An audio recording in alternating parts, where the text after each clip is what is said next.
sentence or the paragraph that you are reading. I'm just going to ask a couple of you to tell me what you have been reading about. So, Lucy, can you just tell me please what you've been reading about? Going to kids those days. Okay, what's it about? Oh well, just a little bit let me get what happened.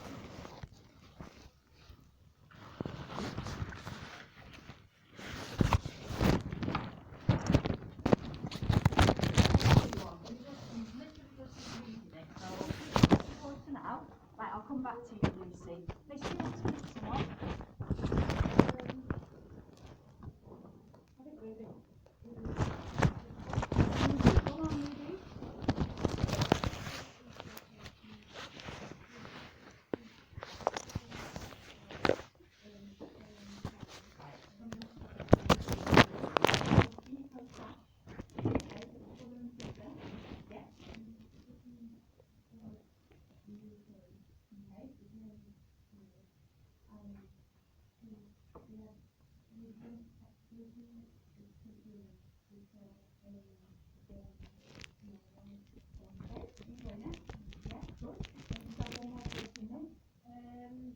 Ben. No. Come on, Ben.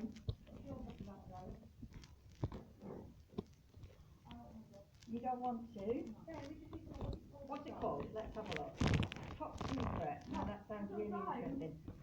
Codename Bananas. Right, it's called Codename Bananas. Just a little bit. It's about bananas.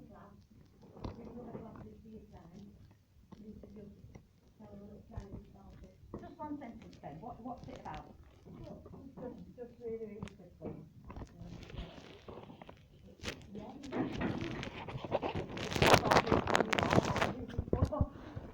Can you bring it back at the end of the lesson, please? Thank you. You, Ben. You. Ben Ashcroft, you, Ben. Just say it, Ben. Come on, Ben. Yeah, we know. No. We're asking you, Ben. Just tell us. We know that's Ben Bolton. What's it about? Why is it called? Just tell me why it's called Codename Bananas. It's about the gorilla. Right. Okay. That's a start.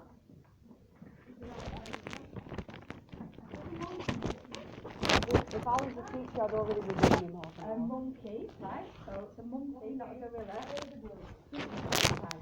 What do we do? A bit more information. Right, so in your yellow book, please can you write today's date and the specific, the pages that you have read, and so start in here, please. You need to write today's date, what pages you've read, and just a sentence or a couple of lines about what happened. Okay. And then put your pens down, please. Put your yellow books away and open your French books. Before I forget, listen, can I take this out? I should have given this out to you on Friday, but if you remember, I couldn't find it, so I've reprinted it for you.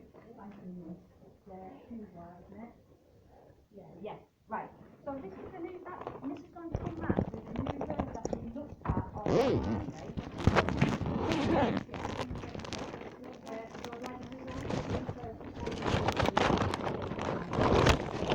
So on Friday we looked at a new word.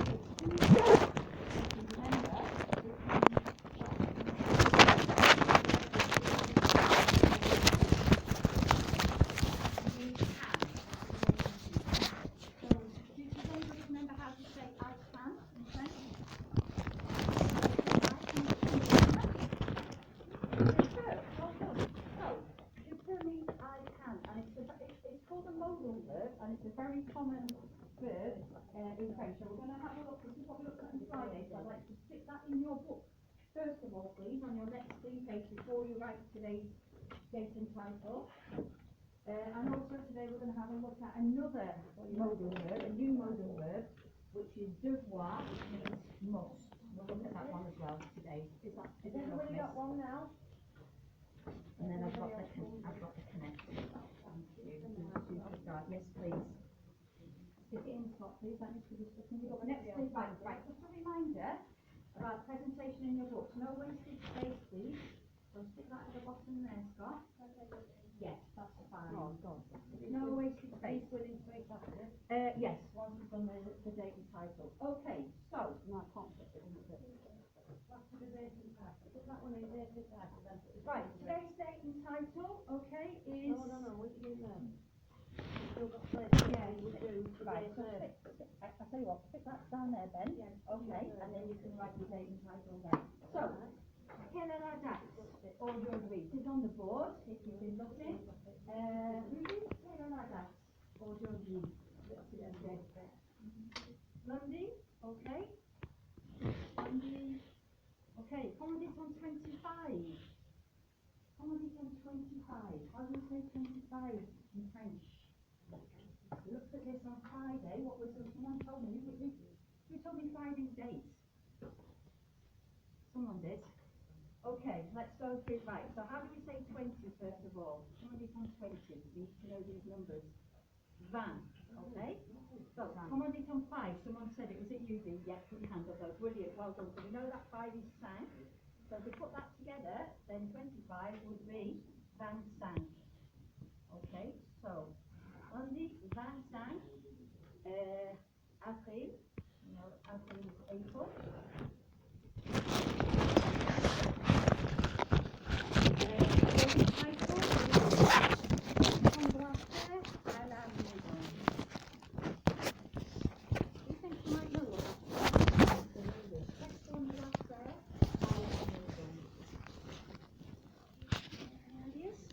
So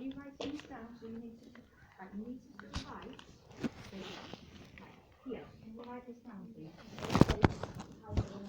Right, so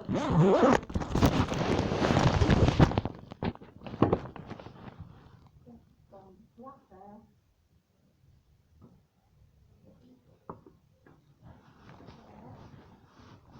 À la maison. Okay, does anybody recognize any of those words in that question at all? You must know some of these words. Thank you, B. Maison. Maison, brilliant. What does maison mean? Does it mean house? It does mean house. Well done. So we at least know one word in here, don't we? Which is house. And what about this question? This is a way of asking questions in French, isn't it? When we ask a question in French, we can use est que or we can use qu'est-ce que. Okay. So qu'est-ce que means what, basically. It's just a way of saying what. Now, what does this other word mean? On.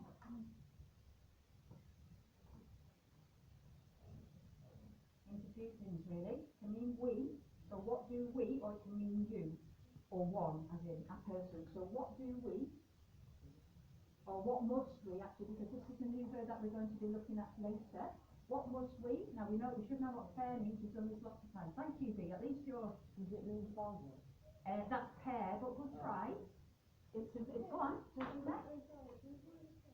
Yes, once you've done your date title, everything you'll get to get. So what must, it means must, so what must you do? So this verb fair means to do or to make. We've done this lots of times. We need to start remembering what these verbs mean, okay? What must you do at home or in the house? And your objective is to saying what you must do.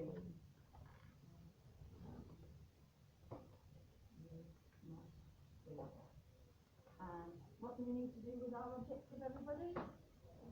Highlight it, please. So underline everything with a ruler and highlight your objective. And then we're just going to come around and check that everybody set their pages properly. Beautiful, no capital letters. Okay. Right, wonderful.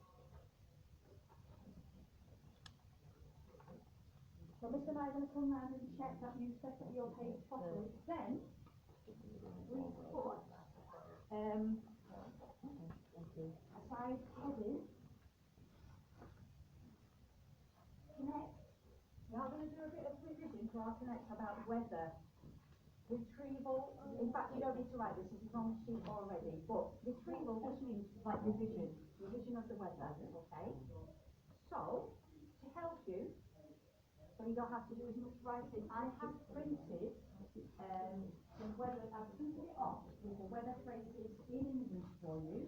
And what I want you to do, please, for the next, say, 5 minutes, is you can use your learning journey to help you. Have a look in your learning journey and translate those weather phrases into French, please. Okay, I'm not going to give you any help. Is everyone clear? You want your learning journey to help you, so look back, find a page about weather, and translate those sentences for me. Is it okay? You know, if anything help, just make sure that you put your hand up. Okay, that goes for everybody else as well. Yes. Sorry? Oh, I did have some, I needed to take somebody from learning journey, didn't I? Wait a minute, let me see if I've got this. The big place. Let's see. Right, I've got 2 learning journeys here. So one was for you, who else said they didn't have a learning journey on Friday? I think it was Friday.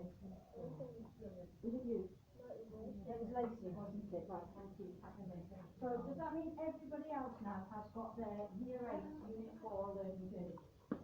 Warren, just for today, you can just follow this, but can I have it back, please? Alright. You've got your, oh, you've got one, right, so you've got that one.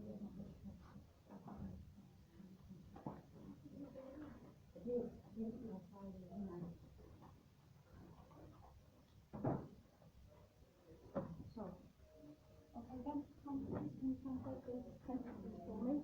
Have a look back in the learning journey if you want to. What? I think you should have done that, please. Are you alright? Are you having trouble sticking it in?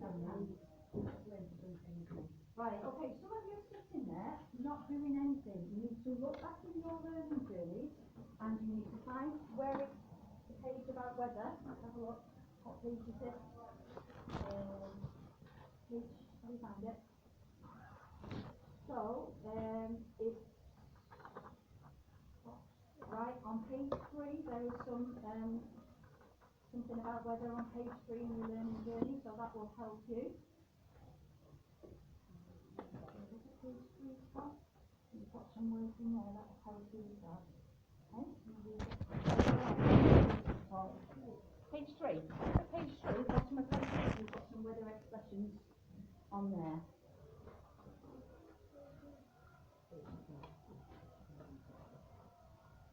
Right, where's your learning journey? Where is it? Because I've given you one, haven't I? There. This one. Alright. Okay, so have a look here, Richard.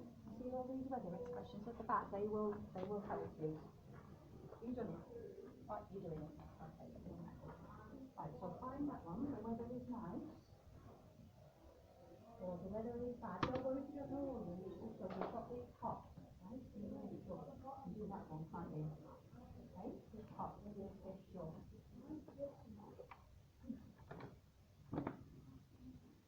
Right, you need to write them in, please. Charlie, what do you need to do?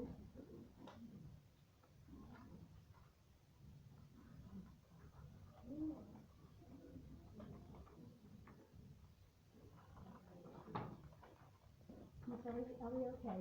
Yeah. Alright. Yeah. I'm going to give you a couple more minutes and then we'll go through them.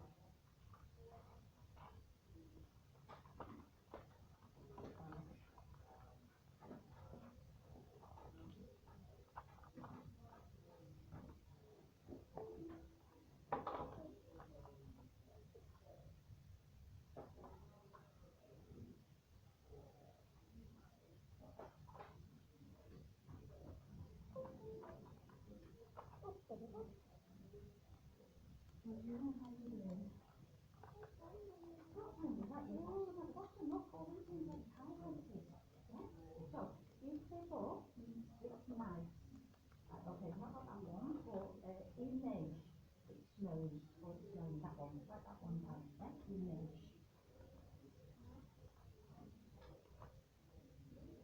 Got?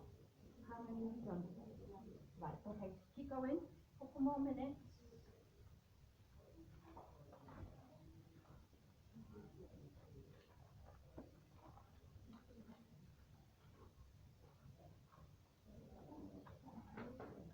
You written that one down, Georgina?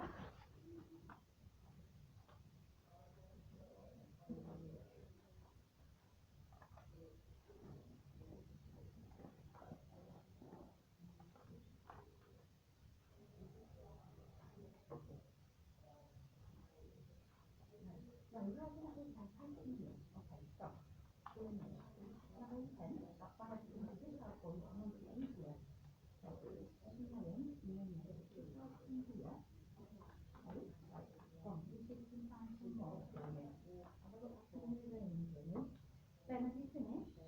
You don't know them? Right, okay. If you want to do tonight here, see that one to get out for you. Right, okay then.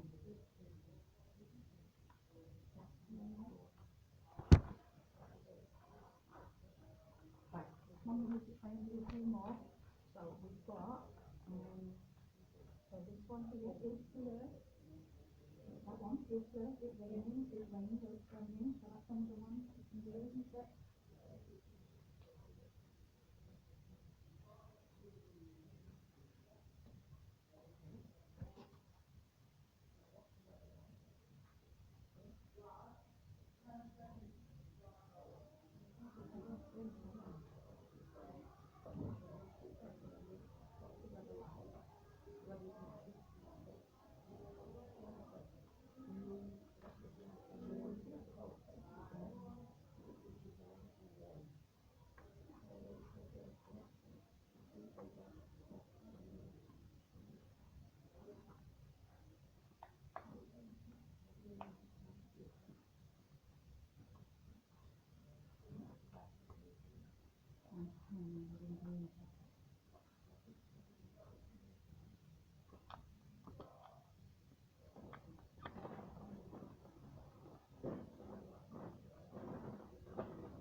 Okay, right, we do need to, don't worry if you haven't done all of them, Miss and I, okay? I know, okay, they might have not done all of them, but we need to correct them. So please can you get out your red and your green pens, and we will correct them. So just a reminder, Ben, what do we use my red and my green pen for? Red to, red to tick or cross, and green to do any corrections, anything that you got wrong, or anything that you haven't had time to complete. So I'll just put, because some of you are still not doing this properly. Okay, so red to tick or cross, and green to correct. And who can remember how to say a red pen? You should know this by now. Comment dit-on a red pen? B. Un stylo rouge. Super. Un stylo rouge. A green pen. H. Un stylo vert. Okay. Well done. You two. I'll put some smileys on for you later. Right. Okay. So, in fact, I think I'll just put them on for you. Wait a minute. So, no, I'm on freeze, aren't I? Let me just unfreeze the board. So, the first one, in fact, go on, who knows how to say the weather is nice before I put down to it for you? Has anybody got that one? No one? No one at all? B. Il fait beau. Il fait beau. Super. Il fait beau. Okay, and we use this expression quite a lot. Il fait when we are talking about the weather. So tick it if you've got it right. If you haven't, Scott, if you haven't got this, you need to write it in green pen. Green pen, please. Il fait beau. And a way of remembering this, I said it looks like the start of the word beautiful. So if you know how to spell the word beautiful in English, yeah, it also means beautiful or handsome, this word, but when we're talking about the weather, it means nice. Il fait beau. Okay, the next one, the weather, I think it goes down, just one sec. Yes, right. Quick clue there, the weather is bad. Does anyone know that one? So, we know, don't we, that when we're talking about the weather, Georgina, I said we use this a lot, il fait, so it starts off il fait. What's the word for bad in French, anybody? We have a quick clue there. Il fait no one? No one got that? Okay, il fait mauvais. Il fait mauvais. Okay. So I'll correct that one, please, right on the spot if you haven't got it. It's raining. Mrs. Kay, have got any? Have you got any answers? It's working through, Oh, it's working through. Right, okay. You know what windy is? All right, I'll ask him windy in a minute then. It's raining. Jess, have you got that one, please? It's raining. Do you want to phone a friend? Come on. Il pleut. Is that what you said? Super. Il pleut. Okay, il pleut. I like that one. Il pleut. So again, correct that one, please. Il It's called, Catherine, it's called. You didn't get that one? Okay, do you want to phone a friend who has got that one? Put your hand up please if you got it. Okay, do you want to choose someone? Maybe Ben? Do you want to do it please? Il fait froid. Super. Il fait froid. Yeah, and we don't pronounce this D because it's Scott, are you writing these in? Silent, final, consonant. Yeah, well done. SFC, so it's not flat. Is everyone correcting? Yeah, brilliant. Il fait froid. Right, it's not, which one is Taylor doing? Windy. Windy, I'll ask you windy, just reminding me. It's snowing. Ben, you got that one? Il neige, super. Il neige.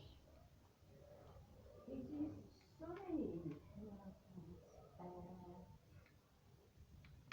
Richard, you got that one? It's just sunny? No. You haven't? Okay. Who's got that one? Put your hands up please, you might be able to help him. Go on, Catherine. Il y a du soleil, super, oui. Il y a du soleil. So this is a little bit different here. I said that a lot of the times the weather we use is fair, but not always. Because this il y a means what in English. We've done this lots of times. Il y a. There is, or there are.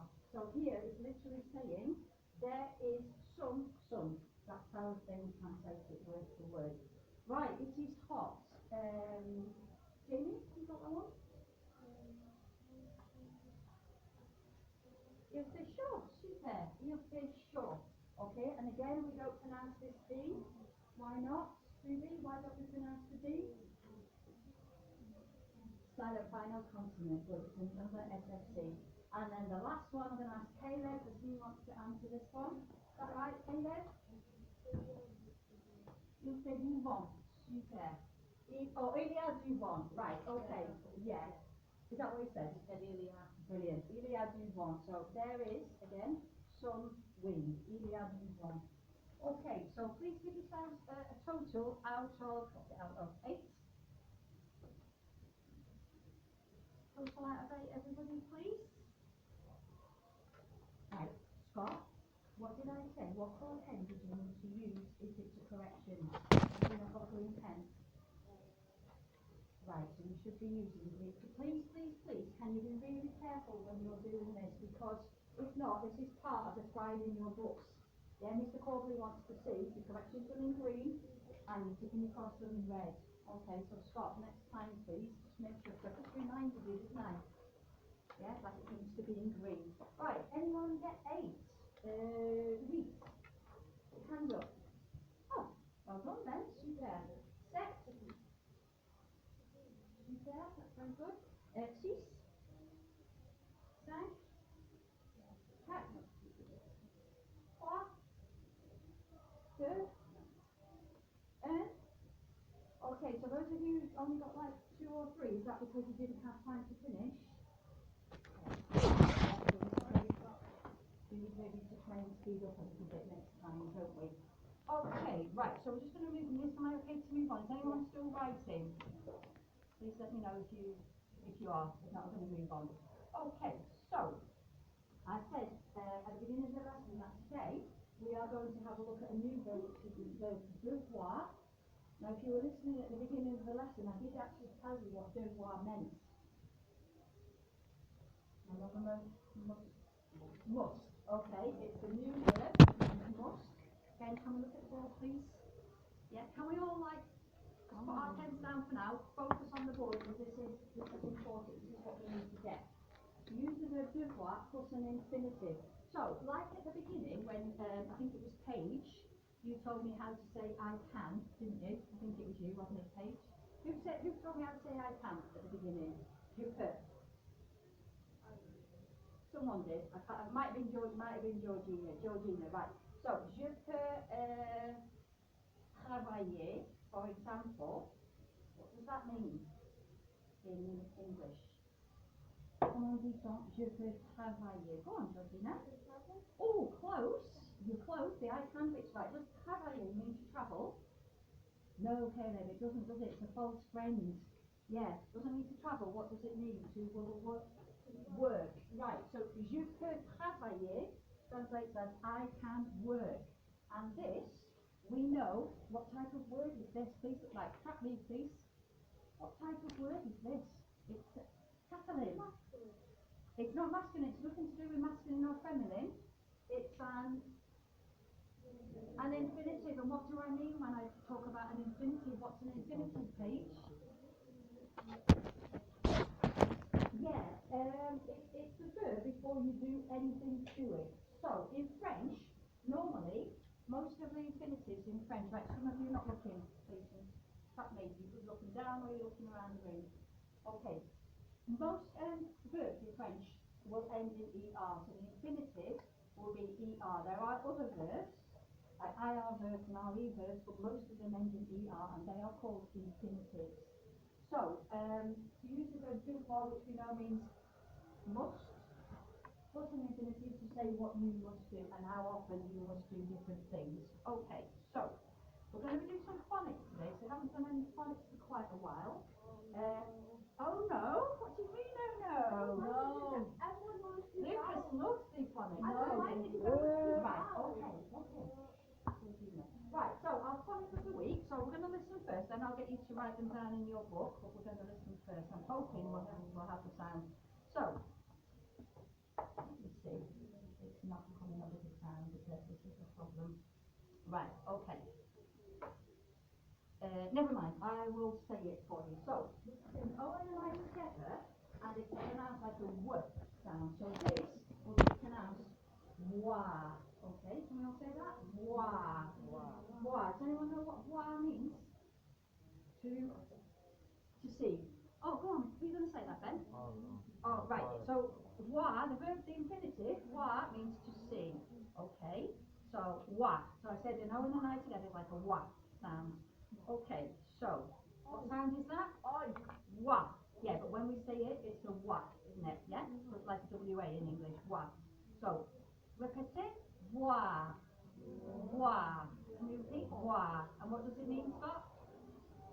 In English? Just told you? To see. Okay, so wa, to see. Droite. Répétez. Droite. Okay, so when I say répétez, what do you need to do? Yeah, repeat. Okay, we've done this already as well when we did our directions. À droite, à gauche, we did this, didn't we? So what does droite mean? Is it left or right? Go on, Paige. Right, brilliant. And what can remind you that it's right? It's got the letter R in it, yeah? So if you think that it's R, like right. Is everybody okay, Miss? Well done. What they meant to, so droite. Avoir. Répétez. Avoir. Avoir. Avoir. Okay, so know this one. What does avoir mean? Come on, this one, avoir en anglais. To have. Right, someone said it, I'm not sure that it was Richard. Richard, what does it mean, avoir? To have. To have, well done. Okay.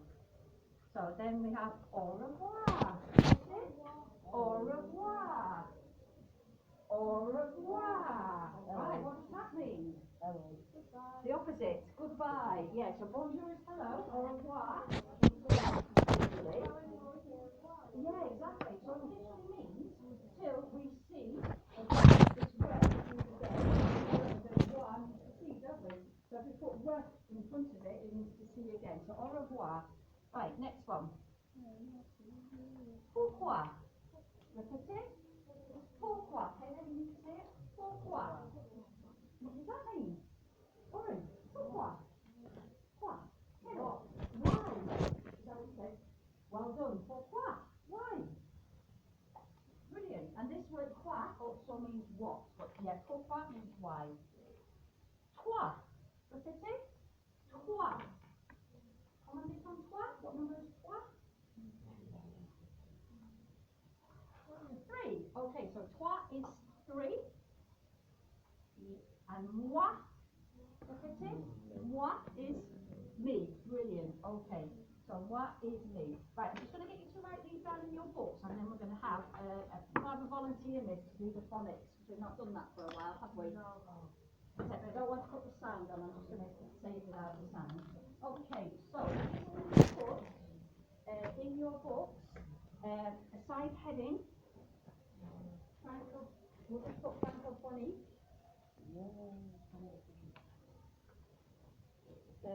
Underline please. Okay, then I'd like you to put the sound, sorry, it's a little bit wet this board, apologies. Wah, we know O-I, Ben, you need to write this down please. O and I together make a wah sound. And then au revoir, we said then in English, someone from au revoir. Warren, write this down please. Goodbye.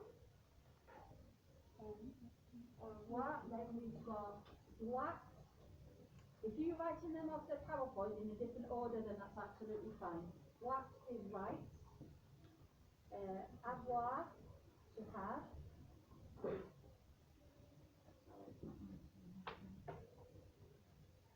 Thank you, miss. Then can we have your name to writing, please? Sorry, not Ben Bolton, it's Ben, yeah? Moi means see. Yeah. Moi means me. Trois is three.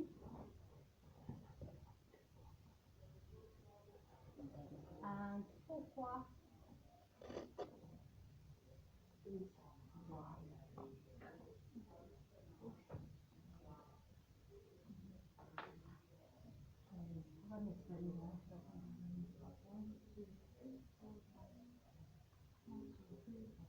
Brilliant. And then as soon as you've done those, copy them in French and English. Please put your pens down and I will get some volunteers. Have you written them in English and in French, Georgina? Yeah, come on, you know you need to do that in English and in French, please. Yeah.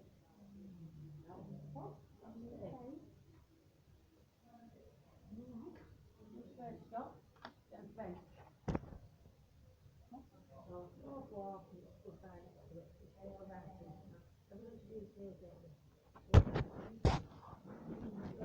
So who am I waiting for? Who's still writing? Okay, that's fine. That's good. Another couple more minutes.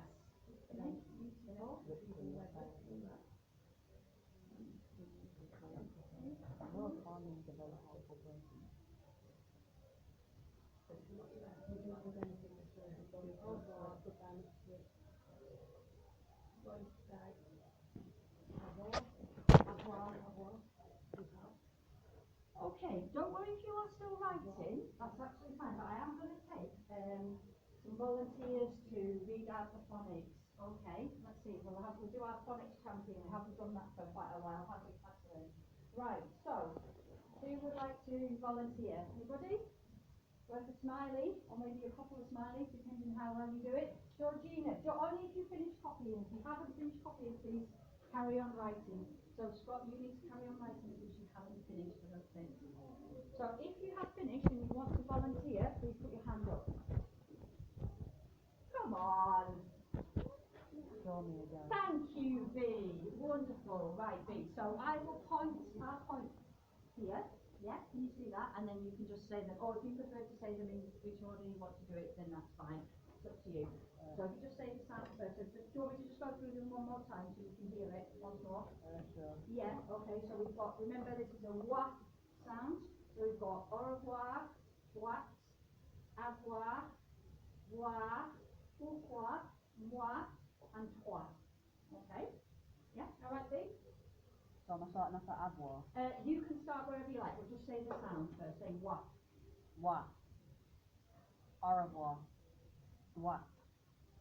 Au revoir. Moi. Pourquoi? Pourquoi? Pourquoi? Moi. What? Sure. Toi. Well done, B. Now can we have a round of applause, please? Because it takes guts to do that. Thank you, B. Super. Have you finished writing them all out? Go on then. Right, go on, Georgina. What? What? What? Avoir. Quoi? Pourquoi? Moi. And toi. Well done. Can I have a round of applause for Georgina, please? Well done. So have one more person, please. One more volunteer. Warren, you're normally good at this. You don't want to do it. Kathleen? normally like cinnamon, but maybe not today. You want to have a go, Caleb? Go on, Caleb. Brilliant. Okay. You want me to point at it for you? I don't think it works when we have to put on camera. I think my batteries are going. Right, there you go. So, what? Au revoir. What? Au revoir. Moi. Pourquoi? Moi. And toi. Super. That was really, really good. Oh gosh, it's so hard to choose, isn't it? I think they've all done brilliantly.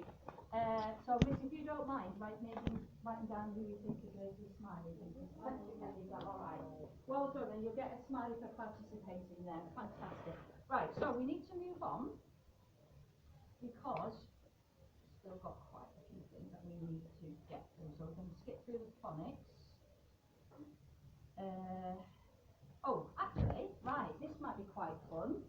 Who can say this as fast as you can? Right, we've got a bit of a tongue twister here.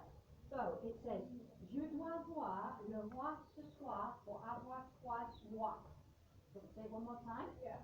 Je dois voir le roi ce soir pour avoir trois joies. And it means I must see the king tonight to have three. You don't say geese, do you? Say geese, does it? I didn't do this PowerPoint. 3 geese. Right. Who thinks? Involunteer or involunteer? You've already done it. Who can say that as fast as they can? Someone who hasn't volunteered. Who's volunteered? So you can get the smiley. Kathleen? No? Don't want to? Luce? No? No brave people to say it? You were brave. Go on, me again. Of course you can. Je dois voir le roi ce soir pour avoir trois eyes. Wow. Well done, Bea. That's really, really good. Just a couple of things, but that was really, really well read.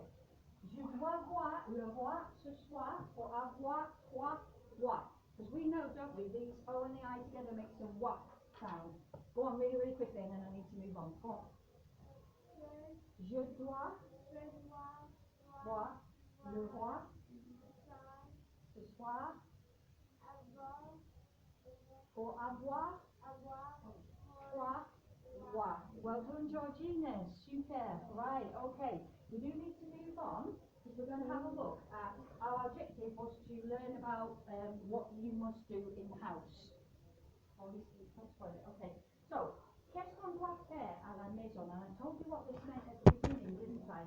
So who can remember what this means? Because it's our title.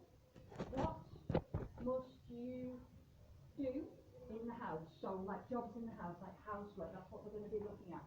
So this is in your it is in your learning journey, but I'm just going to talk you through the vocabulary first. I just want you to listen and then Lauren, listen to the pronunciation and then you can have a look and see what you can remember and highlight it in your learning journey. So, à la maison means at home, because like B, you told me this word, didn't you? Maison means house. So, à la maison means at the house or at home. Yeah, can we all please get Mrs. just going round? I'm not quite sure, but I'm just making sure who read out and who did. Brilliant, thank you, Miss. Mrs. going round making a list of people who deserve a smiley. So the rest of you, please, can you just focus on the board? Yeah, this is new vocabulary that we've not looked at. So, à la maison, at home or in the house. And we know, je dois means I must. I've told you this a few times already, haven't I? Yeah, je dois. Laver la voiture, wash the car. Rapporter l'eau, fetch the water. Ranger ma chambre, tidy my bedroom. Now, if you think of this word in English, if you arrange something, it means you tidy it, doesn't it?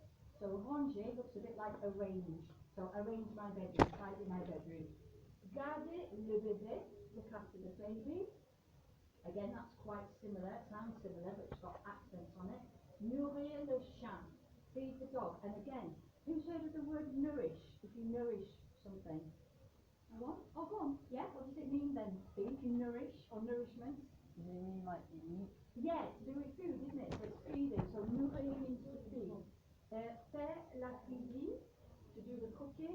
Faire la vaisselle, do the washing up. And again, I've told we've done this lots of times. This verb faire means to do or to make. Yeah? There's some of them half asleep today, aren't they? Oh, come on, we need to wake up. Je ne fais rien. I do nothing. This was in your assessment of this exact sentence. So we know that ne rien is one of our negatives.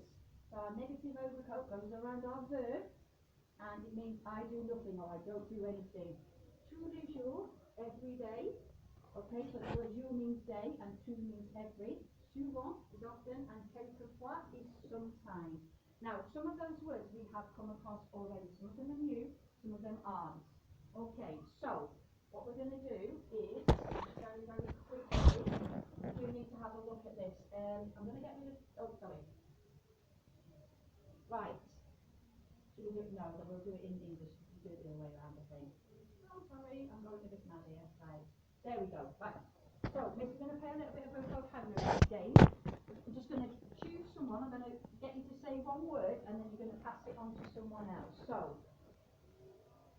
Ruby, we're going to do it in order so that everybody gets to go. Ruby, I just want you to choose one that you know. So say it in French and say it in English. It can be any of those words, okay? À la maison, super. What does that mean? At home, brilliant. Right, okay. Paige? Je dois means, oh, aren't they doing well, Miss? Warren? Choose one? Just any at all. So we've done the first two already. Any of these, Warren? Which one do you know? You can choose any. Any of them. Right, I'll come back to you, Jess. Okay, I'll tell you what, let's have a show of hands. If you think you know another one, put your hand up. B. Je ne fais rien. What does that mean? You're right? I don't do anything. I don't do anything. Go on, Ben. Brilliant. Suivant. Often, Miss, can you write a couple of smileys down for Ben and for B there? Go on, Caleb. Tous les jours means every day it does. Yeah, go on. Jamie? Look after the baby, garder le bébé. Super. Anybody else know any more? Go on.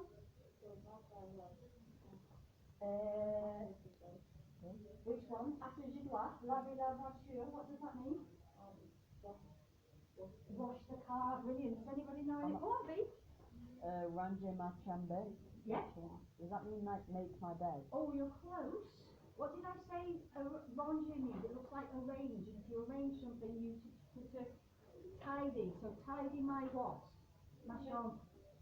Caleb, well done. Did Mr. Colby tell you the way of? It's an old-fashioned word for chamber. So a chamber in olden times is a bedroom. So if you think of that, so tidy my bedroom. Well done. You got everybody down. Excellent. Right. Just said then I've got Lucy, I've got Ben, I've Yep. got B. Yep. Everybody else famous, isn't there? Quite a few. Quite a few. Okay. That's fine, Miss. That's fine. Brilliant. Now, it's all told you. Right, now to you. Now, I did say to you that we were going to highlight that in book, but we will do that on Friday because what I want to do is I just want to show you this verb quickly. I know we've not got much time. Don't worry about it, but no, we're not packing up yet because I just want to show you this and then I'll get you to pack up. So, okay, la structure du jour. Today's structure, because structure is obviously structure. What type of word is structure when it's the same in English and French? Go on, Jamie. Cognate, brilliant. And then we know that the word jour means day, because we've just done it on the vocabulary, haven't we, every day.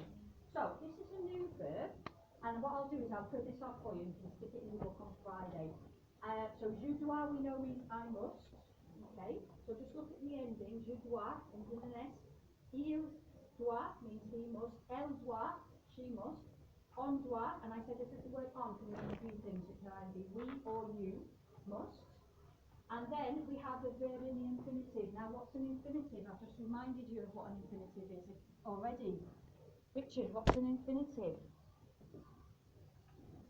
Right, someone help him out. B, what's an infinitive? Word that comes before. Close.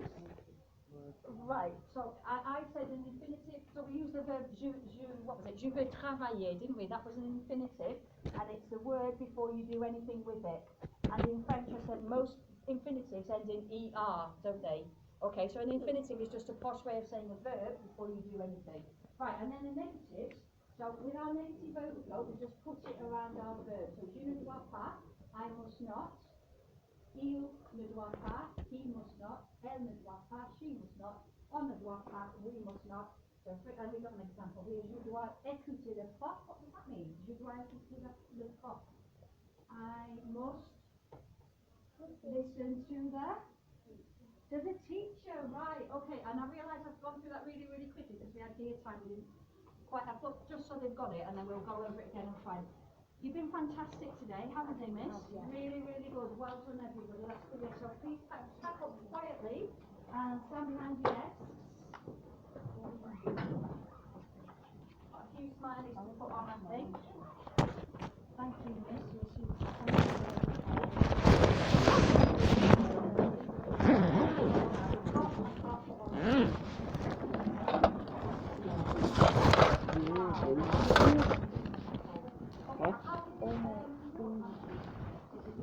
A rum bunny.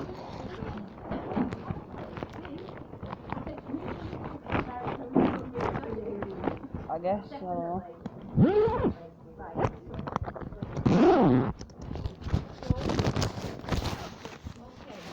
So, once you are stood behind your desk and you've got everything packed away,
I've learned how to say quack.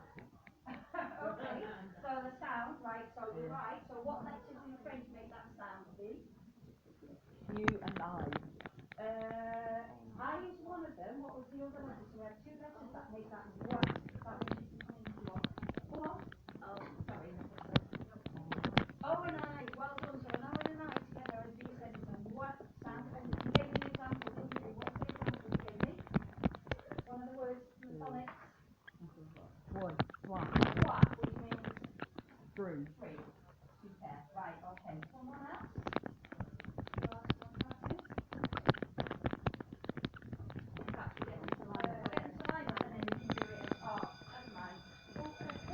Okay, so this one, please.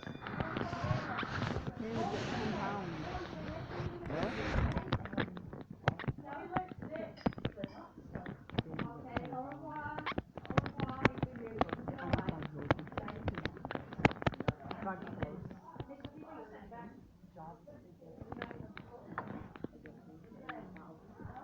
Job is working the council.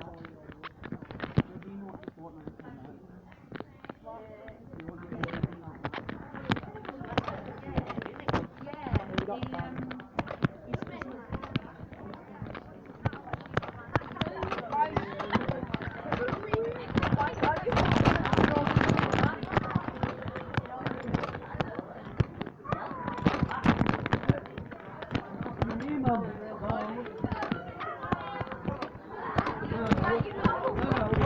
I'll push you downstairs.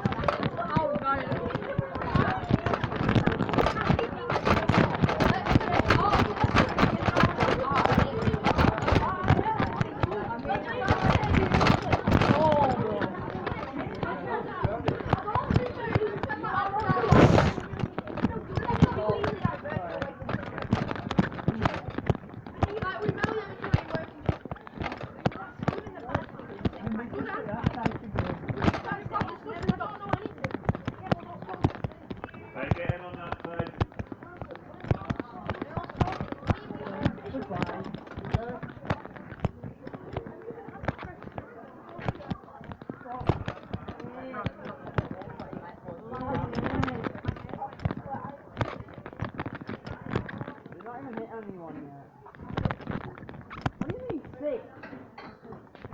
That was a good one, wasn't it?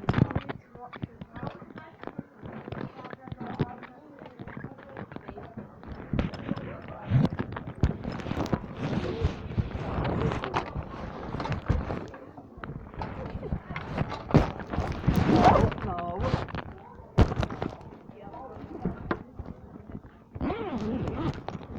I'm having a look down there. Butter? Butter? Butter? What do you mean butter? Butter sounds nothing like butter. Butter. It's butter. Scott, is it butter or butter? Butter. It's butter. Oh, that's butter.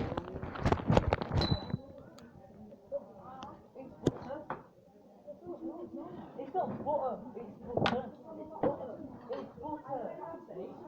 It's butter, not butter. Yeah, butter. It's butter.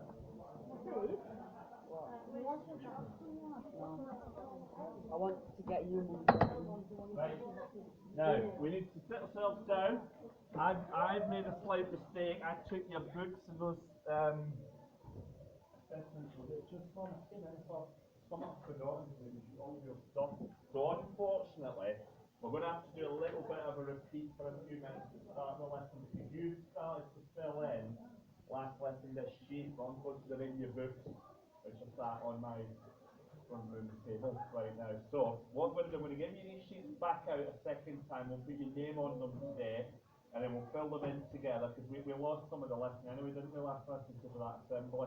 So I'll give you these out. I'm also going to give you out this map. Now you've had the map once before, and you stuck it in, but we need to do something slightly different in the map today, so we're going to have to give you a new one because we don't have the books with us. So if you give everybody one of them, Jamie, Ruby, you give everybody one of those.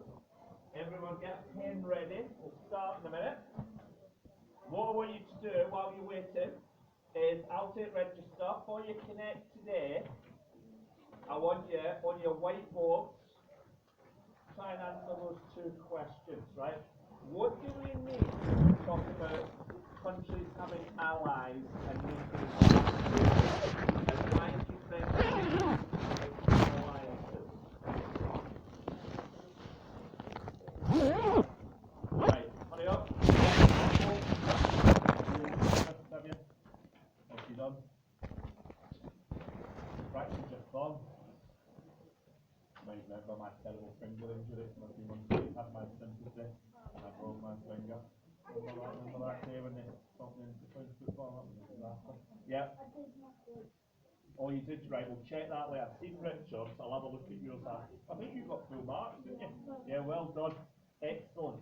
Now, everybody, on your whiteboards, have a go at answering those two questions the best you can while I take the register. And then we'll crack on. Seems to be missing a lot of people today. All right. Oh, that should be sent out. That's enough. Some. There's something from last week. Right. Now, the two on your whiteboard. Oh, sorry, I have to take the questions off the board. All going wrong today. Here we go. There we go. Right. I'll take register.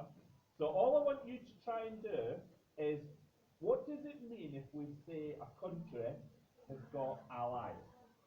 And do you know what an alliance is? And so there's almost three questions here. And finally, can you think of any reasons countries make alliances? The last bit, it'll depend on you getting the first one right. So we'll see in a minute what you think of the first one. Right, anyway, while we wait, so don't worry, Charlie, that you haven't missed that much actually. We only had one history lesson last week, and everything's interrupted because the girls actually was doing a simple, so you've not missed a lot. Right, register Ben. Ben Bolton. Where's Ben Bolton? Well, I'll get you in a minute, miss, maybe to go and report any that are missing. B, Yes, sir. Caleb, good. We've no Amy. Scott, Riley's off. Ruby, Richard, yeah, so well done, Richard. That was good. So there'll be another show my homework next week, so you now know you can go to the library if you need to do it. Jamie, Georgina, Ben, where have you been? Where did you go? Just wandering round, aimlessly. Right, Lacey, we think she's in some sort of tech situation. Jess, just do that quickly on your whiteboard, Ben. Get your equipment out. Everyone should have their equipment back out. Jess, yep.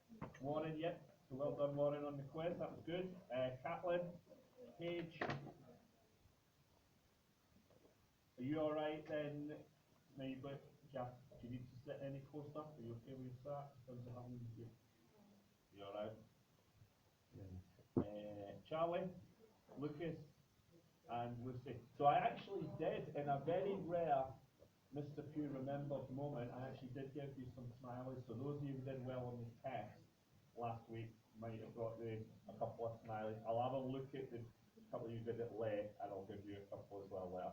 Right, okay, so what we're going to do is we're going to now try, we're almost going to start this lesson again because it got so disrupted the other day. Plus, as I said, because I've left your books back in my house, we're going to have to fill in this bit of the sheet again. So I'll give you one of them bits. Now, let's see what we've got. Right, so, Georgina, shush. Now, basically, Scott, let's start with you. What does it mean if we say countries are allies? Right, good. So, no, excellent answer, I like that.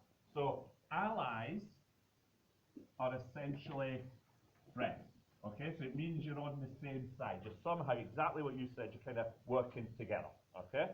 So if two countries are allies, they're on the same side, they've got a good relationship, they're friends, they're positive. Right, who thinks, hand up for this one, they can tell me what an alliance is then? So an ally is your friend, right? So what's an alliance? What's an alliance, Ben? Say someone starts the war, tries to engage it. Yeah. Person you have an alliance with. Yeah, you're right. So you give, that's good. So what actually is an alliance then? Think about it. Say again? You're kind of right. If I'm a friend with someone, so if me and Ben are countries and we're allies, well, we're just friends, okay? We tend to support each other. But if we're actually in an alliance, what is an alliance then? So it's probably just going a tiny bit further. Yeah? Countries who join forces together. Yeah, it's kind of like we've actually made some sort of agreement. So if you're in an alliance, you're almost like in a sort of formal arrangement and agreement. And then Ben described it really well. You know, to help each other usually. Right. Here's my last question. I didn't ask you this on Friday. Why do you think countries make alliances? Imagine I'm a country. Why might I look to make agreements with other countries? What sort of reasons? Quite a lot of reasons. Why don't countries make agreements with each other? What sort of things might it be about? Yeah, Georgina? Oh, excellent answer. So what you're saying is they've got things in common. So you might have shared sort of, we talked about this last lesson, didn't we? Language or culture, or they might just have common aims, right? What they want to do in the future. Can you think of anything else? So why would a country make an even today, why are countries like Britain, why are they always trying to make sort of deals, alliances, agreements, whatever you want to call them, with other countries? So what sort of reasons? A bigger force for like defence if Right. they're getting moved. Oh, I like that. So it could be, you said defence, which I should have written really, but I'll just use this word. For security reasons, isn't it? So to defend yourself. Okay, so often, a country on its own might not feel totally safe, so it might therefore get itself one or two friends. And as a bigger group, you're much safer. Can I give you an example from modern day? Have any of you in the news for the last few weeks heard of this organisation? Yeah. Anyone heard the name? Right, because what it is, all these countries on this map, just about every single one, including Britain, all the way over here, They're all part of an organisation called NATO, including America. It stands for the North Atlantic Treaty Organisation. I think there's over 20 countries in it, and what they've all agreed is if one of them gets attacked, all the others will help them. So Britain's in it, America's in it, France is in it, everything. The country who was perhaps just about wanting to join it, or thinking of joining it, was the Ukraine. And the Russians, that's partly what's going on. The Russians have got really annoyed. They feel all these countries are kind of in a big group and it's kind of an attack on them. So they were really desperate. They don't want to see the Ukraine joining. That's one of the reasons for that war. It's going to be, there you go, Britain's in a big organ. Any other reason? Just to go on what we were talking about, but on the news I heard that Russia saying that the UK intervened with one of the attacks in Ukraine. Oh, right. Have you just heard that in the last day or so? Yeah, I'll have to have a little look out for that one. Yeah, I've not heard of it. I know there was a couple of British soldiers were captured there last week, weren't they, who've been fighting for the Ukraine. Right. Any other reason? Now that's a great answer. So countries work together. So we've had from Georgina, because maybe they've got common aims, common interests. We've had the idea maybe to defend themselves for security. Can anyone think of any other reason? Then we'll move straight on. Any other reason? Please? Maybe for like an attack, where they make a big attack, say like if you Right. got Right, now that's a really good one. It's not always to defend themselves, maybe sometimes because they want to attack somebody else together. The only other one, I'm going to put this on the board, tell me what this means. Trade. We're always thinking of war, aren't we? But often the reason countries are in agreements with each other is mainly because of trade. What's that mean? Kill a trade.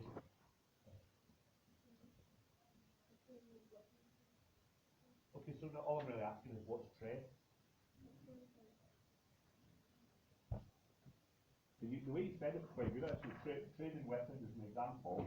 Now what actually is trade? What do you mean if you're trading something?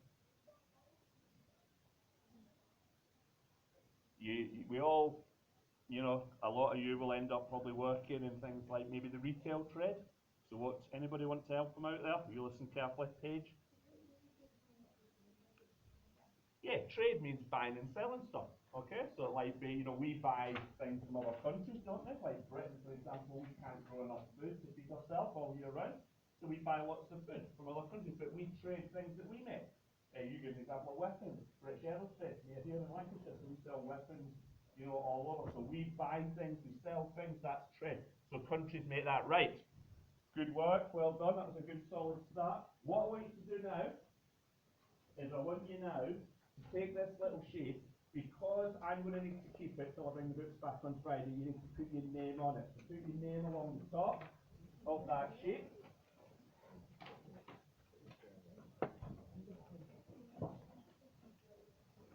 Richard, put your name on it. Now, what we're going to do, we're going to have to repeat a little bit from last lesson. So to do that, I'll help you with this, because we don't want to be taking ages doing something we already did. Now, what we're going to try and do, we're going to try, you write your name there, so pen in hand.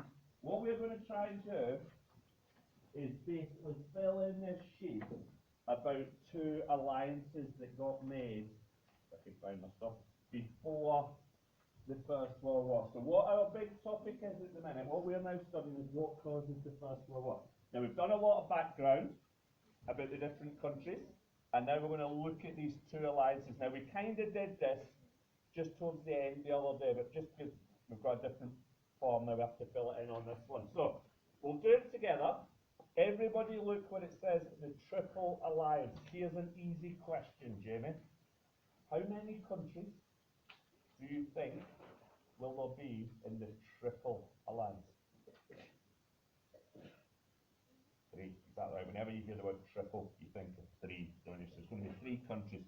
So what we've got to do, we're going to do it together, I'm going to do it on the board with you.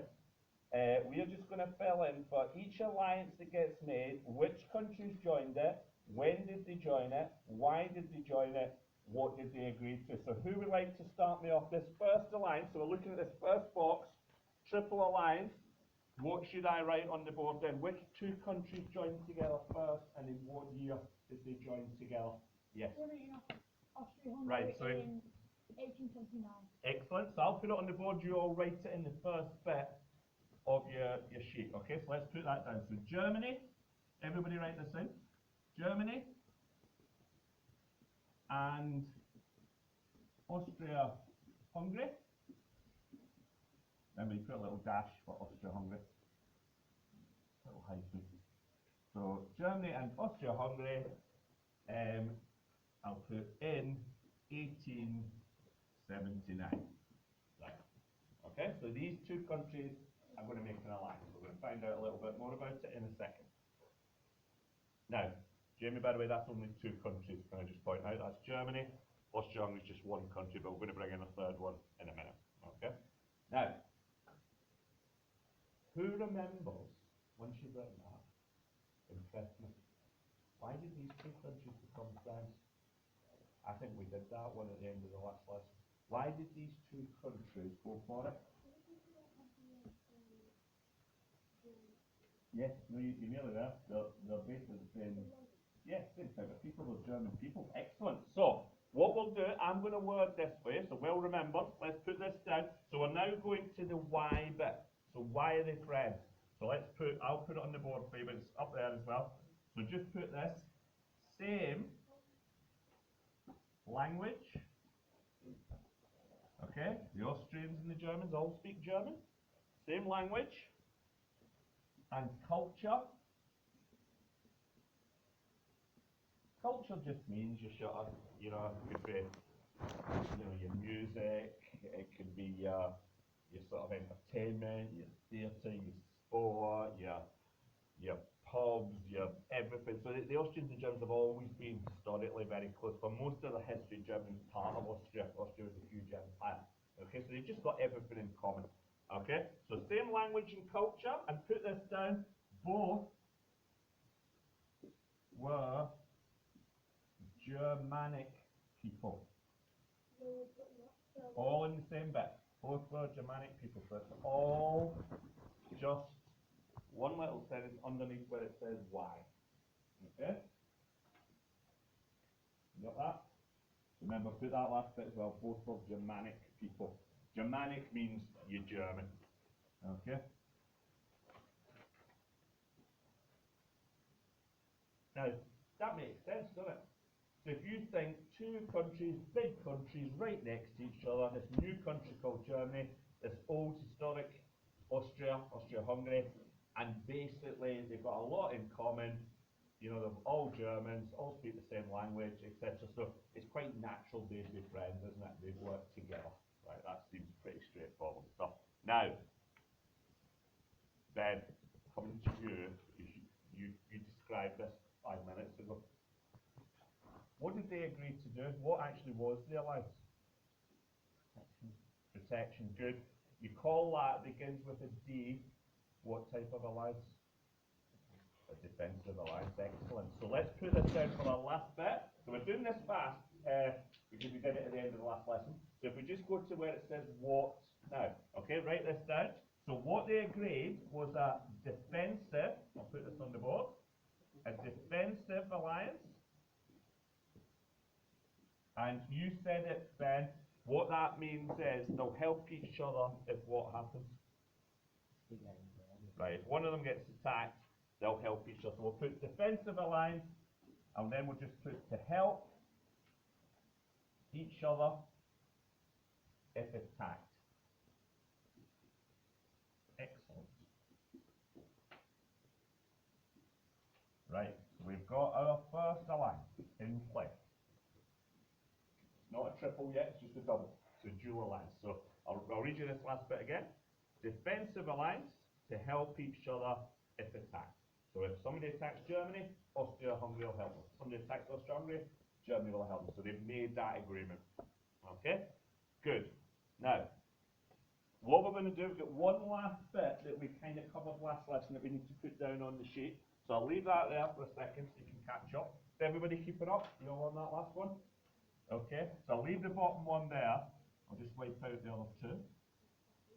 Now, what I want you to do When you're finished, have a look at the interactive whiteboard, and then look at the second paragraph, and I'm going to ask you to tell me then, who is the third country in this alliance, and we're then going to fill in our second box, the box underneath. Okay, so we're all there? Right. Caitlin, we've got Germany and Austria are friends. Who becomes the third partner in this friendship? Right, Italy. So let's put that in what year? Say again? 1882, right. So we're going now to the second alliance. Who joined and when? So let's put this down, I'll put it up here for you. Italy joined with Germany. And I'm going to do you a favour here. I'm going to call it AH for Austria-Hungary. There you go. Got lazy. So Italy joined with Germany and Austria-Hungary in 1882. Right. Now, that's good. I'm going to let you finish the job on this one in a minute, Caitlin. I'll come back to you in a second. Where you're going to hopefully tell me, so you have a little read of that paragraph. This is a little bit more hard to get your head around. Why did Italy join us? Because there's something actually that's quite unusual here. Italy and Austria didn't really like each other because they shared the border. You can see there's Austria there, there's Italy. So they were always arguing about the border, but the thing was, Italy was more worried about another country, so that's why Italy joins this group. So, can you tell me? Yeah.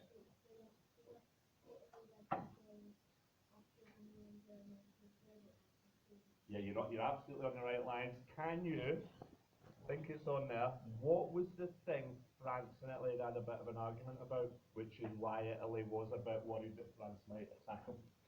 I think it says it. Anyone see it? Second paragraph, just near the end. That's right, because you might think Africa's a long way away, but it's not. There's North Africa there. So they were actually, Italy had wanted to try and get control of places like Tunisia, etc., but their French had wanted that. So the two of them had kind of fallen out about that, so that's why Italy was a bit worried about France. So let's put that down. So you're now on to your why question for the second box. Richard, are you keeping up? Okay, so we're on the why. Let's put down Italy. Italy had argued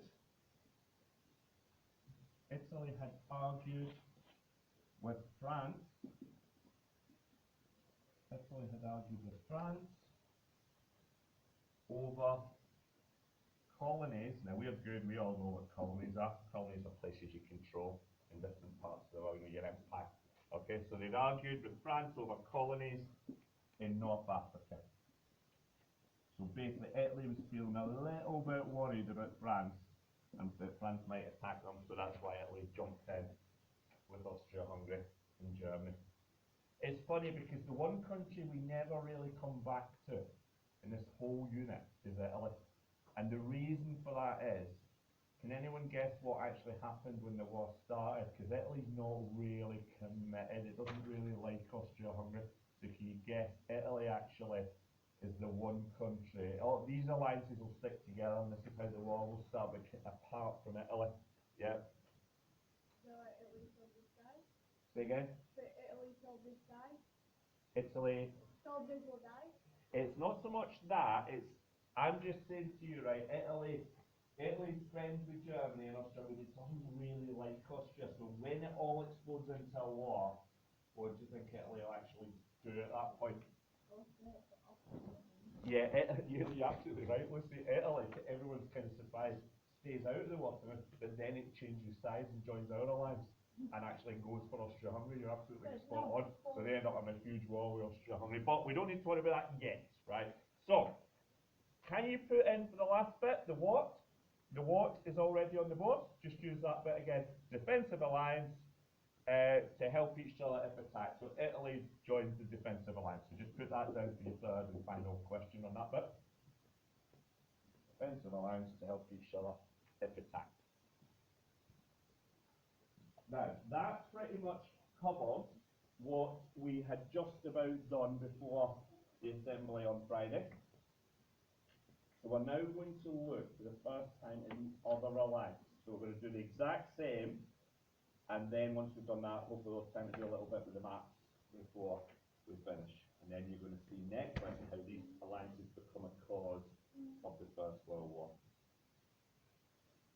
Now, I'll just give you a moment.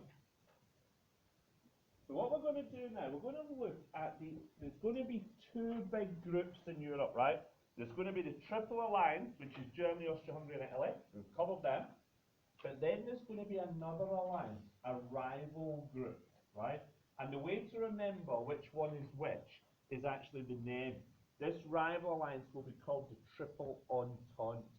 And so sometimes people get mixed up which alliance is which. The way to remember it is the word entente is a French word. It doesn't sound quite like an English word, does it? So it means, well, we'll see what it means in a second. So the Triple Entente, okay? And basically, whenever you see Triple Entente, you'll think in your head that's the one with France in it. Okay, and if you think France, then we're going to think hopefully Russia and Britain, as you're going to see. Right, I will let one of you read for me. We will go, who shall we, okay then, B will have you first. The first bit, hopefully you can see the bit in blue. If you read me that first paragraph. France and Russia were both worried about the threat of Germany and the formation of the Triple Alliance, so they decided to form their own alliance in 1894, the Franco-Russian Alliance. Both France and Russia promised to help each other militarily. Yeah, militarily, good. If they were attacked by another power, primarily Germany. Yeah. So if they're attacked by another power, primarily Germany. So that means most likely to be Germany. What is it? Yeah, you must. Now, what we're going to do then is, very quickly, page 22 for this one. Which two countries become friends and in which year?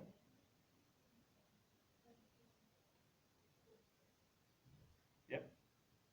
Year. Okay, everybody put that down, good. So you're now on to your second column, your second alliance. So the first friendship this time, you put it down, is France and Russia. Okay, so these are all the countries that we've been looking at, and it's in 1894. So kind of right in the end of the 19th century here, just about into the 20th century. Now, there's quite an easy explanation here. Two things I think we're going to put in the next bit. What have France and Russia got in common? They're both worried about the same two things. What are the two things they're worrying about? Anybody? Georgina? The threat of Germany and the formation of the Triple Alliance. What an excellent answer. That's a good answer, wasn't it? Spot on, right? So the two things they're worried about, they're both worried. If you look over here, Russia in those days was a way out here. So Russia is a big country. France is so Germany's kind of in between them. So Germany's like the new kid on the block, the new powerful country. So France and Russia are both worried about this new country because it's kind of right next to them. The second thing Georgina said, spot on, they're also worried about why is Germany, Austria and Italy made this alliance. So they're both starting to feel a little bit worried when we're going to start attacking them, what's going to happen. So let's put that down. So we now go to the why. So you write this down. Put both were worried. Both were worried about the growing power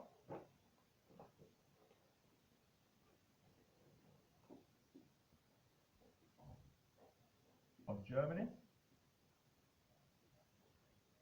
The growing power of Germany. And that was a really good answer, Georgina. The formation of the Triple Alliance. Okay.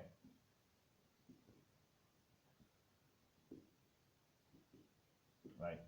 So if you want it in simple terms, they're both feeling a little bit uneasy. They feel Germany's getting them pretty strong, and they're also a bit worried that Germany's got this sort of friendship going on with Austria and Italy. So I think both France and Russia are feeling a little bit scared, if the truth be told. So they make an agreement to help each other. Now, what is it, Warren? This all Yeah, this is, we're into this box here, triple entente, so that's your first question, who and when, and that second bit is the why. Okay, so if you catch up. Now, the last bit, we'll just, I think we all know what a defensive alliance is now, so we'll just keep it short. So for the last bit, just put defensive alliance. Okay, so it's that again, it's an alliance where France and Russia agreed to help each other if they get attacked. Okay, so it's a defensive alliance, a defensive military alliance. Now, once you've done that, you can pen down for a minute. Good, keeping up? Yeah, that's good. Now, here, let's see if you were really listening a couple of weeks ago. Which country in its history, which two countries in its history has traditionally been England's biggest two rivals? You keep writing one until you've got. Which two countries have been England's, through history, not the last 100 years, through history, been England's two greatest rivals? France is one. Who's the other? I might be considered the clue for this one. Who would be the other country? Russia. Yeah. What am I thinking? Scotland. Scotland. So traditionally, where England has usually found itself fighting through its history with Scotland, but that got solved because Scotland and England joined together at the start of the 18th century. And the other country that England has always had problems with, they've never got on through history, is England and France. Just because they're close to each other, they're both powerful, they're always going to war with each other. So, this next bit is a bit of a surprise because that all changes, doesn't it, in the 20th century. Britain and France are going to become friends, and they're actually going to be on the same side in the two world wars, aren't they, against Germany? Okay, so without, in fact, let's use what's on the board. So can we this time, Ruby, if you would read me that second paragraph where it says in 1904. Oh, sorry, Warren, I just rubbed that off. Right, Ruby, read for me.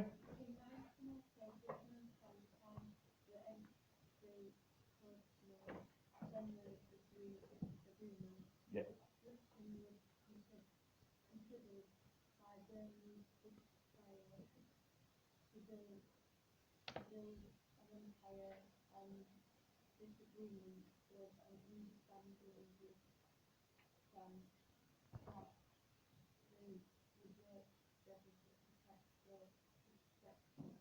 Right, well read. And that bit you said there's in French, entente cordiale. So cordiale means friendly, entente means agreement. So friendly agreement. Now I've got a question, let's see if you understood before we write anything. What's the thing Britain and France have suddenly got in common? There's something that they've both got that Germany would like. What is it Britain and France, hands down? What is it Britain and France have both got the biggest in the world of, and Germany's only got a tiny little one, and so Germany's going to get jealous? Richard, what am I talking about, do you think? What's the thing? I know you weren't here for all the lessons, but Britain's, if you think of a map of the world, that's the clue. Britain's got the biggest what in the world? Yeah. Now, do you remember what's the word beginning with an E that describes all your colonies put together? Say again? You see that from there? Empire, right. So, just listen. Good. Now, we don't need to write this yet. What we find here is Britain and France have got the two biggest empires in the world. The British have got the biggest by miles, and then the French have got the second biggest. Why do you think? See, you know more than you think. Why will Germany's empire be so small in comparison? What do you know about Germany? Why would Germany have a much smaller little empire? Because they only just changed the name. Yeah, what a good answer. Germany's only a new country, isn't it? So Germany's only become a country in 1871. Britain and France have already built these huge empires, so Germany is going to be jealous, and Germany will want an empire. That's going to make Britain and France think we need to work together to stop Germany threatening us. So let's now fill in, hopefully you've now caught up on it, let's fill in this next bit. So we're now to our second alliance. Can you put down who and when? If you just put down Britain and France, so an unusual alliance, Britain and France, there we go. and that is in 1904. Right? We'll put that down first, good. The why, what we've just explained, they were both worried about Germany's plans to build an empire. They were both worried about Germany's plans to build an empire. Now, normally it's easy after that, but this time it's not quite the same when we get to the last question. I'll tell you why. This is quite complicated history, but Britain never really liked making alliances in the truest sense. Partly because we don't really like the French usually, and also Britain likes to keep its options open in Europe. What Britain tends to do through its history with Europe is, if one country's getting too powerful in Europe, we might make an alliance with the other countries just to keep the balance the same. We don't like anybody conquering the whole of Europe because they become a threat to us. So Britain very rarely makes full military alliances. So just get that in your head. So Britain's not going to actually make a proper alliance here. The French would have liked it, but we didn't want to do it. So what the agreement actually is, it was just really a friendly agreement to work together to protect our empire. So we'll just put that down for the bottom bit. If you just write this, so this is the what, just put an understanding. There's not a formal alliance this time. It's more of an understanding to work together to protect our empire. So Britain doesn't make any promises like, if you get attacked, we'll help you. We just say, no, we're happy to work with you. Whenever we can see that we can work together to keep Germany from being a threat to us, we'll work together. But Britain will not make any military commitments. So it's an understanding to work together to protect our empire. Now, we're nearly there. Good. So we're on to our last alliance. You got that one, Scott? Yes. Okay, good. Everybody up to date? That's a little wonder. Good. Keep it as neat as you can. Now, as usual, I'm going to get someone to read the bottom paragraph in a minute, but I think we can work this last one out even without reading it. What do you think Britain and Russia have now got in common? Can you work it out? Why will Britain and Russia join together? So, France and Russia join together, Britain and France join together. What have Britain and Russia now got in common? That is both got a colony France They both got, not colony, I know what you're trying to say, they both got, you said it right, you said with France, so what's the word we're looking for? Right, they both got alliances with France, they're both friends with France, so that's now, they're both friends with France, and they're both worried about Germany. So let's put the last one down. Tell you what we'll do, let's try something. There's the paragraph. I'm going to let you unpick this last one. So it's this bottom paragraph. So you write down which two countries and what year. Write down why they became friends and what was the actual agreement. Right, let's see what you come up with this time. So I'll give you 2 minutes. You try and fill in the last one using the information on that bottom paragraph. You've got to read it. That's the first thing. Anyone's totally unsure, start me on this, and I'll give you a hand, but everyone try your best, read it yourself, just the bottom paragraph, then you unpick it and answer the 3 questions. Which 2 countries did we get? Second, why did it come from? What we got from it? Third, what is the idea?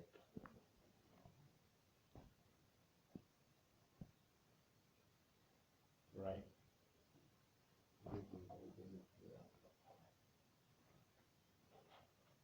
Now this is our last one.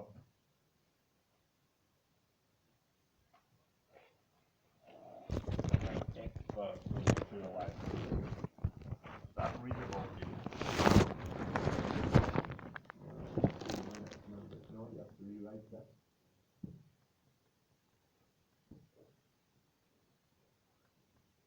Right, Warren, have you done it?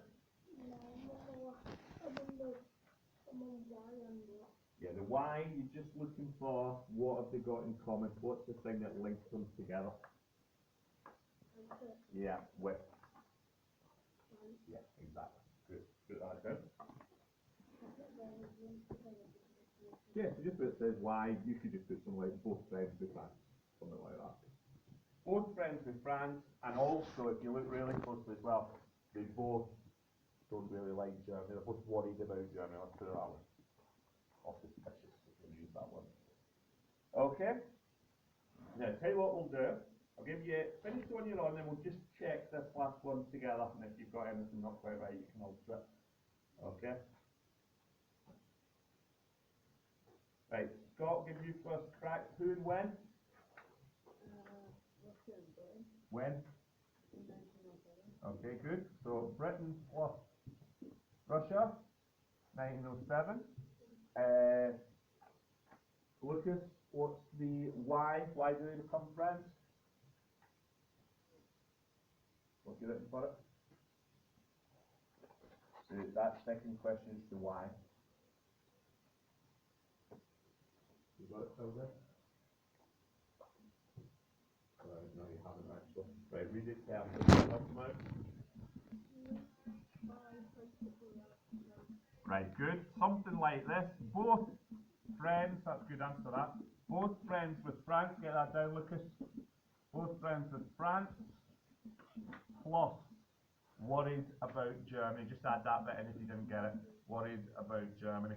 Now the last question's actually dead easy this time. What actually is the agreement? What have you put for that one, Lucy, for the what? Yeah, that's the who and when. The why is they're friends with France and they're both worried about Germany or suspicious of Germany, but what about the what? What did they actually agree to do? It's not that easy actually. Well, anyone got anything for that one? What is the agreement? Is it a why? What is it this time? Friendly understanding. It's an informal arrangement, it's just a friendly understanding. An understanding that they both can work together, so let's put that down on the argument. We just call that a friendly understanding. You see, every alliance is a proper defensive alliance where they agree to help each other, except when Britain's involved. Whenever Britain's involved, Britain just always leaves it as, well, let's work together, but we're not promising anything. So Britain's always keeping its options a little bit more open, so it's not committed to having to join in. Right, good work, well done. Make sure your name's on it. Now we've only got just over 10 minutes, so what we're going to try and do now is we are going to label this map and then shade in the two alliances. You're going to need some colour pencils, please, if you've got them, and a black pen. If you've got a little pack of pencil crayons, get them out. You need two different colours.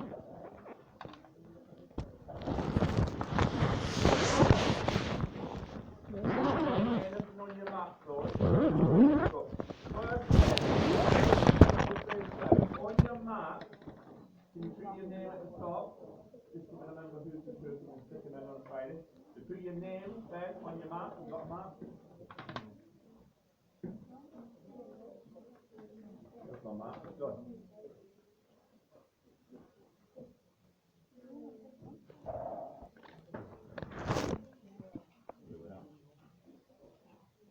Right. Now, everybody, first things first, there's your map. Just along the top somewhere, just put your name on the map. Okay, just going to have to click them in at the end. Now, what is it? Can I sharpen my pencil? Not yet, in a minute. Alright, right. Now, what we're going to do first, just listen, you've got to do this in the correct order, and we've only got about 8 or 9 minutes to do it. So would you agree that's the two alliances? You happy with that? Germany, Austria, Hungary and Italy, Great Britain, France and Russia, right? All happy? So what you're going to do first is this. You're going to label, you're going to write in pen, nice and clear, big. You're going to write in the right place, the names of the 6 countries. Okay, so you can call Britain either Britain or United Kingdom. So on the map, find the country, and in your best handwriting, write in United Kingdom, France, Germany, Austria-Hungary, Italy, and Russia. So do that first. Okay, make sure you put them in the right place. Yeah. Blue pen's fine. Right, so best handwriting. So just don't worry about all the extra writing, just those 6 countries. The United Kingdom, France, Germany, Austria-Hungary, Italy, and Russia. Yep. You haven't got a map?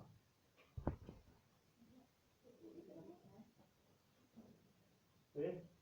Just the 6 countries that we've been talking about in the alliances. Okay, so I'll point them out one more time so you know you've got them all. So you've got to cover, you can call it either United Kingdom or Great Britain, either or, fine. So Britain, France, write it nice and big, in the right place on the map, so clearly France will be going here. Then next to France, Germany, you can call it German Empire, you can just call it Germany. Then over the other side of Germany, that big country there on your map, Russia. Then you need to come down to the big one here, is Austria-Hungary. You don't need to write all these other little bits, just Austria-Hungary. And then finally, Italy. Italy is kind of shaped, if you look at Italy, it's almost shaped like a boot, isn't it, at the bottom, like a high heel sort of boot when you see it, so that's how you always kind of know it's Italy. Now, do that, when you've written all 6 countries, you can put your pens down and got them in the right place. Yeah. Now, okay. Now, your final task of the day is this. You're going to have, don't do it until I've spoken, you're going to have 2 different coloured pencils, right? And what you're going to do is you're going to shade in the triple entente one colour and the triple alliance another colour. So just the 2 alliances. So Britain, France and Russia are together, so they go one colour. So the easy way to remember it, the 3 in the middle, like here, Germany, Austria, Italy, they go in a different colour. When you've done it, what you'll just need to do, if I can just borrow Ben's, what you'll then need to do, probably in this space up here, when you've chosen your colours, and you know who's which colour, just a little bit like here, just put maybe a little, if you're using, I don't know, green, put a little sort of green box and just write next to it which alliance it is for green. Is it triple alliance or is it triple entente? So just like that bit there, triple alliance, triple entente. You need to put your little key on at the end, okay, to show which colours, which alliance. Do you understand? Right, go for it. You've got yourself about 6-7 minutes to try and get that done. So you have to shade, choose your colour, shade them in, and then create your little key.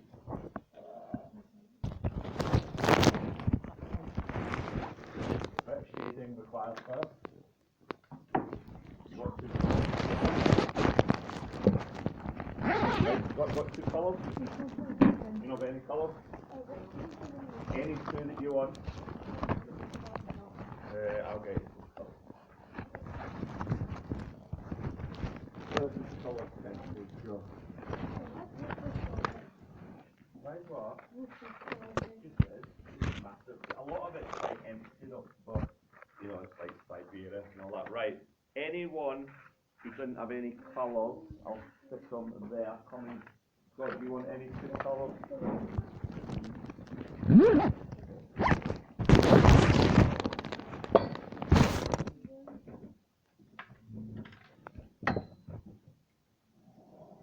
So quickly, when you go in green, go for it.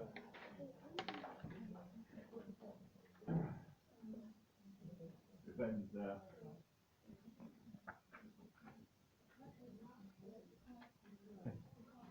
Now, when you're shading in, try and leave it so I can still see the name of the country, don't forget.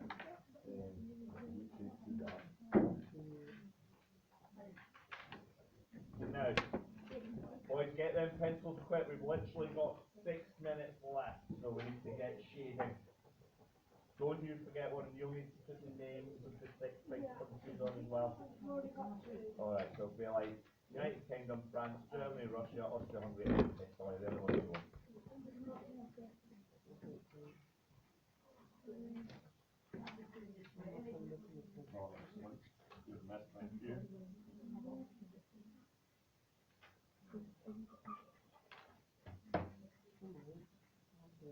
You're all doing alright? Not your writing hand you jammed in, Charlie, is it? No, that's good. Thank goodness for that. Wait, so do you have to do history in this UTS? No, choice in year 9. About this time in year 9 you make your choices. I'm gonna do it anyway. History is currently anyway with the biggest option subject. But there's some subjects like you have to do, obviously, like maths, science, English, etc. But the rest you get to, you choose 3 out of the 12 ones that are left. Yeah. Austria-Hungary? Oh yeah, don't worry about that, that's Romania. But you don't need to label that. We're just doing that one, that one, that one, that one, that one, and that. We're just doing the 6 countries in the alliances. Have you done extra ones? No. That's alright, don't worry. Because you've got to now colour in the 2 alliances, 2 different colours. So Britain, France, Russia, Scotland go 1 colour, like this map here, and then Germany, Austria, and Italy have to go a different colour to show the 2 alliances. I'll do that for green because it's so good.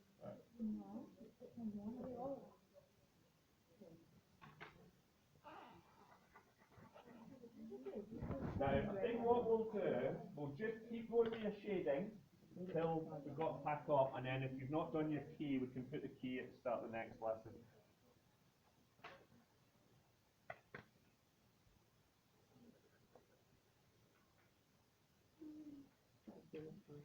Okay, get shaded. So remember, 1 alliance for 1 colour, 1 alliance for the other colour. So you've got to separate Britain, France, Britain, France and Russia have to be a different colour from Germany, Austria, Hungary and Italy. Why? Because 2 different alliances. No, B said Russia's my favourite. Yeah, that's right. Well, we are quite small, but in those days, notice as well, in those days, the United Kingdom included the whole of Ireland, so all of that was together, whereas these days, of course, Wait, so we own Ireland? in those days we did, yeah, you didn't get Republic of Ireland until really the end of 1921. So, now we only have the north bit of Ireland, the rest of it is a separate country.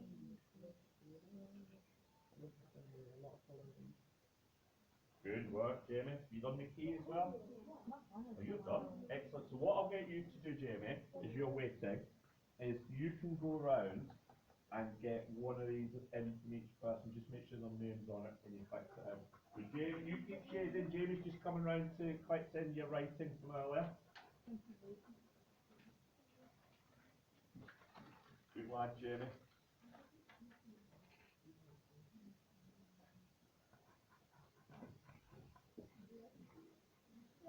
Yes. Have you done the key? Yeah, you've done that. What you can do then is you pack up ready, and in about 60 seconds I'll ask you to click everyone's map test club. Alright. So everyone else, I'm going to give you 1 more minute. Don't worry, I'll let you finish it off next lesson at some point. So B said UK's the worst. In what respect? Everything. Out of every country. Who's your favourite? Russia. Russia? Not at the moment. Not at the moment, no.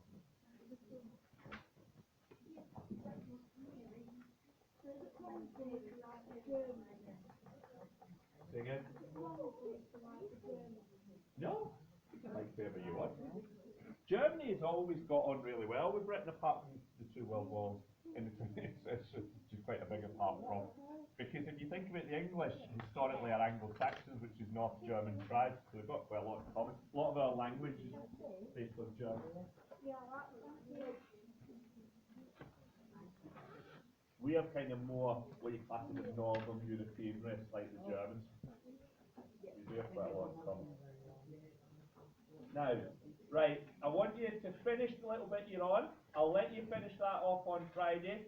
Caitlin's coming out to collect your maps, So make sure your name is on your map, and then everybody else, you borrowed my pencils, put them back in the right little box, and then start packing up. There you go. Excellent work today, group. Well done. It's in the group.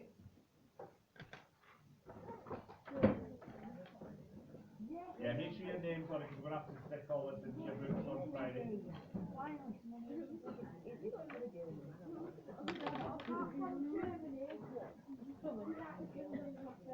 All good. I had a whole debate on it in Xbox. Yeah. By the way, bonus question, out of them 6 countries, which one doesn't exist anymore? Correct, good answer. Which countries are responsible? Radal back from then, Austria. It was kind of like an empire back then, so it was kind of one country. Hungarians had their own power and the Austrians Why? had their own power. Now, is anything else backed up? Is that right, Michelle? Cut the fingers off African style.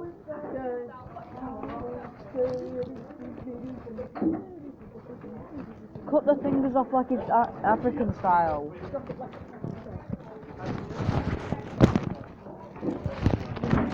Hey man, what you doing, man?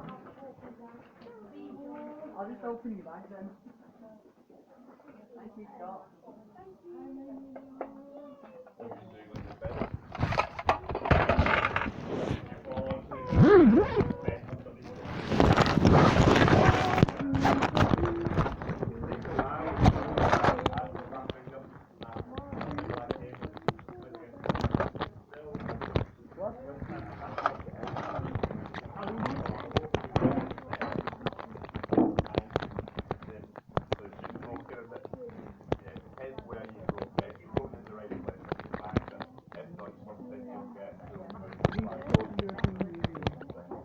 Do you support the Soviet Union? Yes. Stop supporting the Soviet Union. Right, let's get lined up. Very cool, Scott. Stay off my cold voice. Scott is a real comrade.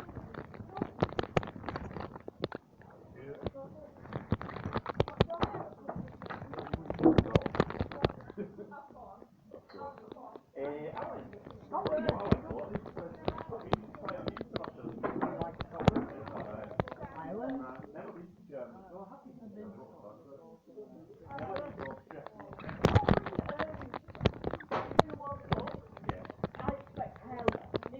If Scotland somehow gets through, we're still going to play the Ukraine then well. We're in England's group, aren't we? Yeah. Oh, that'll be a nightmare.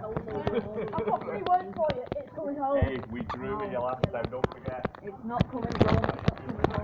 It's not coming home. It can't go wrong. Who's gone?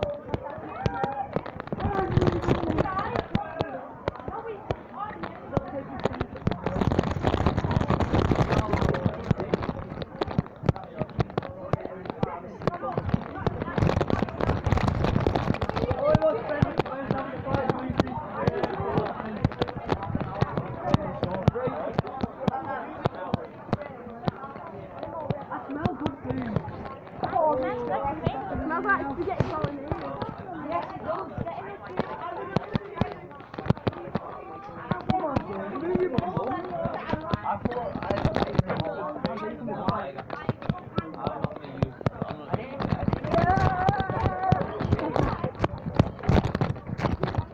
Down into the beach.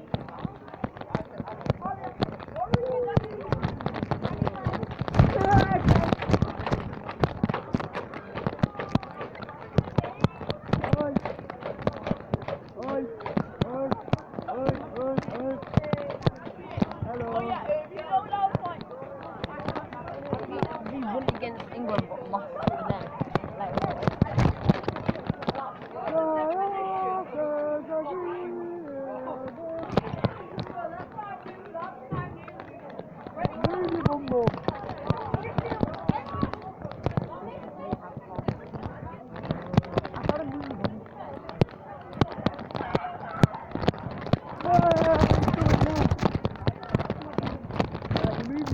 You're moving.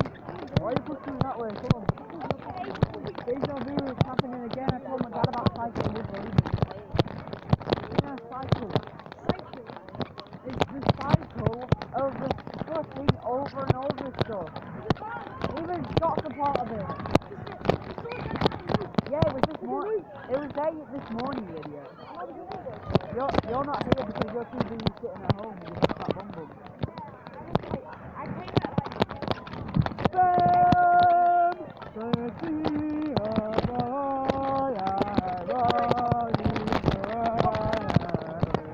Hey, Scott, have a flower. Putting it down your glasses.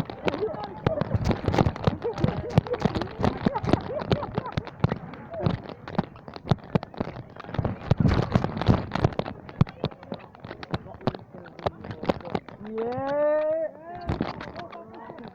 North Africa. What about South Africa? South Africa's in Britain. What about Boca Boca? They play rugby. They play rugby. Yeah, they're good. They're the best. What, you don't know about Boca Boca? They're the best. They're the best rugby. They're the best rugby team in the world. No, they're not. They're the best rugby team in the world. I bet they're not on them.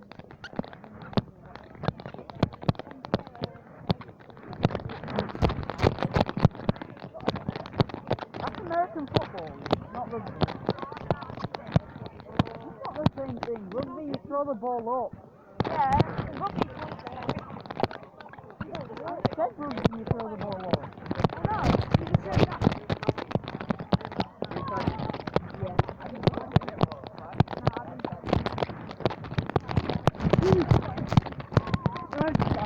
I got Scott in a chokehold. He's not breathing now. He's gonna die.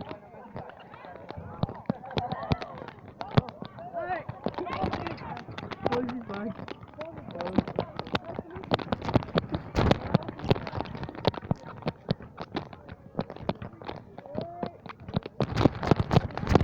What? What are you on about, man?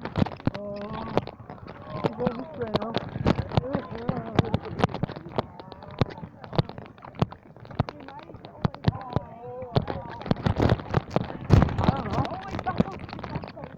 Backroom. Backroom! Don't get to the backroom now.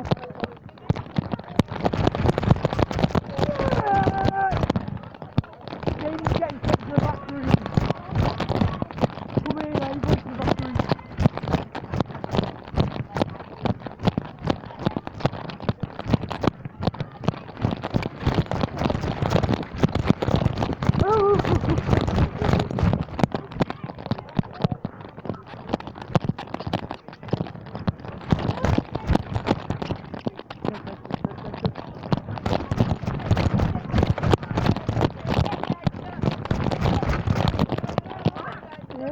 Out.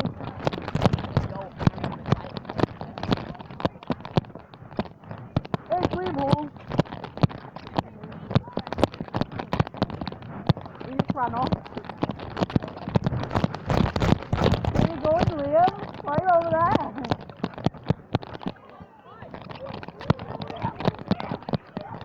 Come here, you give me that bum bum.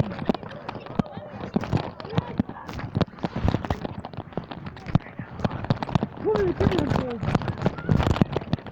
Give me a phone. Give me a phone. I've got your Nintendo Switch. I can't get your bag open. It's not. We're going to Hogwarts. It's blue market. It's closing now. My dad went. Oh, I opened both of them. It's actually not closing. My dad went to Hogwarts 9 years ago.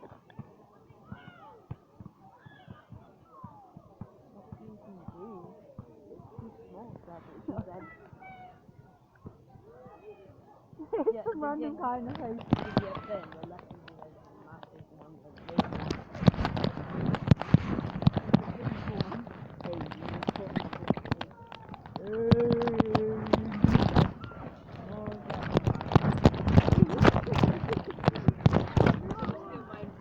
Where's Liam? Here you go, Liam. This is your bag now.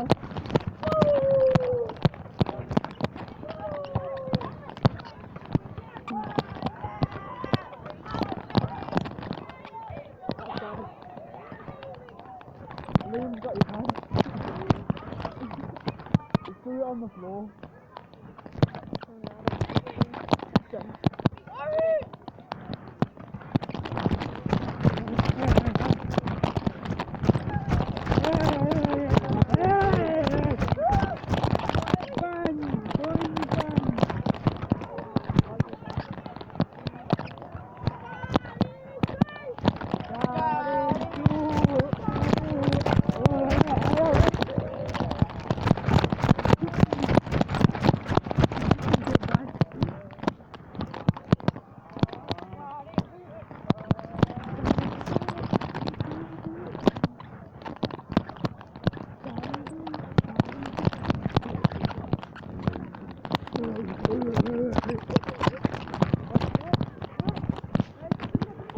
I'll wrap your hands behind your back.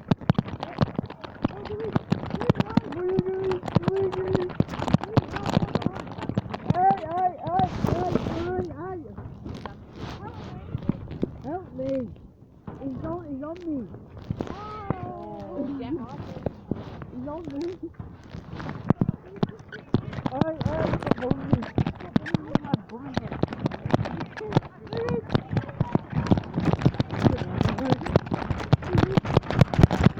This is my bag.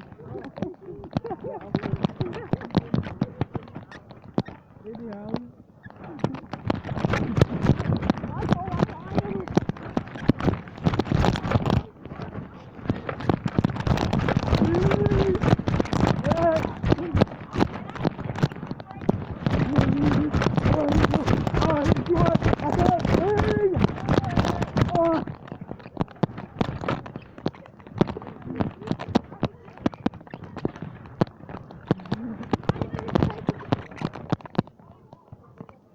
Take it to McDonald's. Oh, that big cheese. Respect.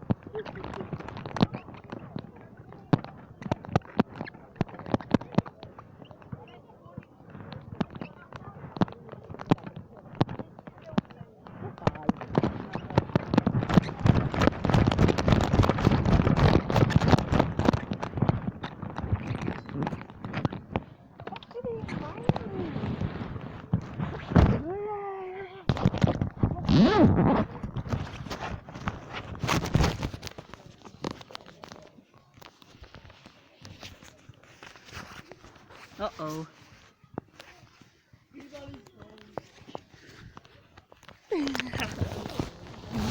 That's it. The time is 11:10. What is this? Transferry Express. I got 2 photos. What's the other one?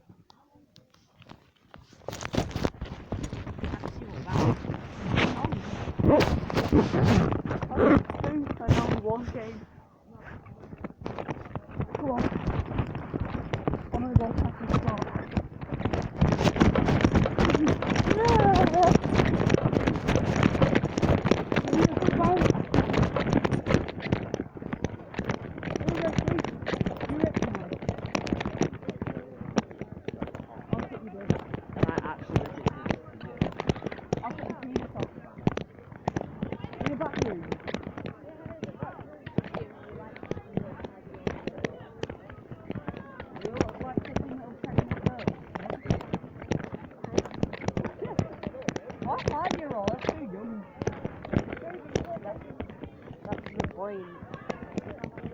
I'm not too young, but it's not really hot when I'm 5 years old.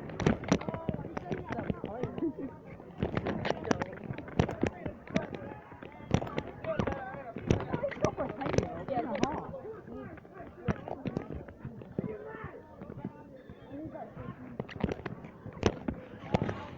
Oil.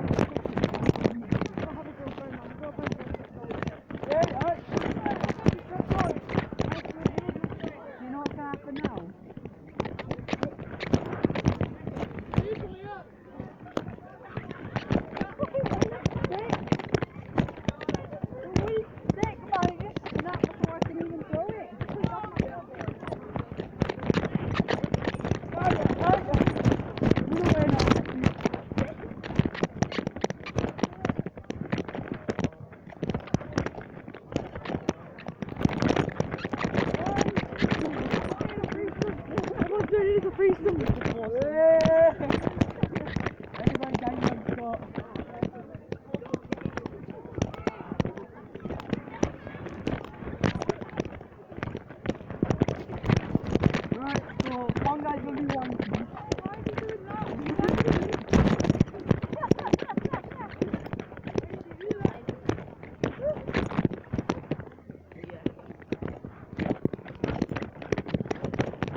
bend you over.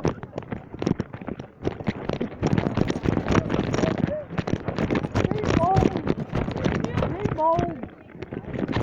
Keep mold. Keep mold. Keep mold.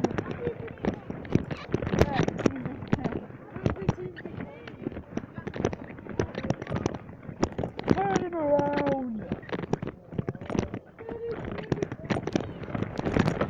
Turn around for that man.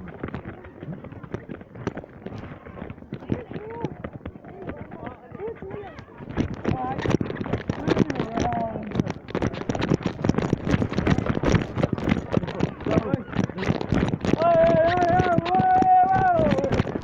Goodbye.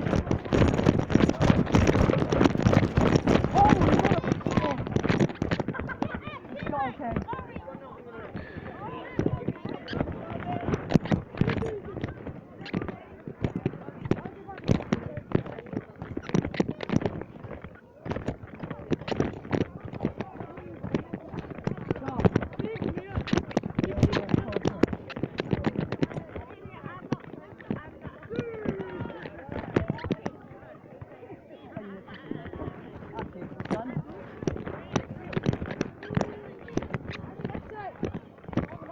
Jamie, do the weird thing.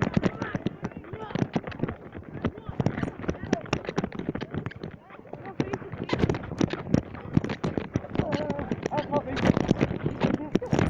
Ah.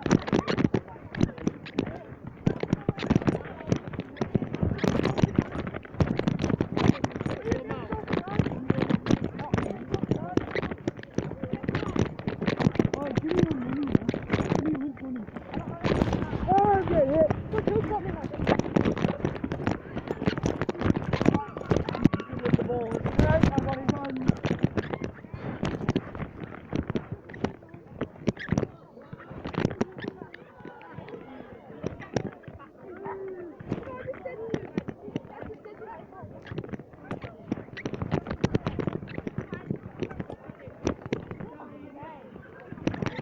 Give me that. Give me them. Yeah, my glasses there.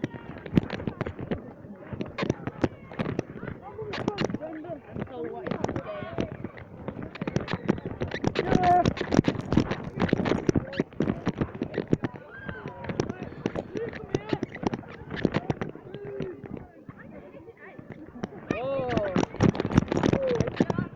Oh, my head. Just give me your food. Oh, my food. My food. I need that. Wait. Your bag, I'm going it down. Talk to me, please.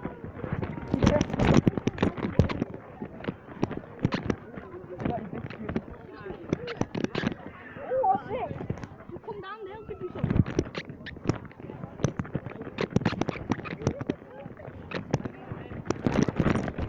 Hey.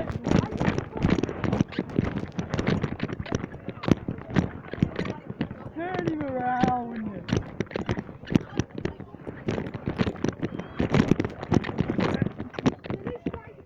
Turn him around.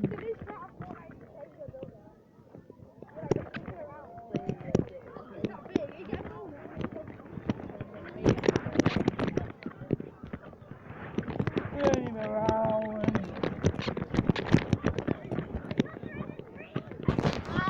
He's not moving now. I've got him.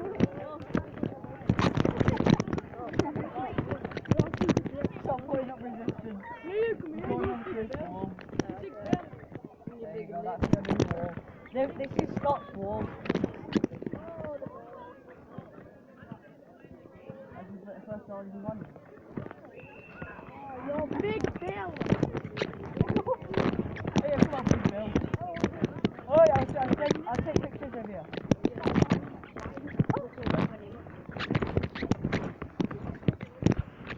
Hello. Hi, do you want money? You do not want money.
then you do.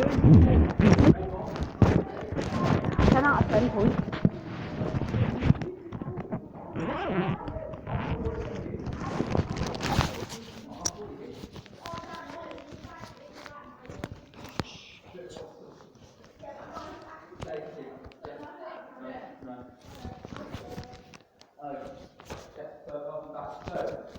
Date and title, Monday, 25th of April, in Dr. and for a recall, Where'd Caleb go? you are going to be free. Oh.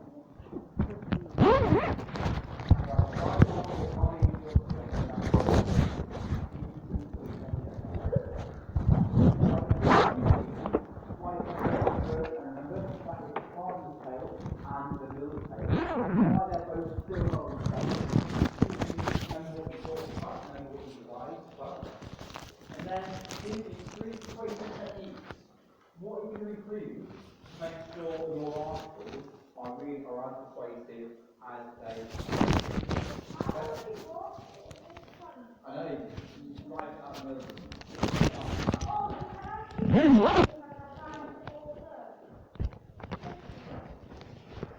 Then you will be able to use priority your circle for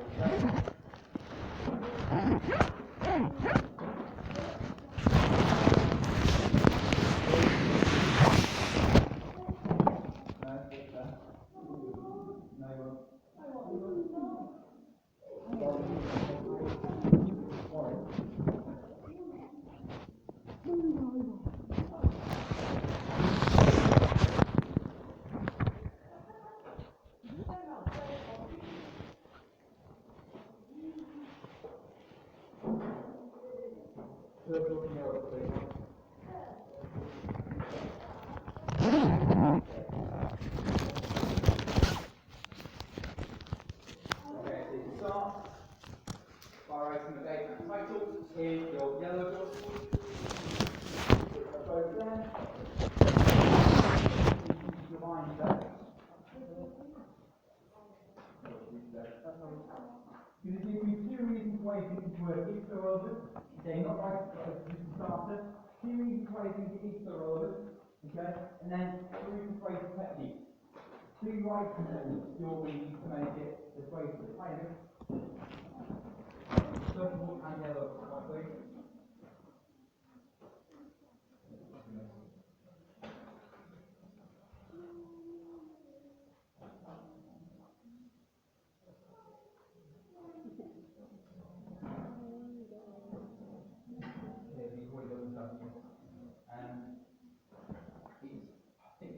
I'm going to go for half an hour on this, so if you need to be around, so okay. So, it's Thursday, then we can catch up. Then we're going to move on to our topic. Yeah. Okay, from the board? April 2026. Right, year 8. Far too noisy for me. It will be assessment conditions. Anyway, it's 3 core conditions. Okay? Every lesson that you come in, not make noise, you get on silently with what is on the board. That is what I expect of you. Okay, so answer your name for the register. Ben? Ben Watson. Anything? Yes, sir. Caleb? Amy? Scott? Yes, sir. Riley? Ruby? Richard?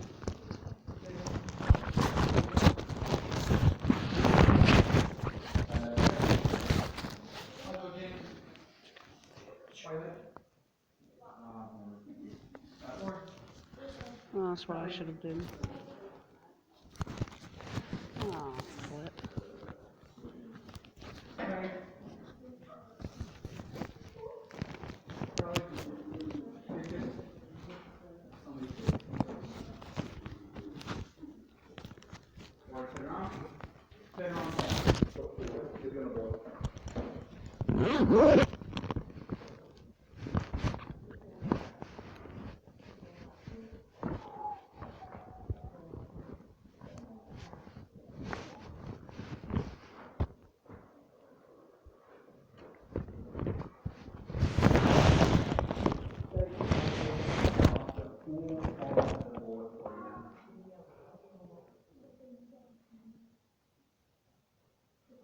Warren, I know it's in that room, but if you need to write it in your see if you can find that for you.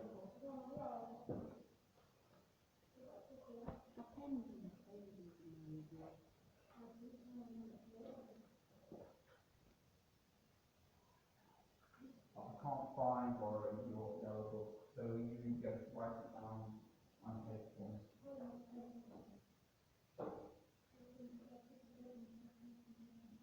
I probably told you when you took up your book more.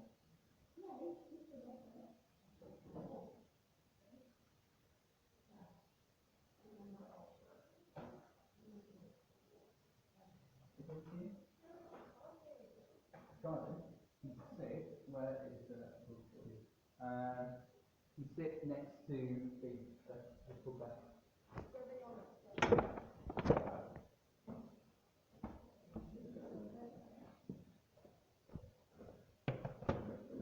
Okay, so if nothing else, make sure you get that date on the back. Leave it back there.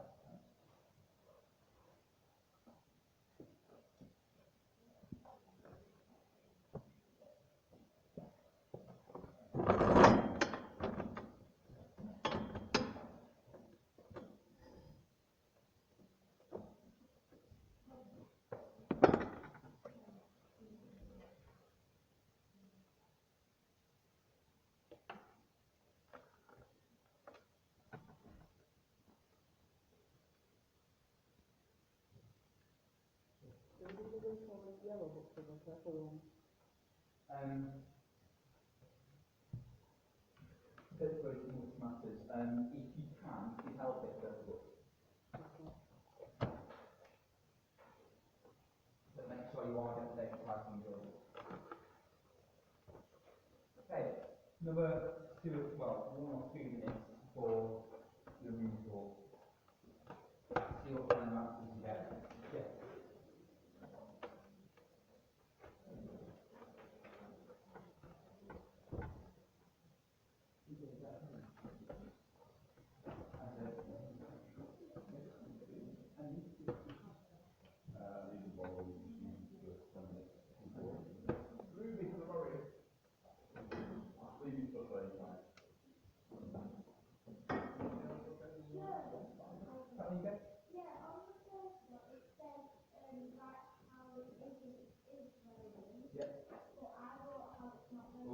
How it isn't. Okay, so you can write 2 while you're reading now.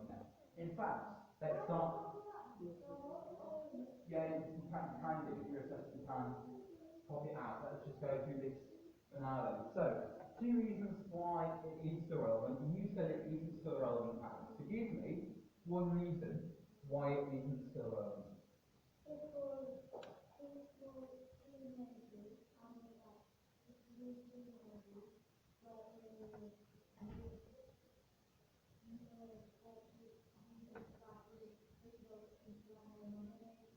Yeah, good.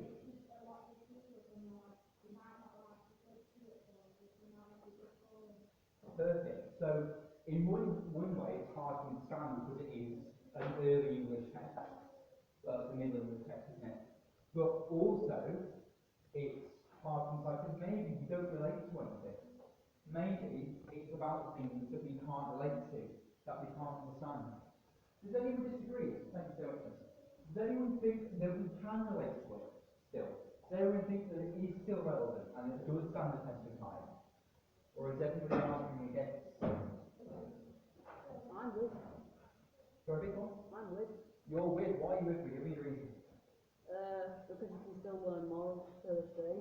Perfectly. Morals, like what? Morals like don't steal or don't be too greedy.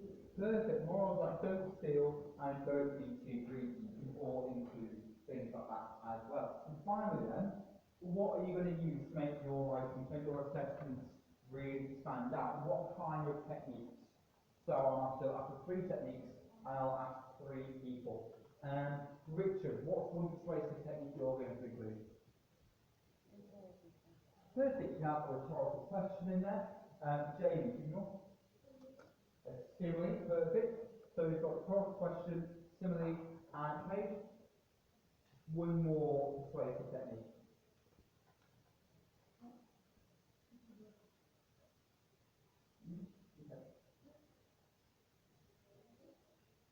Yeah, this is what me, I get my head That thing where you show what's going to happen at the end of the story, in the beginning of the story, like when the protagonist here, where they all die in the end.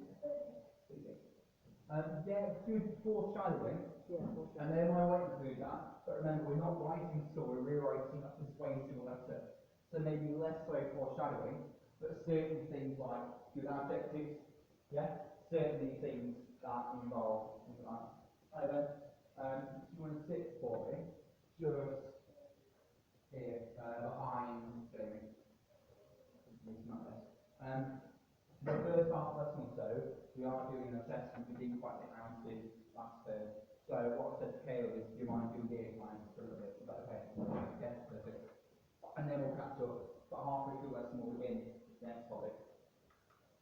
Okay. So, we've got our persuasive techniques. We know what side we're on.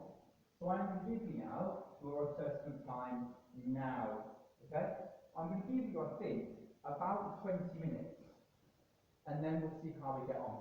Now I know that those of you who are in, you have written this up already in your further books. You're going to be allowed to use those. Okay? You can have those open in front of you. So if you want to use those as proper things in your books, you can do. If you want to use it as a starting space for your assessments, you can do. Okay? So after you've got the date and the title in your first books, then everything yours will be there. But what we do, what was it? I think she's got, there's a different class in there now, but we'll try and rest in the books. Have you got time? Have you got the assessment there? Have you done the assessment, lesson? Listen, it's sort of what I would say.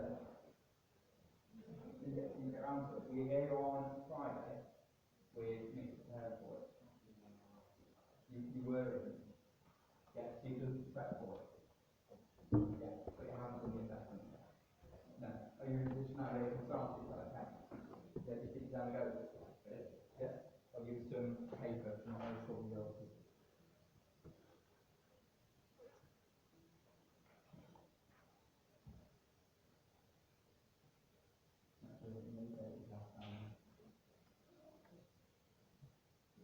Okay, 20 minutes. Don't forget, you can use your further books. Got a memory test.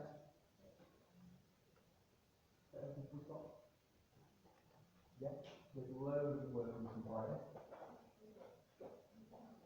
The school was really pleased with how you all work.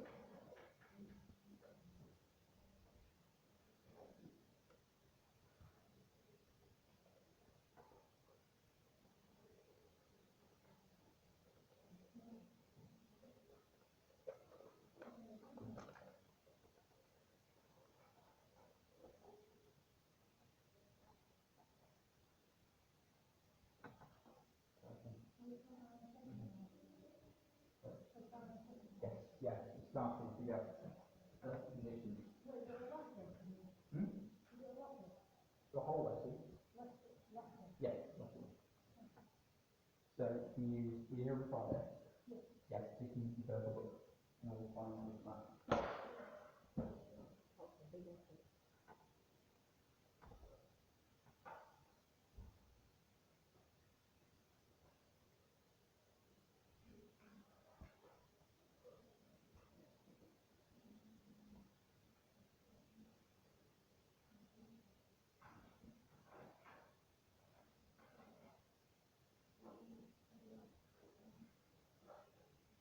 Go for it, Charles. I need further work. I'm not doing everything for you.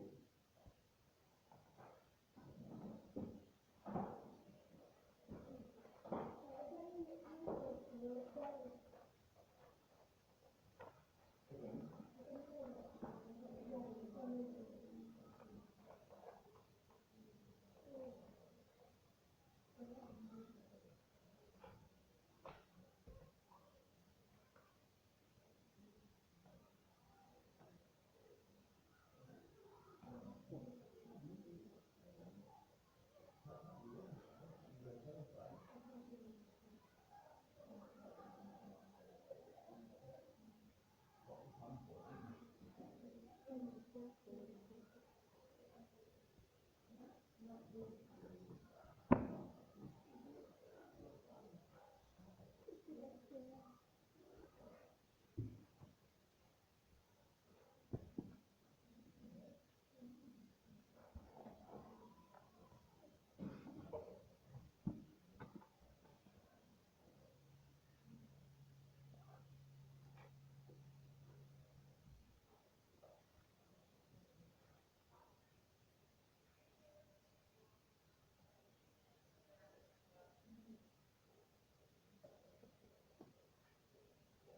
you have all started writing reasonably perfect books. Feel free to copy them into your other books if you need to.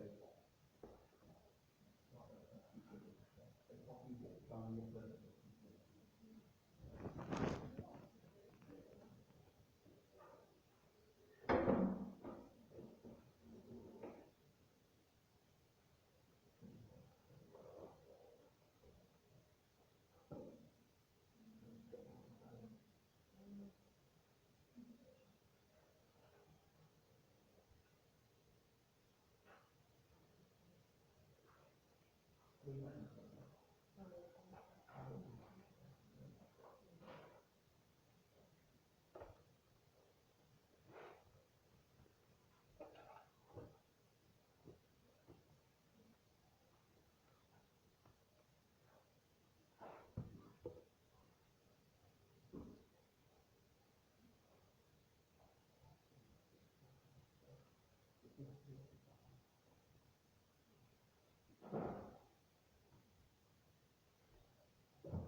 So if you are sitting as well, I'm going to leave this up on the board as well.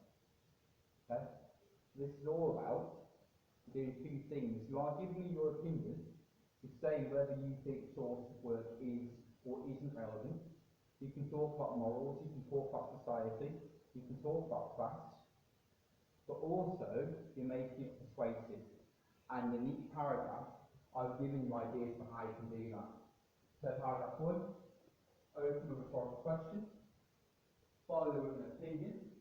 You can use a metaphor or a simile, so a mountain of books, maybe, a fountain of knowledge, something like that. Repetition of direct threats, so you will take repetition of you. Make sure you're directly addressing me as the reader. A double rhetorical question, how did it happen? Why do we need work, maybe?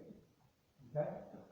Simple sentence, expert opinion. There are loads of these that it should be a little bit familiar with if you're with a client on Friday that you can use as well. Okay? State your opinion, each word still relevant. And then on the board, if you want to follow that kind of framework, if you want to follow these kind of techniques, you can do as well. So I'm going to leave it up for you.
Versus the struggle, giving you a few sentence answers in the UK. Okay? So you can ask these, what is your opinion and why? I think water is or isn't relevant. Why? Why do you think that? I've also given you some techniques to use. So for a question, direct address, simile, metaphors, and short sentences. Use them, okay? So if you are really struggling, give your opinion, voice it like that, and make sure including those little building blocks that I've given you to make it persuasive.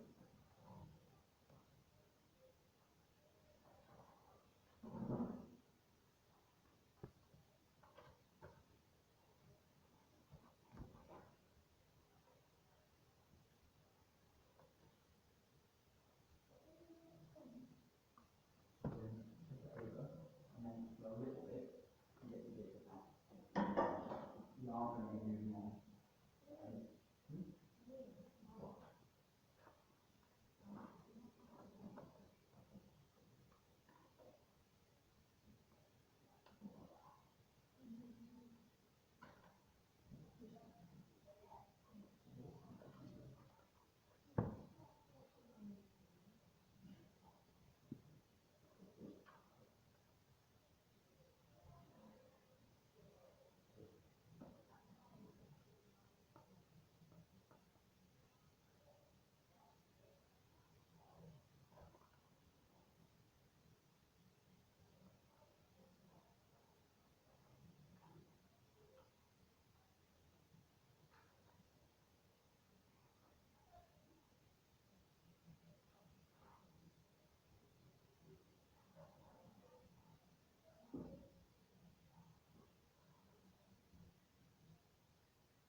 Okay, you've had about half a lesson now. I know some of you are finishing, some of you don't really now anymore. I am seeing some good work from some of you. So I'm going to give you, I think, 10 more minutes. Okay? For those of you, I know, who are struggling with this, who haven't done it, what I'm going to do is I can't take any more time out of this term. Okay? But what I might do is find some really simple resources for you and make sure that you can do it on a proper go of it in a lunchtime. Okay? Probably going to be tomorrow lunchtime or maybe Wednesday lunchtime. I will let you know tomorrow when that will be. Okay? 10 minutes. Make sure you've got it as good as you can do. And those of you who either think you've done an awful lot will be having another go at lunchtime. Okay?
Okay, we've got about 4 more minutes. Do as much as you can on this, okay? If you feel like you need more time, and I will be checking to see, do I think you need more time? I will, and you're not in trouble, this isn't a detention or anything, just make sure you all get the support you need to complete this, okay? I will prepare more resources, and you can do this at a lunchtime with me, but I can't take any more time out of this. So 4 minutes, make sure you get it as finished as possible, okay? So make sure you're finishing it off in the correct way. Make sure you're including as many persuasive techniques as you can.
Okay, you've got 1 more minute, those of you who are still writing.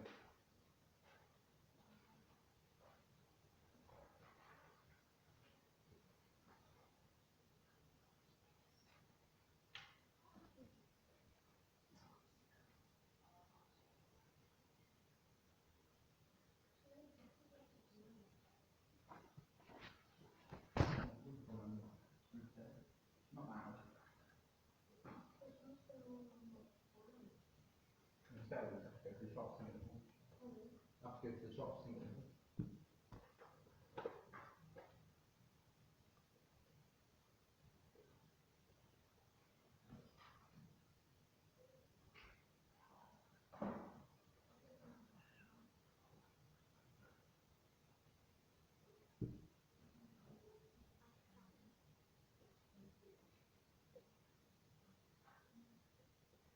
Okay, thank you for waiting patiently, those that have finished. Could you put your yellow books to one side for me, please? Okay. And I will let you know tomorrow whether I'm expecting you in for a lunchtime. To start with then, so in your purple books, please. I want you to get the day down already.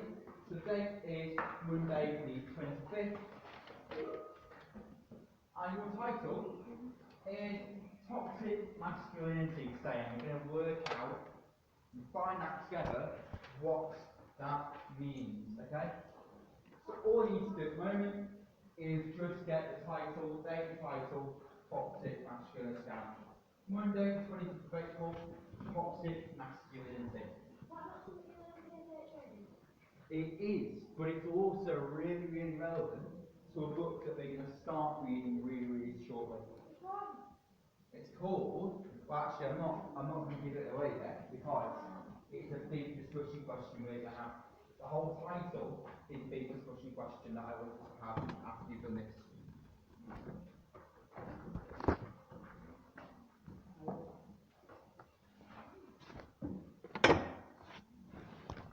Okay, I'm going to give you 10 more seconds to make sure you get the dates and title, and then I'm going to move on. Yep.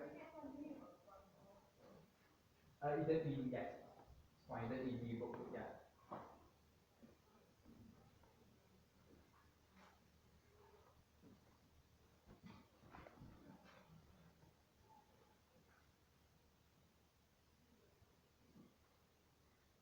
Okie doke. 10 seconds is up to date title and toxic masculinity. So, to answer your question, Kathleen? No. Well, it's not, because a title isn't Should Boys Cry, but it's actually Boys Don't Cry. Okay? That's the name of the book that we're going to read. It's also the name of a great song molecule. Should Boys Cry then? What do we think? Should boys cry? Let's first of all have a quick hands up. Put a hands up if you think, yeah, of course should boys cry. Okay, quite a few of us. Put your hands up those of you think boys should be slightly less emotional. Boys should maybe cry a little bit less. Yeah, but you don't really see boys crying, right? Okay, yeah, good. Good, Kathleen. Why don't you see boys cry an awful lot? Because they think that it's masculine. Good. I love that. They think, and that links to this idea of toxic masculinity that we're going into. They think crying is not masculine. They think it doesn't match this kind of macho stereotype they put on. And it's really interesting to see that loads of the boys in this class actually put their hands up and said, yeah, of course boys should cry. Ben, why did you put your hands up? Why do you think boys should cry? Yeah, exactly. At a funeral, you'd almost be kind of a psychopath not to, wouldn't you? If a close relative has died, why on earth shouldn't you cry? Why would you be expected not to cry? Good. B, you also raised your hands. Why else do you think boys should cry? Well, because boys aren't any different to girls in some way. Okay, explain that. Why do you think that is?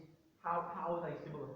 Because, well, boys and girls, it's not like they're completely different. It's not like boys are like some sort of alien creature who don't cry and cry blood. In other words, yeah, boys and girls, we're all affected by emotions, aren't we? And actually, we probably can't control how we react to those emotions, how we process those emotions. You know, would you? I remember boys don't cry because everyone has emotions. Yeah, everyone does. Everyone does have emotions. And, you know, why are boys any different? So, Calvin said it wasn't seen as masculine. It wasn't seen as a masculine thing for boys to cry. Why do we think that is? Warren, why do you think that is? Why do you think that men don't think it is manly, men don't think it is masculine to cry?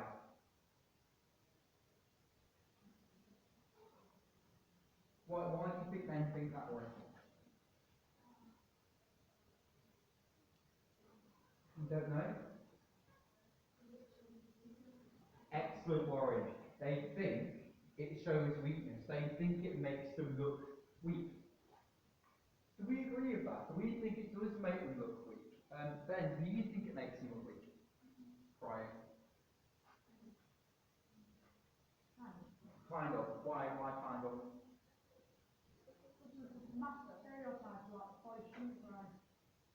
I love where you use the word stereotype. Go on, unpack that. Why? What is a stereotype? If you cry, automatically a girl. Yeah, good. So a stereotype is that crying, being overly emotional, is a girl's job, isn't it? It's a thing that girls do. And us men, we're manlier. Okay? We expect to take things on the chin. You know, you don't see those of you who saw Tyson Fury, you know, you don't see Tyson Fury crying after being hooked around the door or something, do you? Well, no, that's true as well. That's true as well. Warren, what? Well, sorry. Yeah, I think it does. I think ages ago, you know, it was rightly or wrongly it was seen as something that, women were more emotional. I've just done something with my year sevens. Yeah, it actually is seen as a weakness. I've just done a bit of Shakespeare by year sevens, and in Shakespeare's time, girls weren't allowed to play actors because it was they were seen as too emotional for it. It wasn't seen as a feminine thing to do. So there are elements of that go way, way back in time. I'm going to move on, Georgina. I know, so that I need to know what that was again with websites and this and that. Just put, is Chaucer's work still of today? Today, it's toxic masculinity. Okay, so, can you, for me, copy both of these definitions down into your books? So, really helpfully, Ben has already touched on a stereotype. So, a stereotype is a view or belief of something or someone, so a suspicion that you have about something or someone. And a prejudice is slightly different. A prejudice is an opinion you have before you meet someone. An opinion formed beforehand, and a stereotype is more of a group-wide belief about something. So you get those definitions down for me, please.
Okay, most people got that down.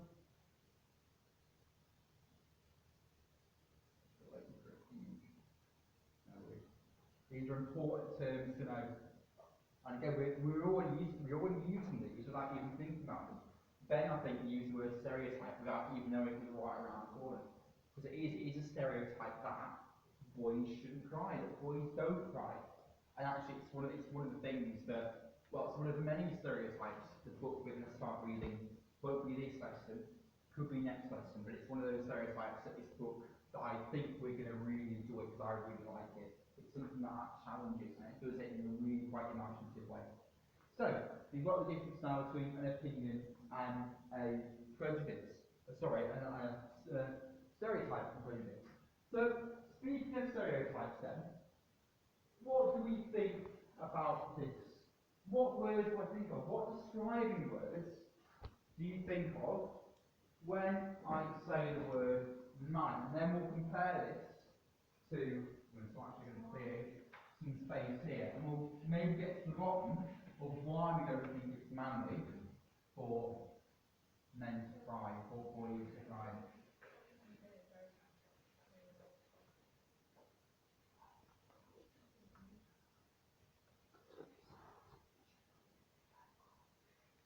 Okay, Richard, start us off please. When I say to you the word man, what adjectives come to mind? What does it make you think of? What should men be like?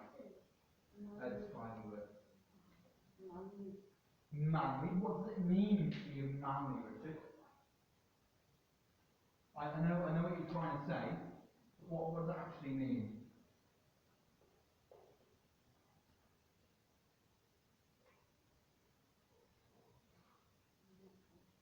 Not sure.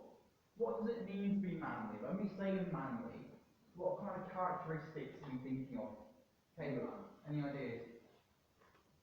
If someone's manly, what are we saying about them? That they're what? See? Strong, okay? So you could have said they strong and tough, okay? So remember, they're physically strong and they're tough, so they don't really take any stick, okay? They're expected to take things on the chin, alright? Yeah, I think there is a certain degree of intelligence there as well. I mean, and that goes throughout history, that men were kind of expected to learn the harder stuff, and women didn't have access to that kind of learning. Richard, Frank? Brave is perfect. So now we're getting to what it means to be manly, aren't we? Strong, brave, certainly. Justin? Yeah, strong. You've got strong. Anything else? Anything else about being a man? Ben, anything to add? No? Okay, so we've got some ideas for what it means to be a man. Now, what's going to be really interesting is when we compare this to women, and again, these are stereotypes that are made about the word woman. So what do we think then of women? When I say to you the word women, what kind of words do you think of? Amy? Yeah, maybe they're braver, maybe they're brave in their own right. Yeah, so you've also got the brave and tough bits here. So we've got women being very empowering about women. Let's see what a man says. Let's see what Bea has to say. I don't know, I've got a lot of ideas, but I think all of them are a little bit inappropriate, so I don't want to say. Well, as long as they're not too inappropriate, yeah. because I think all the inappropriate ideas will come from this idea of stereotypes. So give me one idea that you're a bit nervous about. Sexy. Yeah, okay, good. So let's take it seriously. They're meant to be. Women are good looking. And we don't have that with men, do we? Yeah, we've got the physical strength, we've got the toughness, but there's nothing in the word man that suggests to us that a man needs to be good looking. But when we say woman, I think maybe the woman that we picture is actually quite attractive. So yeah, I agree that it is inappropriate, but I think it does show a clear difference, doesn't it, Georgina? They expect us like saying for like stuff, I don't know, run teacher and your mother nature. Good, okay. So we get from women, we get all these connotations about her future job, and they all kind of involve a house, they all involve upbringing, they all involve a child. So woman, really, when we think about woman, we think about family, don't we? And we don't really think about family with a man. Anything, hey, what? Special, yeah. So they're a little bit different. We've got family attractive. Anything else? Any other stereotypes? Anything else that makes a woman different from a man? What about this idea of physical strength? So you've got the idea of manliness, haven't we? And to be manly is to be really strong, it's to carry things, it's to be a gentleman. Well, they can be, but when we think of women, do we think of her as being as strong as a man? Do we think of her as being... Okay, that's a fair point. That's a fair point, but even then, this idea of baby, it's all about the family. It's this idea that the family is a woman's responsibility completely. Anything else? Super strong because once you're marrying a child. No, yeah, exactly, and that's what Kathleen just said. But, step back on that, we still have this idea of family, which we don't really get with man. So, yeah, we can see. It should, it absolutely should. But what I'm saying is, I think these stereotypes from time have always concerned the child. They are. History, society, sentence. Years ago, where was the woman supposed to be? At home, having giving bringing children. Yeah.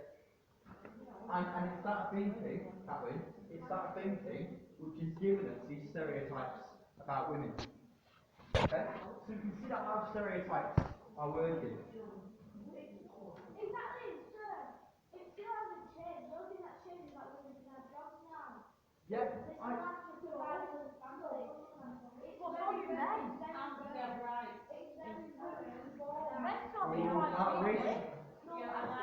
At risk of making this a full-blown argument. What about the dad? Right, three, two, and one. Okay, so we will have a look at this in a little bit more detail next lesson, but I'm still on about the idea of prejudice and stereotypes.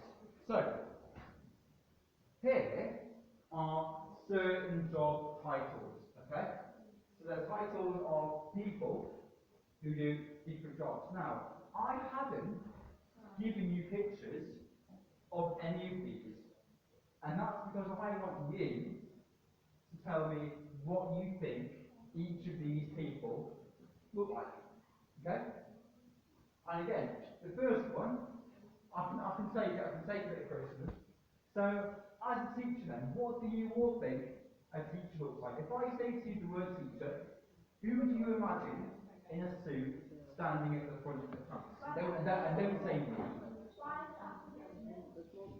Well, the mixed teacher. Charlie? Okay, yeah, good. So I think, especially at this school, and especially in the English department, I'm actually one of only 3 male English teachers, and all the rest of us are women, okay? So we're in quite a mixed department.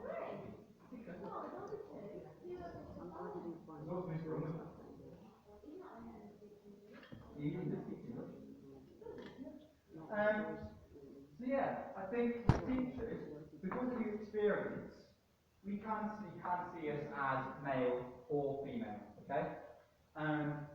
How do they look if they're male or female, to be a teacher? How do you need to look? How do you need to dress? How do you need to act for it? Smart, yeah. Is it a smartly dressed man or a woman? What other ideas about teachers do we have in the first instance? Charlie? Okay, yeah. That's quite a nice approach to teachers. That's something they can be kind. Hopefully, you'll think that all your teachers are fairly smart as well. So you'll think that they all know their stuff.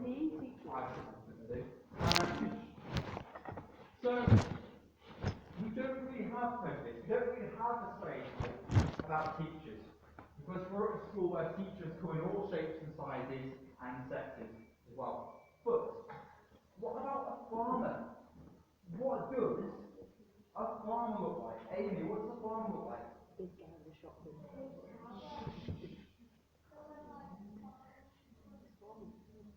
Good. What is farmer? What kind of things does farmer wear? Good. You'll wear big for those types of breeds. And hand up. Yeah. Sorry. Yeah. Good. Boots, dungarees, and boots and stuff, Caleb. Yeah. Overwatering of mice and men type stuff. Ben. What birthday comes to my mind when I hear the word farmer? Go on. Jeremy Clarkson. Yeah. Good. Big guy with a shotgun. But yeah, I think he's influenced by Clarkson's farm, like that's influenced stereotypes. But I don't know about you, but when I think about a farmer, I think about a big beefy guy with a flat cap, a big beard, a checkered shirt, braces, boots up to here, wading through mud with a sheepdog. Does everyone agree? Is that what you think about? Yeah, nothing wrong. So I've got prejudice about this as well. It is like 20 past now. I'm going to try and get away from this a little bit. Caleb and Charlie, can you collect in, please? Or, in fact, Charlie, can you collect some more purple books? Caleb, can you collect some yellow books, please? Thank you very much. The rest of you have away, and I'll be enjoying this.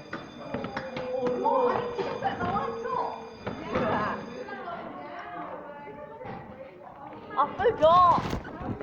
Honest mistake, man. I don't want to be late to lesson. Please do. I would highly appreciate that. Yes? Yeah, that's why I'm getting my laptop. I didn't even bring my book.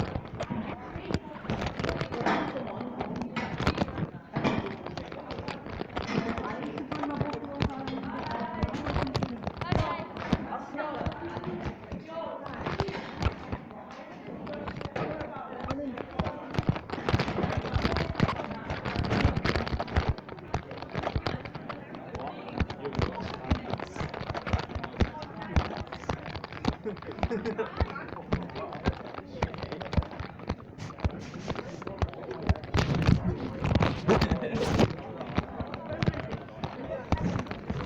come back. Oh, wait.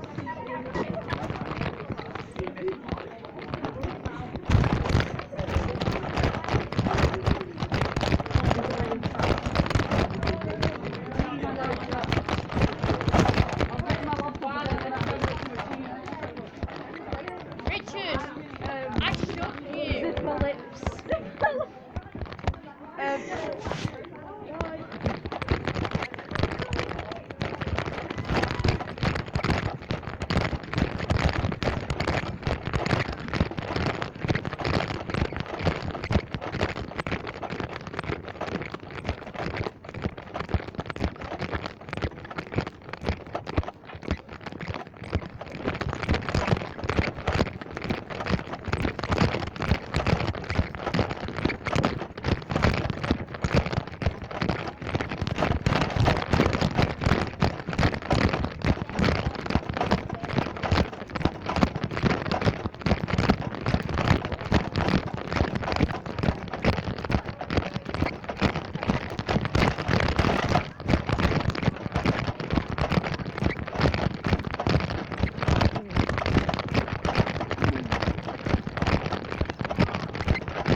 Oh, he's doing playing us again.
here, when you can see them, they're called drip holes.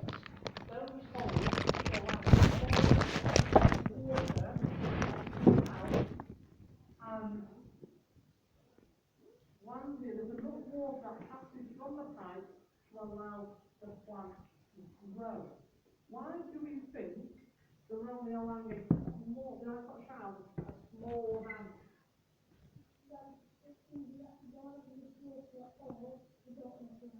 Okay, good.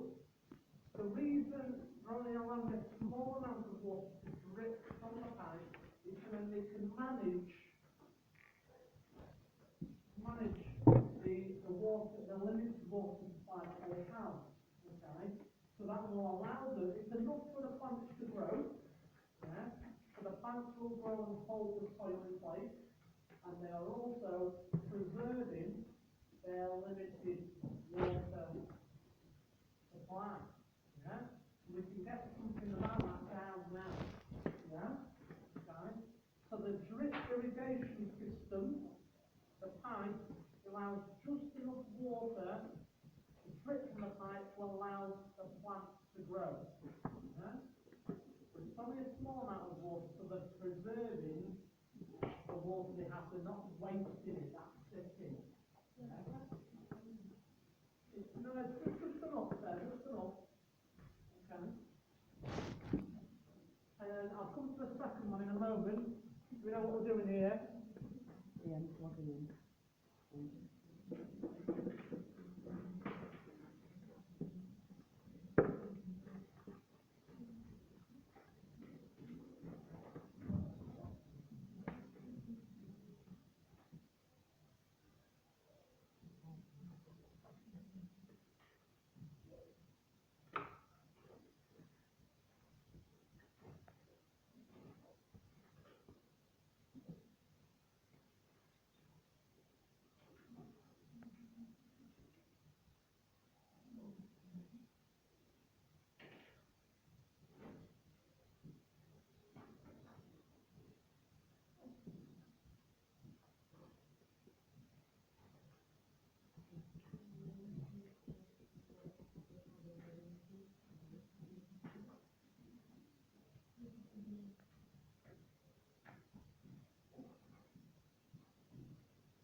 The questions from the please, Ben.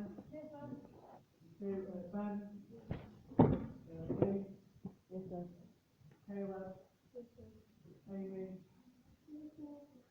Scott. Riley. No. Ruby. Richard. Jamie. Regina. Jessica. Warren. Alan. Paige. Sally. Lucas. Lucy.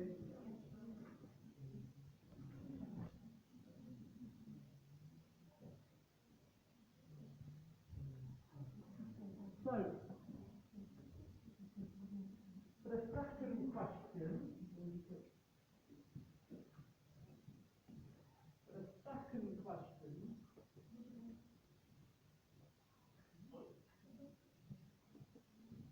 I was going to ask you,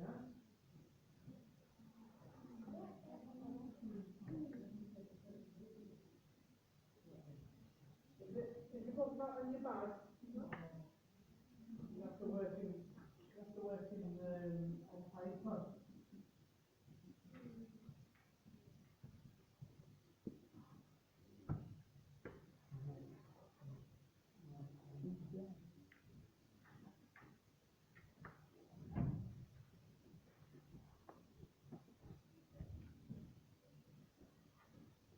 Right, so the second one, solar cookers. So the people here, they're using a solar cooker to obviously heat their food, cook their food. Why, how will using that, this solar cooker, how will that actually reduce desertification? Taylor. Good. Good. So because they're using the solar cooker, they no longer need to cut down trees. If the trees remain, the trees are still holding the soil in the ground. So the land won't be turning into desert. Okay, there we go. Yeah, so quickly let's get something down about that. Yeah, the use of solar cookers means demand for fuel wood as trees are cut down. Therefore, the tree roots will still hold the soil in place. That's the key. That's all. That's all we need. Yeah. 2 minutes with that, and we'll see how we've done.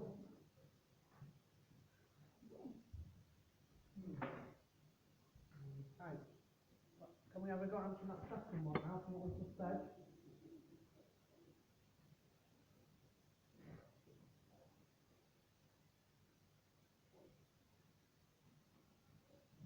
When you make a mistake, what do you do? Got a ruler. I've got a line for it, yeah. Can we make sure that all dates and titles are neatly underlined? If you answer anything in our book, please.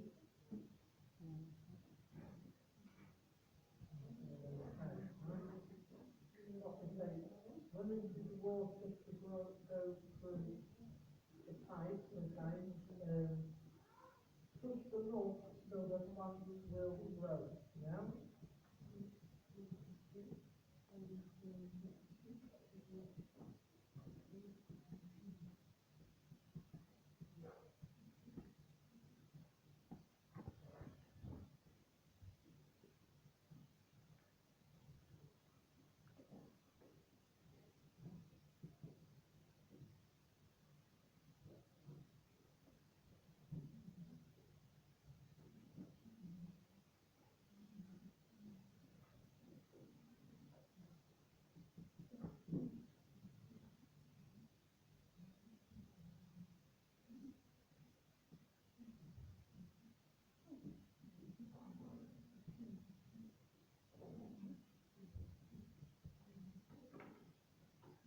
So number 2, can we just get down the sentence that I've highlighted in red now? Okay.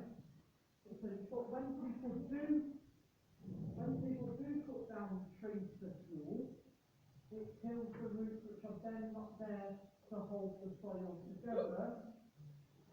You can also add up to that, solar cookers prevent this. Yeah? Just like, I'll put it in red for you to just read it.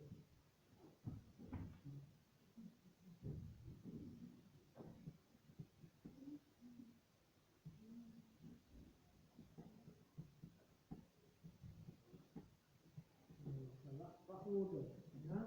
So when people do cut down trees for fuel, it kills the roots because they're not there to hold the soil together.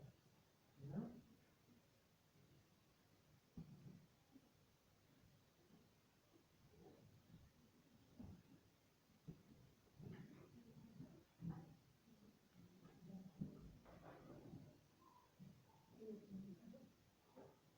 We've got a green pen. Okay. Just like the very first sentence here in green, on the first one, drip irrigation uses water very carefully. Yeah? It's nice and neat for me.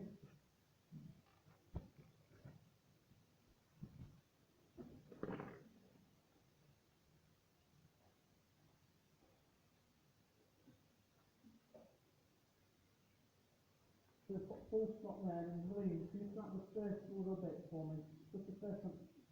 Drip irrigation uses water very carefully, just put that one in there. And got green pen.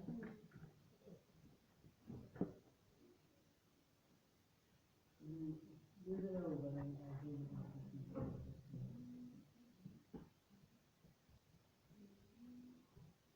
Drip irrigation uses water very carefully.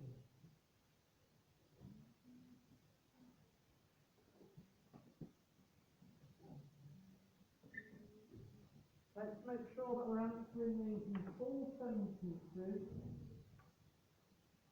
and not just one word answers. And we're taking care of our presentation to the best of our ability. But Mr. Williamson wants people who aren't taking their classwork seriously to want those people to stay behind for half an hour in her room at lunchtime. Yeah? So I would be presenting the work to the best of your ability, the best that you can do. Yeah? You do those things and you take time in the presentation and there's no issue. So we'll move on in a moment.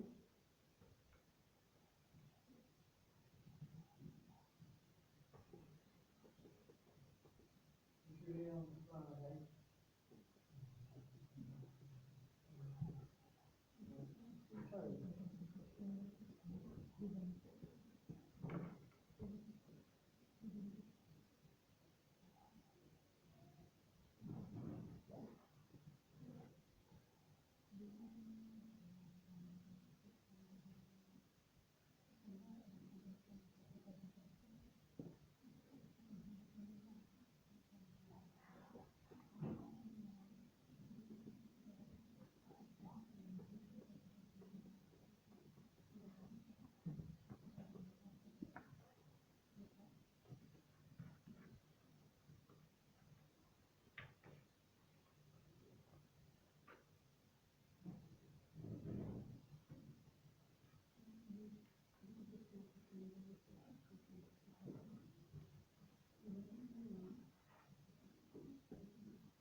Right, so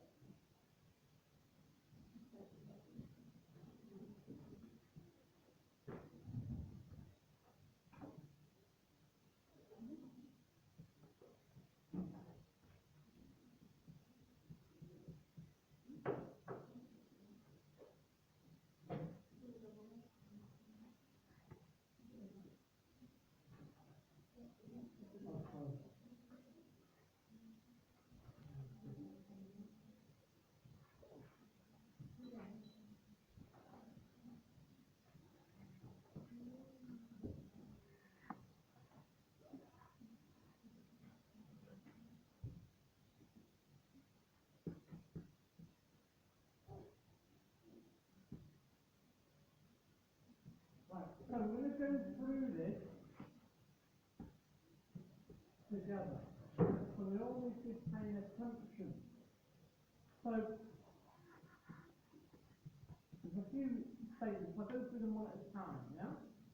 So you all got the sheet in front of you, so you can maybe read it from there. The first statement, definition, says this. This measures the average age at which a person of that country is likely to die. Of all the key words here, in bold, which key word would that sentence match up with? So I'll read it again. This measures the average age at which a person is likely to die. Of those key words, what would the correct word be? Charlie? Good, yeah? So the phrase here, let's underline it so we can see that. Life expectancy. Can we all neatly write that in that box there? That's the first one. Life expectancy. Okay.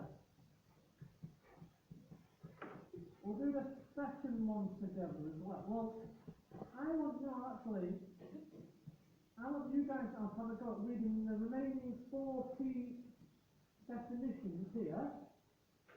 To read them and then see if you can match any of them up correctly. See if you can put any of the key. There's a few more here which will go on this table. You need to read these first and see if any of those key words would go on that table. We've got a couple of minutes to do that. Okay.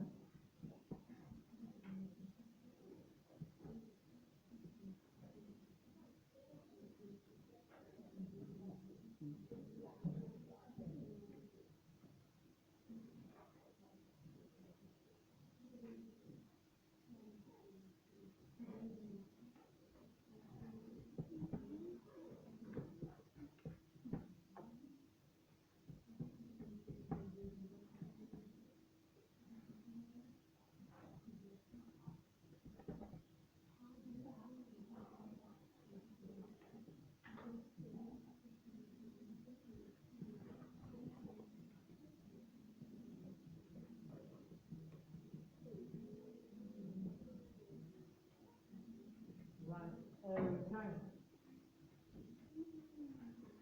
Does anybody think they can tell me the second one? This measures the percentage of adults in the country who can read and write. I'll see more than 2 hands. Jamie. Well done. The second one is adult literacy rate. Okay? So that's the percentage of adults in a country who can read and write. Yeah? What about the third one? This is a trickier one. The total value of goods and services produced by a country each year. Ben. GDP. The third one is gross domestic product. You can put GDP for short. Yeah?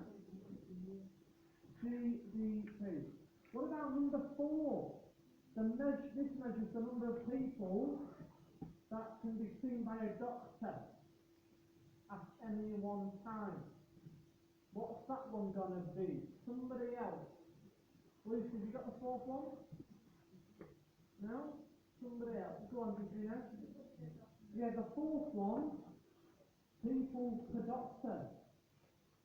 That is the average number of people that can see a doctor at any one time. Yes, the 4th one, people per doctor. Therefore, what's the last one going to be? And I'm going to go through them all again in a second. What's the last one going to be? Infant mortality rate, yeah? So, on the board now then, you see those.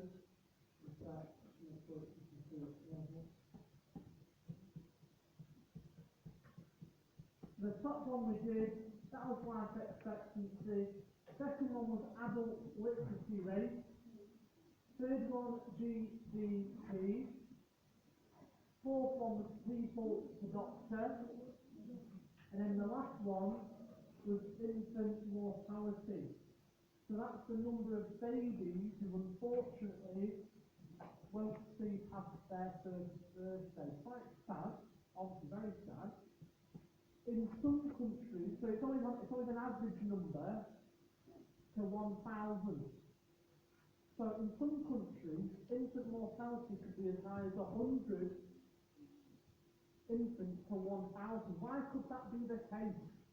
Why in some countries, let's think about it a little bit, why would the infant mortality rate be so high?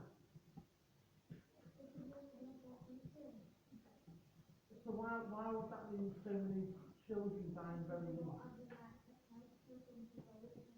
Okay, so there might be a lack of healthcare available if they're sick. What else might there be a lack of? Okay, there might might be a lack of access to clean drinking water. If a very young child, baby, is drinking dirty water, they're going to be very, very sick. Yeah? So that's why in some countries the number of infants dying is very, very high. And then if they catch a disease and they haven't had enough food and they haven't built the immune system, they will become very sick. Yeah? And maybe unfortunately die maybe. So in this country, infant mortality, the rate on average is 4 infants per 1,000 births. Obviously, 4 is still far too many, don't get me wrong. Yeah? But in some other countries, that number is much closer to 100 to the 80 per 1,000. Yeah? Maybe 90 to the 100 per 1,000. Yeah? And that's because in some countries, the children don't have access to enough food, dirty water, disease spreads more easily, lack of medicine. If you're catching a disease and you're drinking dirty water, the chances are pretty low. Especially when you're very young, you haven't got the immune system to fight that off. Yeah, very sad, isn't it? Yeah. So that is infant mortality is a good figure, a good indicator. If you look over here at the board,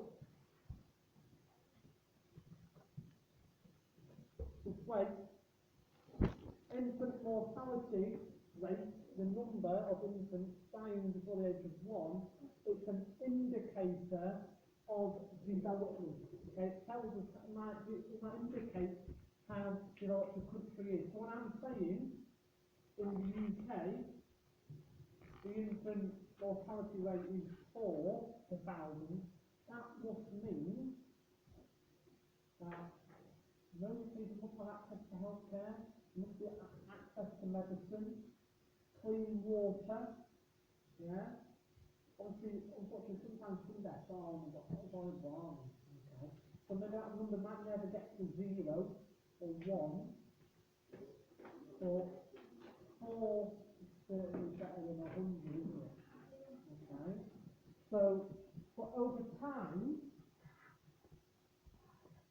as countries develop, what should happen to the infant mortality rate globally?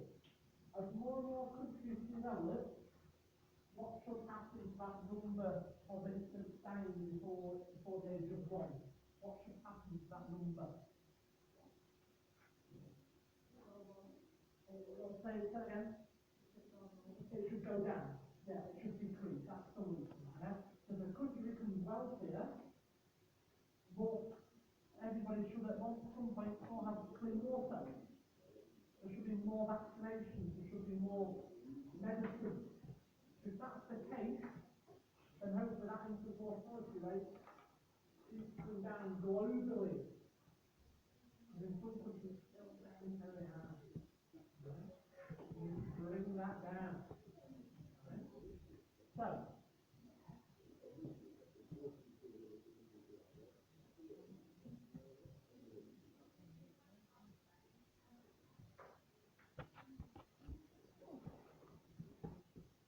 moving on. So, looking at the life expectancy. So this is China. This has got a world map right on the board again. World map, China's here. So life expectancy in China is 75 to 80 years. That's quite high, isn't it? Yeah? Quite high life expectancy. But if you look in some other countries, so it's 80 years, but China's 80 years, yeah? In some other countries, what can the life expectancy be below that? Somebody other countries tell me. In some countries, what's the life expectancy? Look, use your key at the bottom. What? And then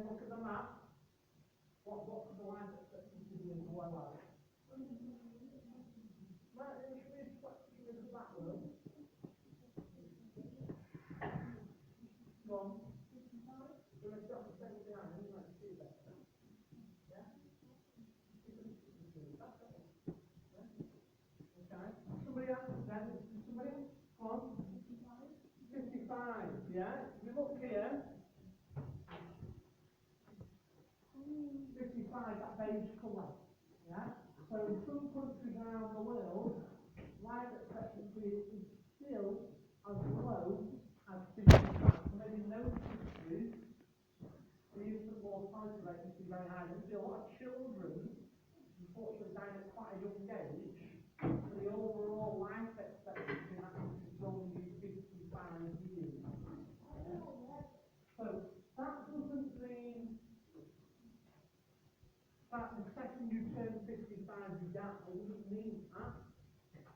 It means the average age people live to in that country. Some people still live to 78 to 9 years. Some will, but less. Yeah? Whereas in the UK, where life expectancy is 80 years,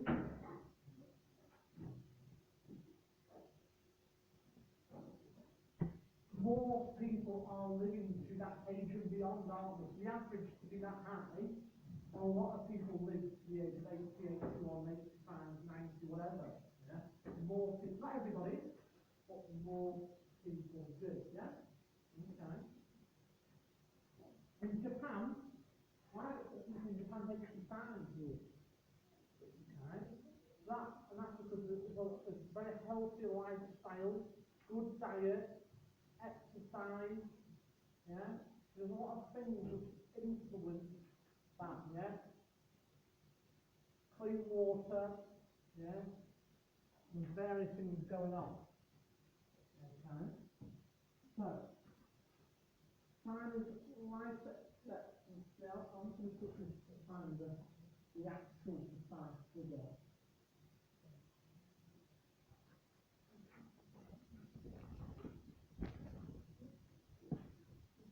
So in China, the precise figure, so if you get on your sheet, question 1 on your sheet, you put 76 years, yeah? So life expectancy in China, 76 years.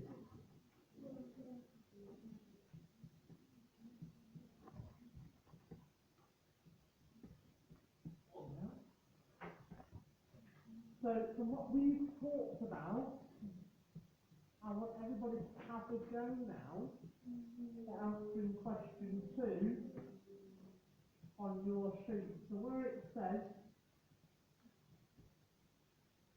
on your sheet,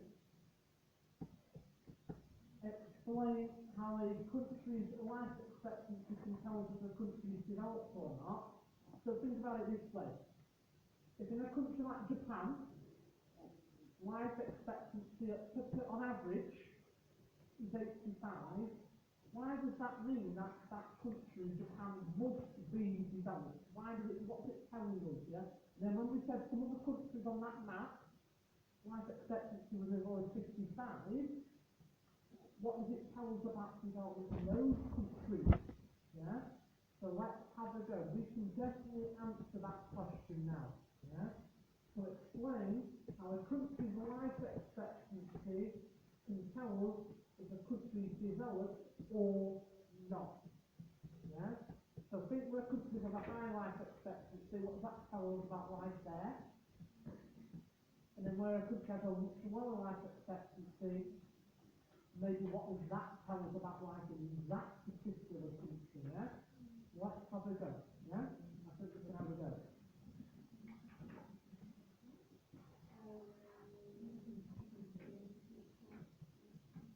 So we're saying, so in Japan, for example, life expectancy is 85 years. So if a country has a life expectancy is very bad, so what does that mean, life is still like there? In what way does it be good? What must people have? What will those people have there? What does that money maybe allow them to have? So good healthy diet, access to food, clean drinking water, yeah? So all the things you need to live a longer life, yeah?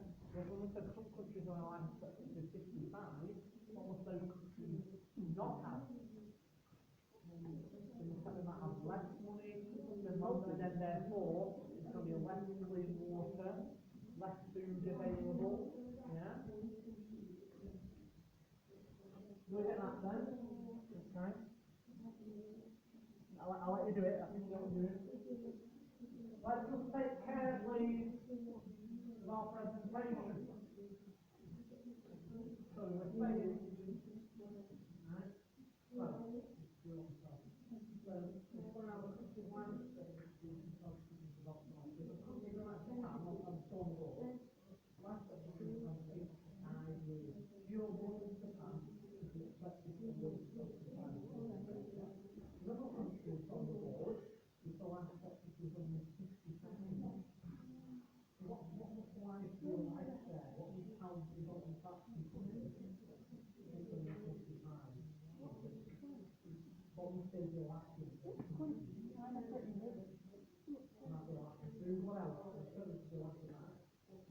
the clean water, yes.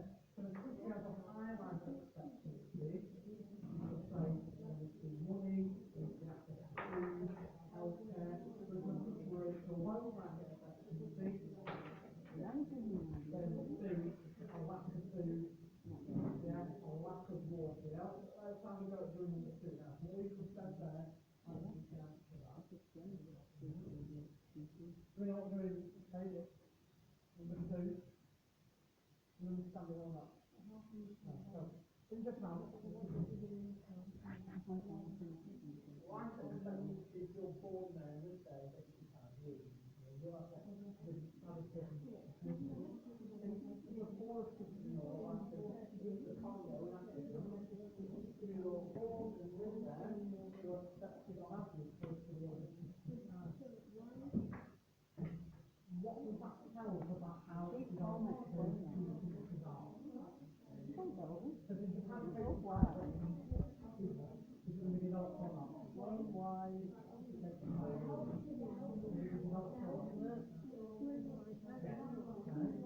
So what must those people have?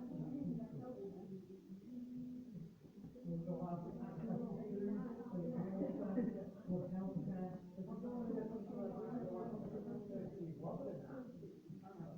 to the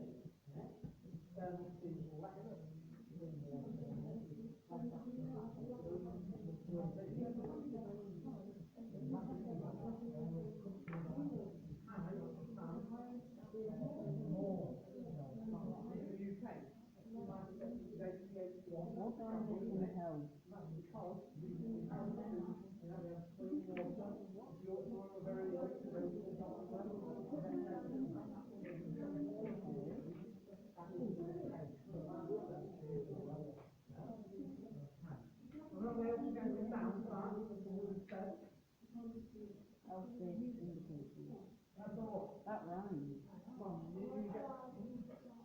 Right, what's this? So, in what part of the country would that be the case? Would it be a developed country or less developed? So, in a less developed country that's life expectancy is lower, this is life expectancy 2, clean water, yeah, life expectancy 2. So, they can get on from the life expectancy. COVID-19, Parkinson's. Right, 55 years. Which Parkinson's? Why can that country Alexander, hey, hello. For that. John Steve.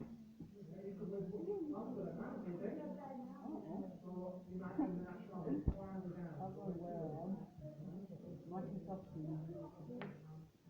Diamond plant. A giant plant. Dead plant.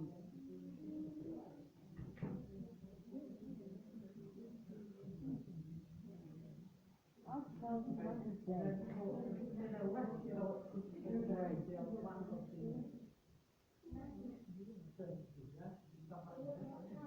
Healthcare. Are you not able to translate what we talked about?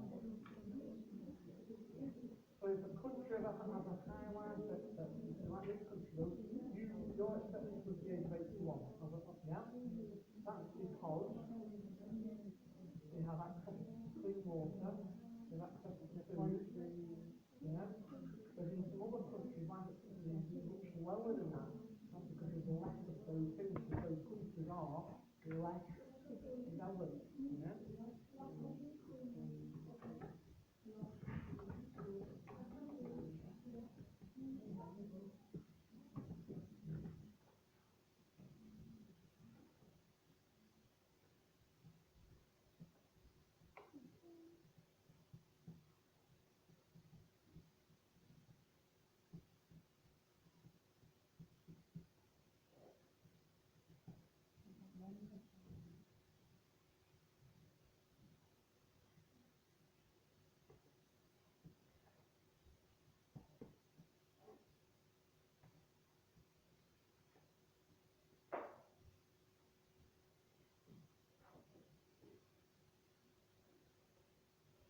I'm gonna do, can we all have our green pens out, please?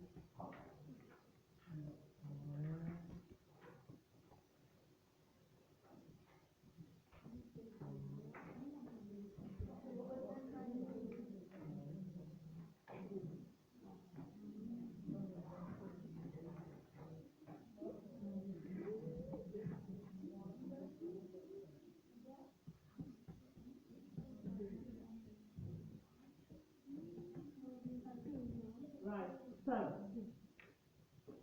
for that second question then, can we just note down some of these key points? This is for everybody. It's where I'm not talking over anyone now.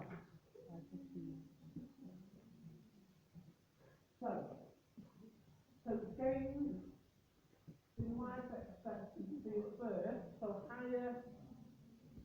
higher life expectancy can be linked to a number of factors, such as including rising living standards. So in a developed country, living standards are higher because there's an improved lifestyle, people are healthy, we've got a good diet, we've got access to food, yeah, better education. If you're now educated, it's very likely you know how to live a healthier lifestyle. Yeah? You know which are the better foods to eat, you know which are the right types of fluids to be drinking. Yeah? You know the things not to be taking. Right? As well as existing one of the key ones, in a more developed country, greater access to quality health services, a good healthcare system. Because when you are ill, you know you can have access to medicine. You go to the doctors, the GP, and they'll give you some antibiotics or some penicillin or whatever it is you need, medicine to make you better. In some poorer countries, less people have access to those things. Yeah? So can we just quickly note down what I'm saying right now is that a higher life expectancy could be linked to greater access to quality health services, yeah? Healthcare. Can we just make sure we're mentioning that? Yeah? So if you put a higher life expectancy in green, let's say, can you do this side up and up? A higher life expectancy can be linked to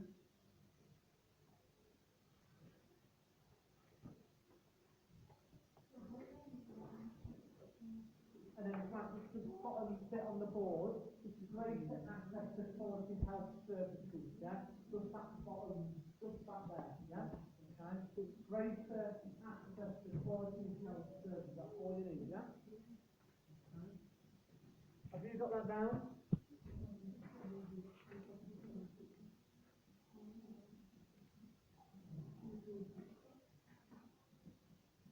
If you've got a green pen, please put in more developed countries, there will be improved lifestyles and better education. So just note that down, yes? So in green, yes, in more developed countries,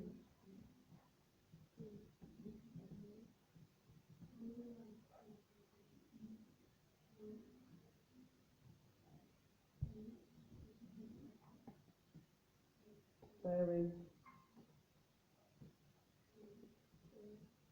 improved lifestyle and education, yeah?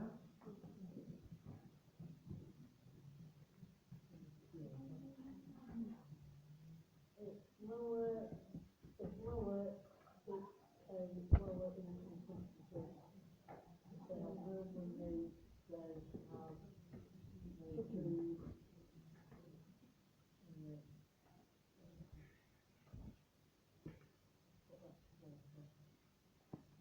they have no food, they become malnourished when you die, okay.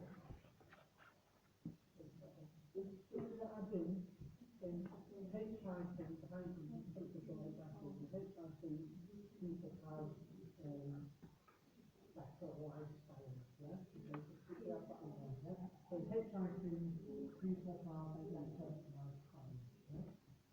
You can.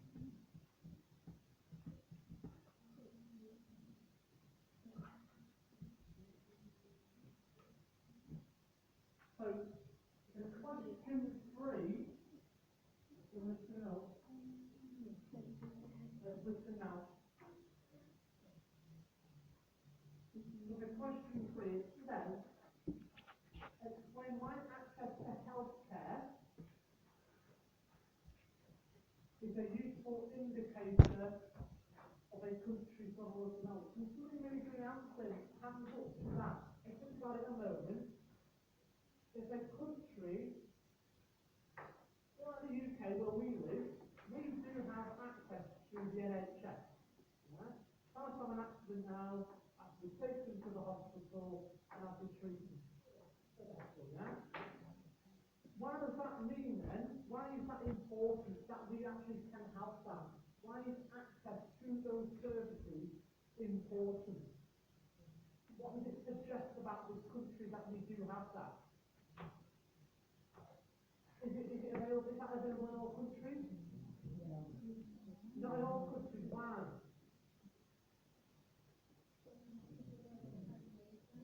Okay, so let's listen to that. You are listening.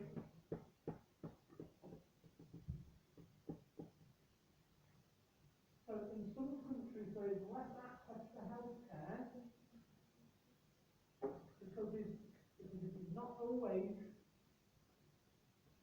provided for everybody. Yeah? In some countries, if you don't have the money, you don't get it. Okay? Okay, well that is certainly might be a factor, right? So that's important. So if a country, if you live in a country where there's access to healthcare for everybody, you must live in a developed country because the healthcare system is provided, it exists, it's there. So we live in a country where we have the NHS, the National Healthcare Service, and again, you lot, if you not work, you're until under the age of 18, and healthcare, or you can work at 60, whatever, but you can always get healthcare for free if you need it. We're very lucky, whereas in some parts of the world that is not the case. So I think we can quickly answer number 3. Let's have a go. So if you were listening, you'd be able to answer number 3 now. That's not the key.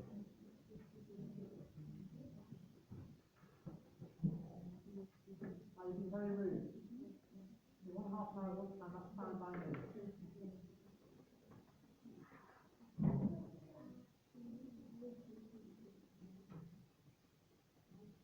So let's have a go to number 3 now.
If we are the green pen, please.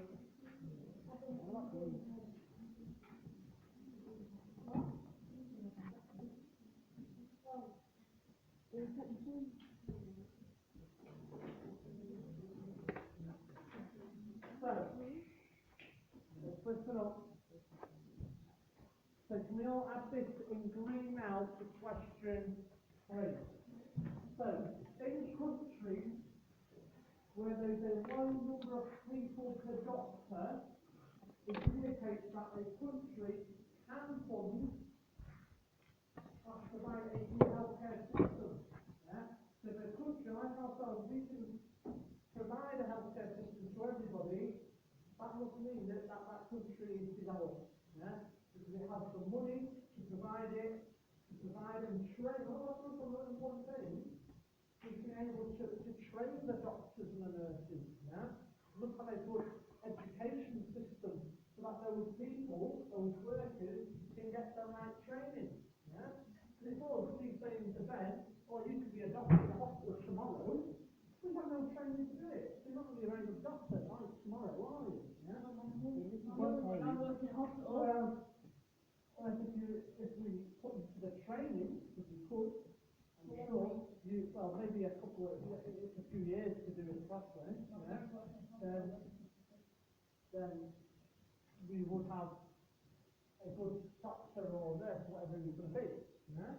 So it's important that we have a good education system to train people. Yeah? So I'm sure with whatever your mum and dad do, that they're trained, they know what they're doing, don't they? No, that's important, isn't it? You need a good bit of experience. Okay. Let's quickly get that down very quickly. My dad's bigger. For the third one. We're not got green pen. My dad's bigger. My dad's bigger. So we're getting that down quickly.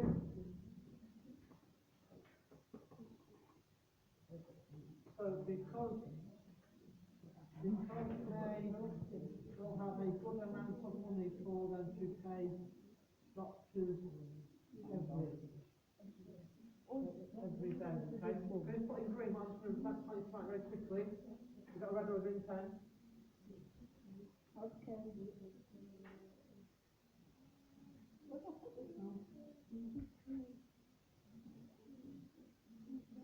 If you also write here, it is also important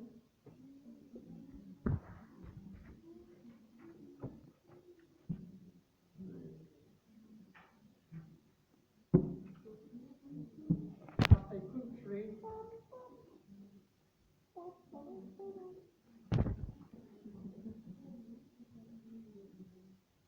has a good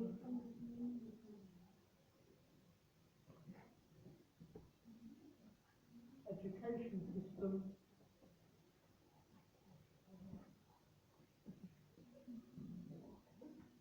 to train doctors and nurses. Yeah? Yeah, it is. Right. So quickly, if you want to be on time, you're going to leave your books open for me.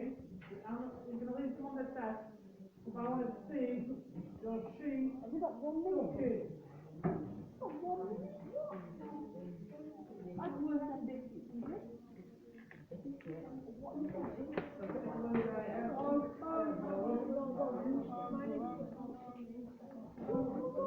Oh, we're on job 5. Job 5.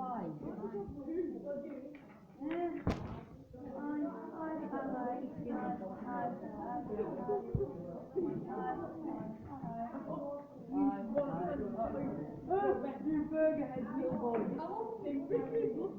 I'll grab your 1847. My 1847 now.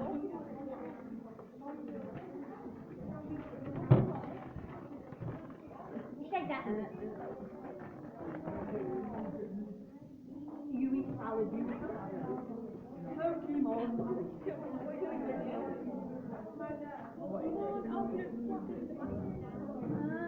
You burger.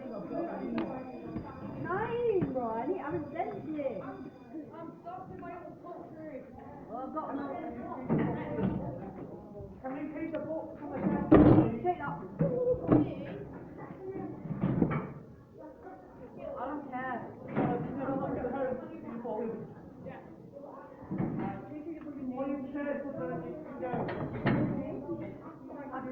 well. That's the thing. I think I'm in the big one. Yeah. Nothing but a heartache. Why the singing Tell Me Why? I'll sing it too. Tell me why. Hey, nothing but a heartache. Tell me why.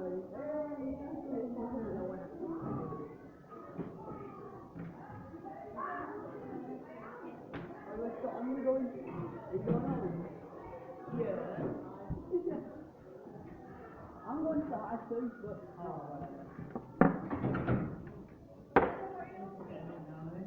I haven't got nothing to waste anyway. I can spend the whole day in here. Do you want to be brown? No, I want to be blue.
Man can't get the close to Battlefield.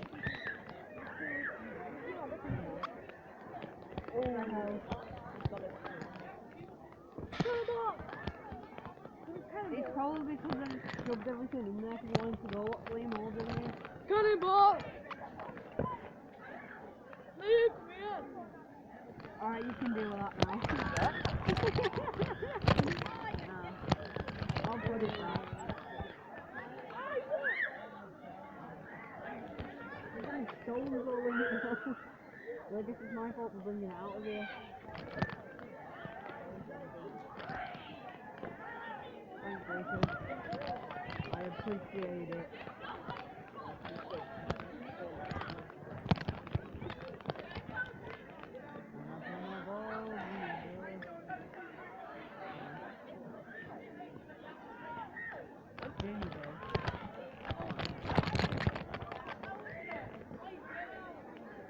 Thank you. Now I'm gonna go bring this back. Goodbye. Thank you.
for there, yeah.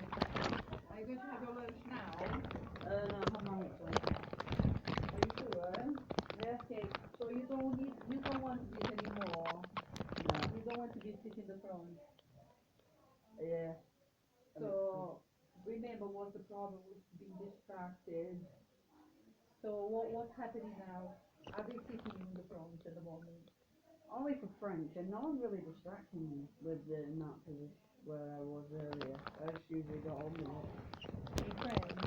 Okay. Are you sitting in the front anywhere else? I was always sitting in the front of history, and that's not really any problem. So I can Okay. history. So tell me where you are not happy about sitting in front. Mainly just French. I don't really sit at the front in French, but I just sit Yeah. like the right area with Ben Dalton.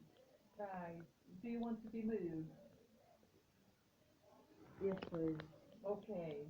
So you want to be moved. Who is your French teacher? Miss Roberts. Oh, it's Miss Roberts. I will have a word with Miss Roberts. Okay. Right. Okay.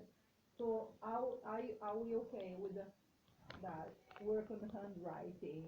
Yeah, I'm okay with all the other ones. Yeah, okay, so with the handwriting, we will have to do some work on that then. Okay? Yeah? Can we work together? We'll give you some exercise to do and stuff. You want to do that or not? I don't mind. Okay, right. Are you using your laptop? Yeah. So do you use it for which subject? Geography, sometimes history, sometimes French, sometimes English as well. Okay. Don't really need to use it for music because I just mainly do it on the keyboard and music. Right. How are you doing with asking for help? Yeah, I ask for help when I Are you need it. doing that? Yeah, I put my hands Right. up. Okay. Right. Okay. I will leave that with you just to remind you for the stuff that you have to do. Forget about the first one, right? I will talk to Miss about that. Okay. Okay, but you have to keep that to remind this one for you, that you remind yourself of that. Okay. Yeah, to ask for help and stuff.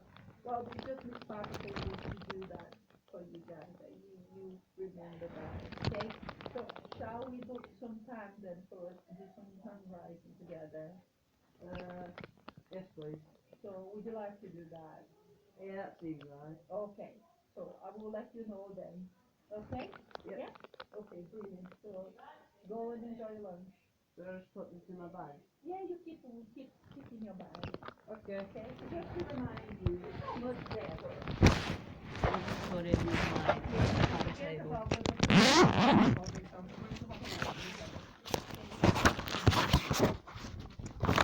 I just put it in the section where my timetable is.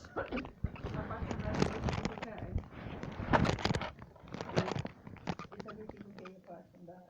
Yep, yeah? Okay, brilliant then. Okay, enjoy your lunch. You too.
It's not interesting, everybody, not paying.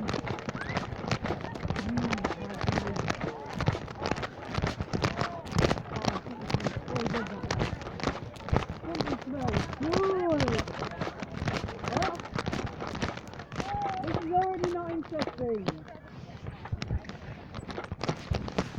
We're having a not interesting battle. Something smells really good around here. It smells like cherry in school.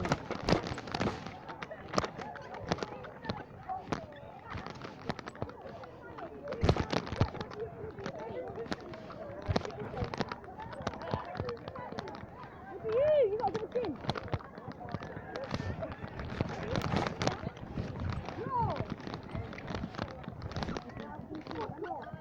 What's happening here? Does that put cheese on it?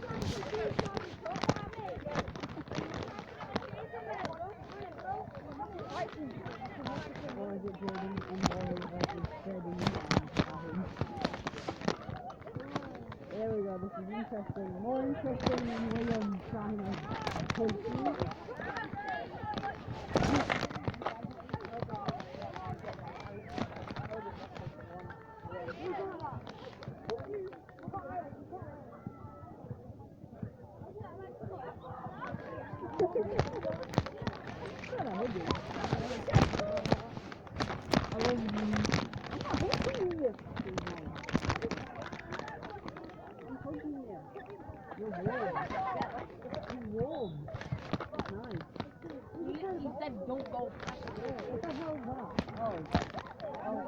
White line on your head. I thought you had cream or something on your head.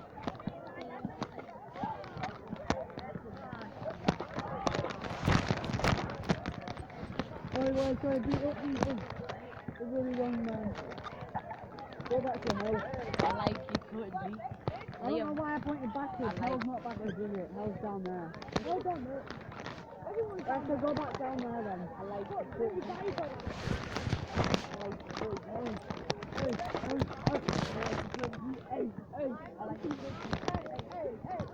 Why are you smacking a bouncy ball? You're smacking a basketball.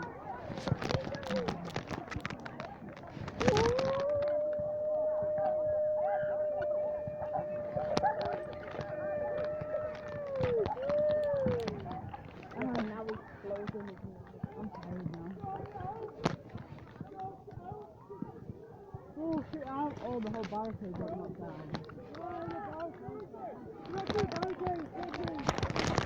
Three barricade! Have you played WWE 2K23? Really?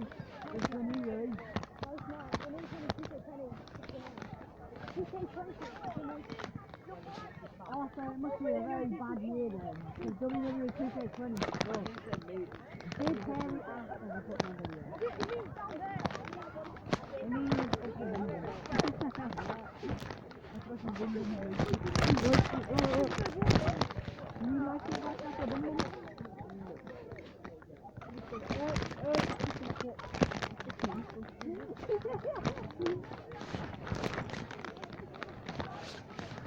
Why are your hands wet? Why are your hands wet, Lucy? You got wet hands. They were wet. I got wet stuff on me. Can you see on your hands?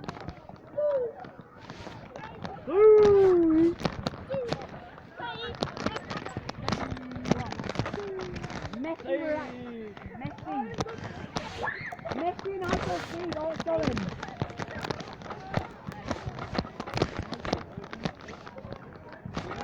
I don't know why though, we actually play songs. Why you getting that up? Oh no, is it gonna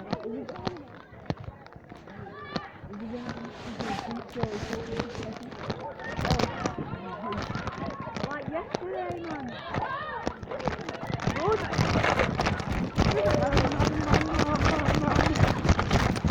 Hand sanitizer.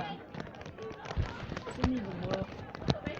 Hand sanitizer. That didn't work. Oh, my leg hurts now. I can't open it. I didn't. When I did it. It's just his leg.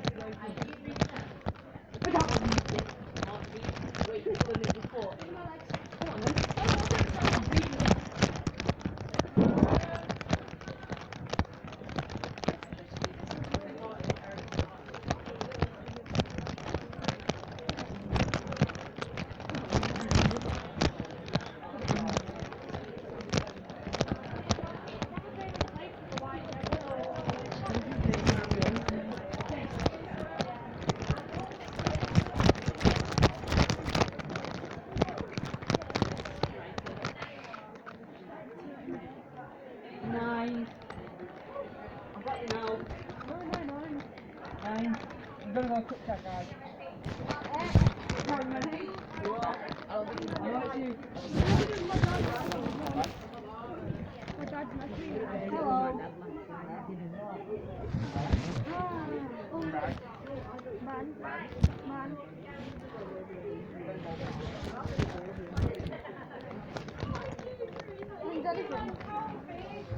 got food, no thanks. Yes. New ball wants cold food.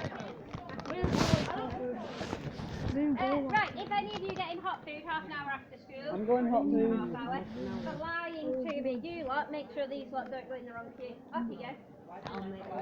Cold food is. I won't say anything. You can go in the hotline. Now, if you spot them, Go in the you can have half an hour off me. They're rolling cold so far. Go in the hot. The queue jumpers I don't like. Right, go on, you lot, idiots. Okay. The SWAT team's here. Hey, you got in the hotline!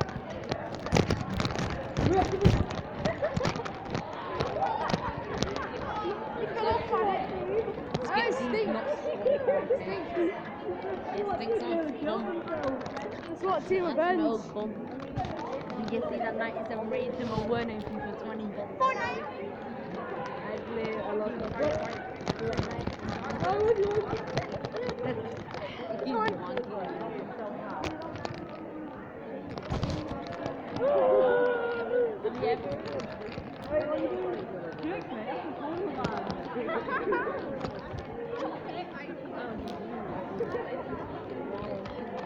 How did you know that? You said I'm 48. No, dude. Stop it. Oh, Ben, no. Oh, Lucio. Oh, she likes you. Oh, you watch porno because of this, yo. She's not even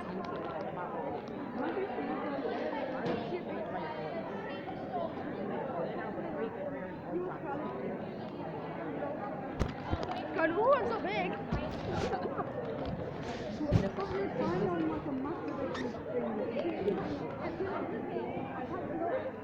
Please help me, I'm talking about Catman being on Catman being on board. Yeah, he's gay.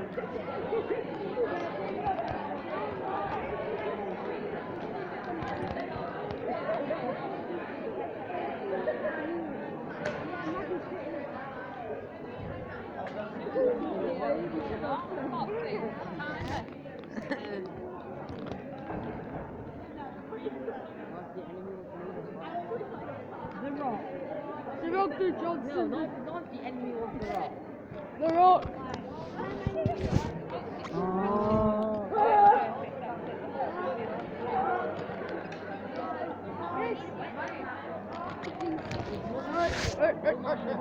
Go kiss your girlfriend. Lucy likes me. No. Yes, she does. She likes you. That'll be a perfect relationship.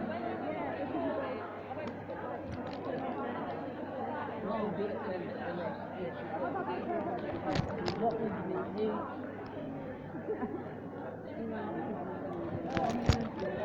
Oh, you announced it. We're both weird. You announced it like you like it. Lucy older than me. No, don't worry. It's tasting like weeks ago. It's no fun. I heard isn't it where you do Oh, he's on drip,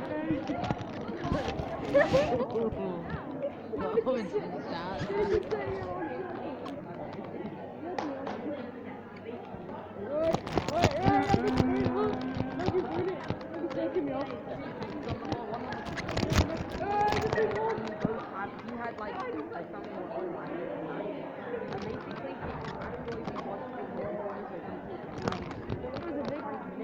let me go in next to you.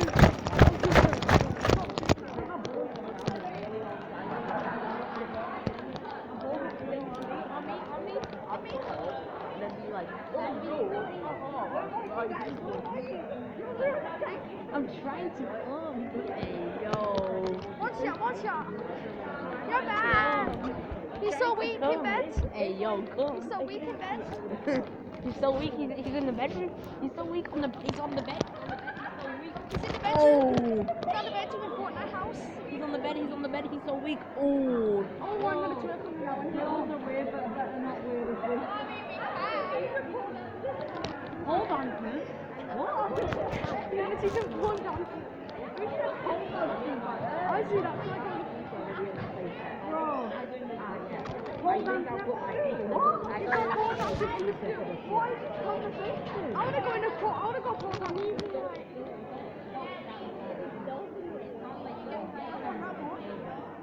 Like, I mean, like, smart compared to a human. Like, it's all like smart, but like, not as smart as a human. You're not supposed to be like, hello, fellow. Looking at you. That means that's what you have to do in this shit. Let's give money to yeah, but that's what we said back and I got an lockdown. Not private then. Yeah, I paid him with the knickers off. They take the The bra off and then I see the light and then see I fight back. Oh my god. He's dribbling, you're 99.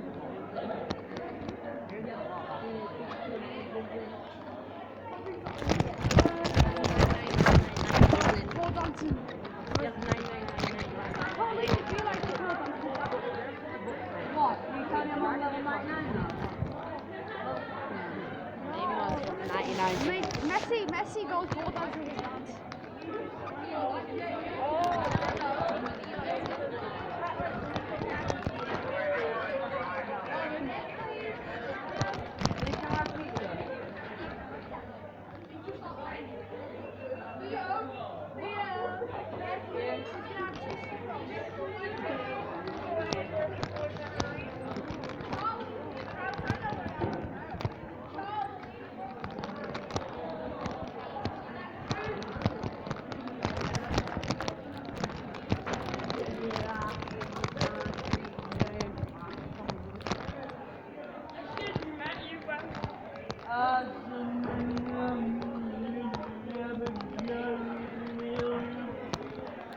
The long thing.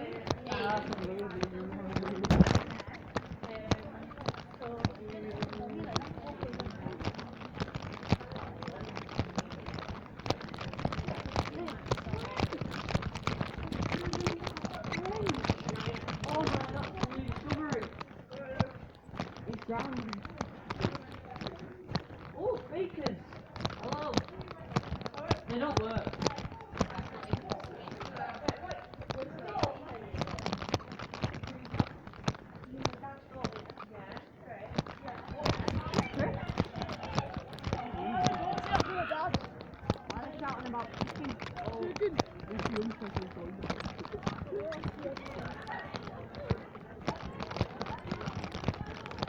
That was already weird, but you made it weirder.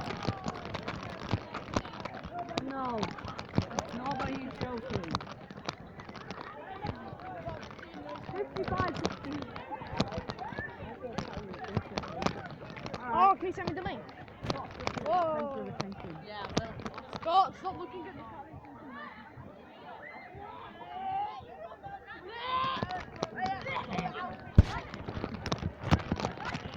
You can bring the whip just to us to whip your ass. No.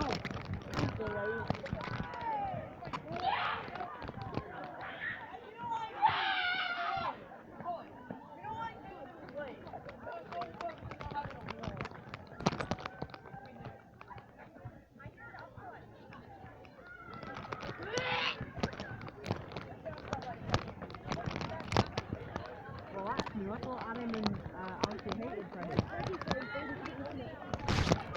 think your mum could do this.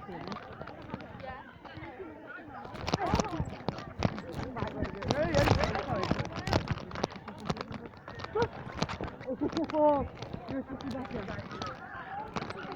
You're supposed to be back. You're so. Now you're all supposed to. You've got food on you. Still got food on you.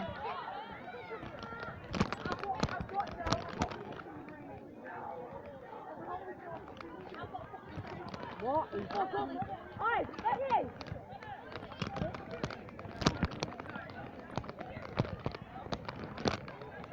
What's this shiny little shit?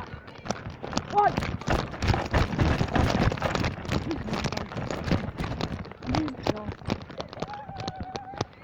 He's not even here. Who? I'm Liam. I know, but I'm trying to find him. Your mum's trying to find me again.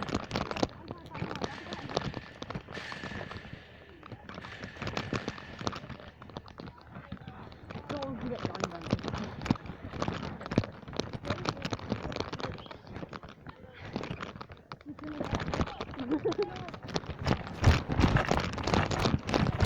Not me. I'm here. I'm not us. I'm not B. Not his.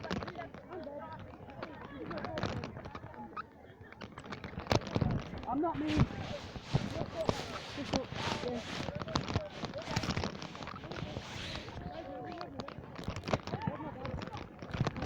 I got me in there, he is. What? I'm not going to hit with a top now. This is your mum.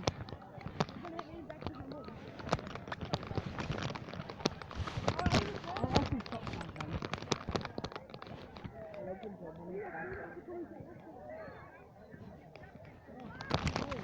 I'm trying to get something out. Come on, thank God. It's also something paper.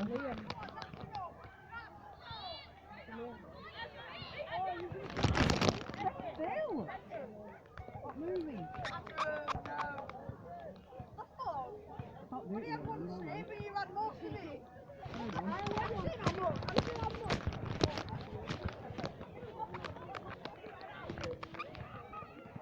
Very bad girlfriend. Yeah. Slow down! You move more than stop.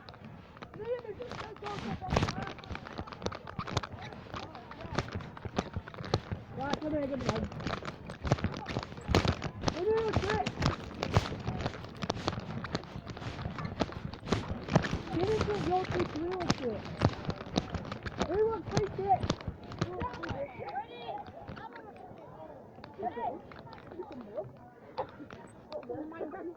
Put that on it. I'll run it.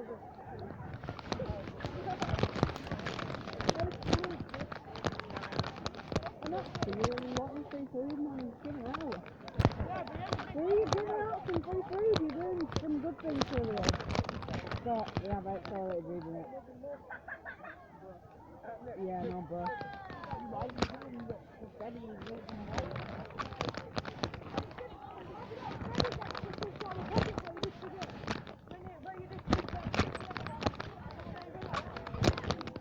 Hey guys, we've got some bad news. We've got accelerated reading it. The most boring lesson. Liam, you just said don't go down there. Oi! Go down here, please, you idiot. What about your toe? Oh, what's going on here then? Stop flopping my dick.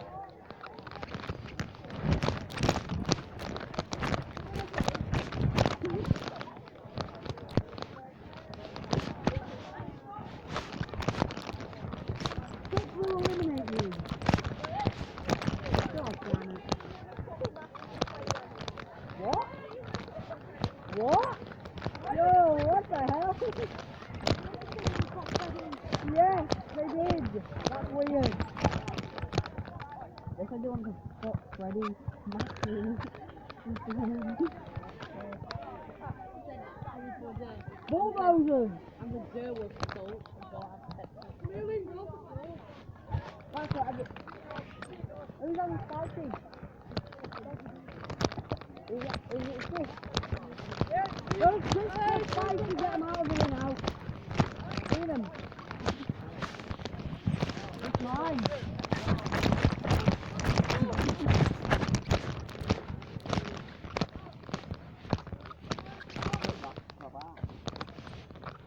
No, it's tried to put that back. It's not bad. Uh-oh. It's getting everything out. Hey! Hey! Hey!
Why you could drop something else I brought to you? Oh, something.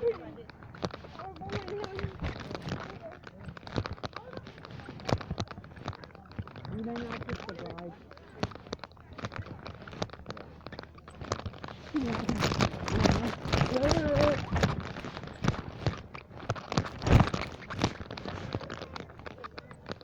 Go. Quick, guys, push him out, come on. Up.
What? Nothing.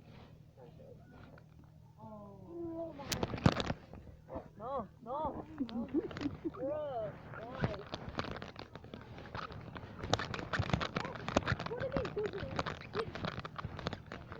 Oh, man, what do you mean it's just perfect time?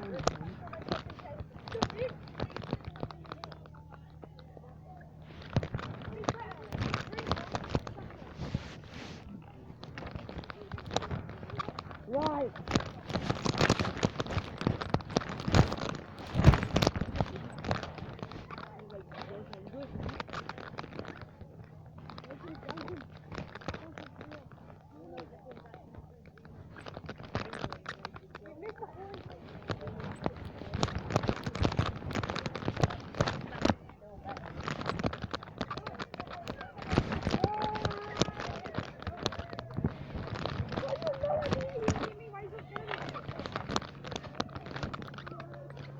Oh, the bell rang.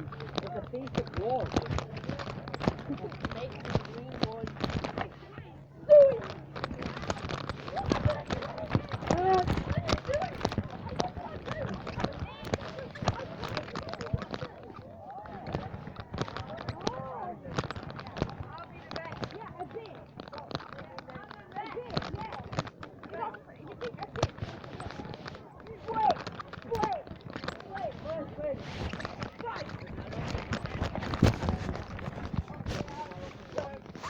Scott, where you going, man? We're going in.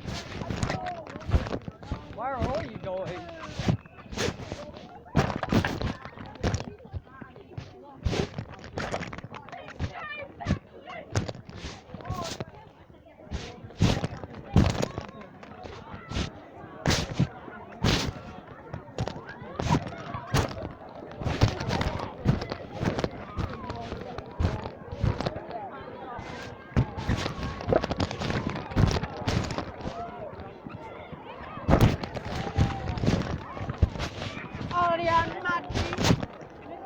Hello.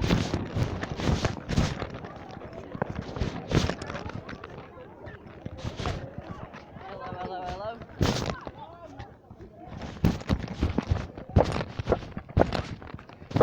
Hi there, Charlie.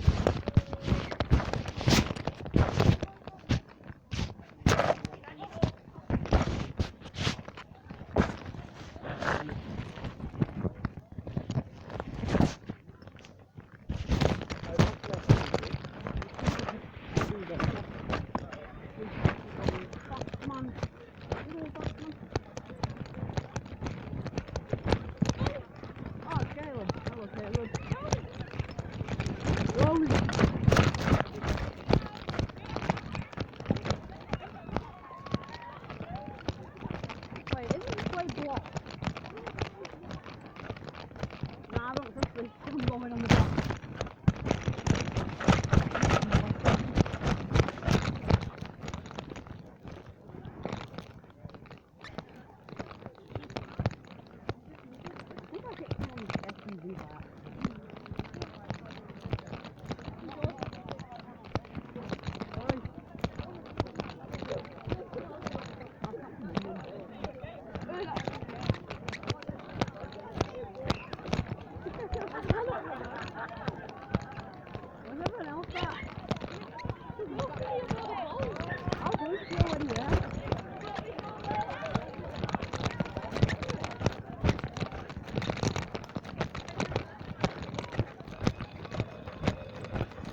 Are you okay?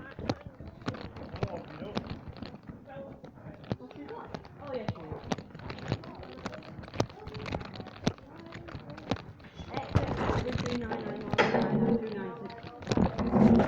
I'm running against him.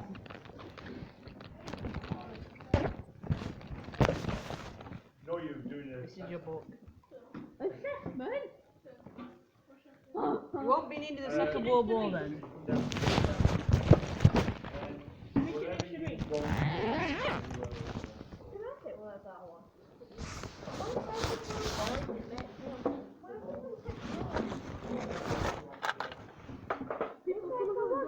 Yeah, so. Alright, see you later. What? What's happening? Yeah, yeah. I thought there was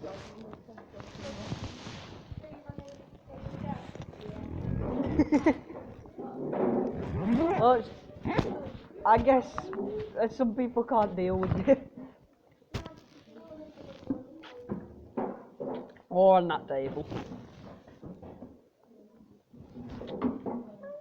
Who wants 17 bucks? Imaginary books, because I don't have money on me.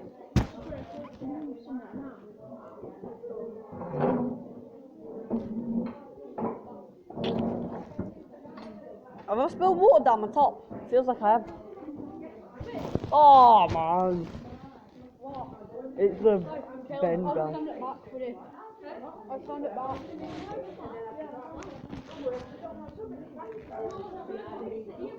Yeah. This thing here, mate, actually won this bandage in the Second World War.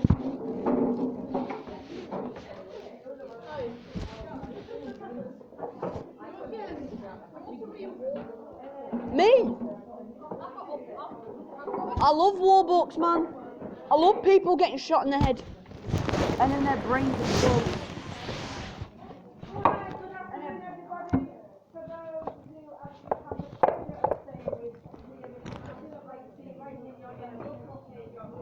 I don't even know where I am.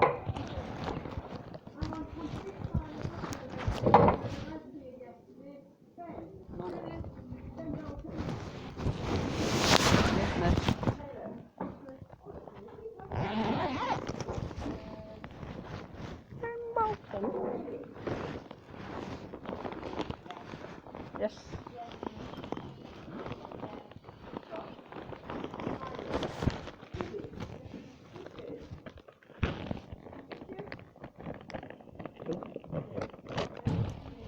He's somewhere.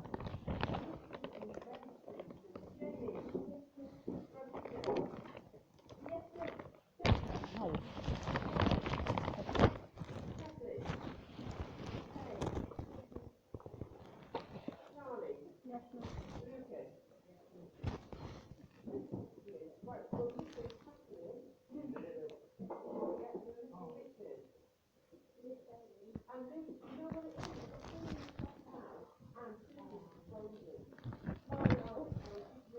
That's cool.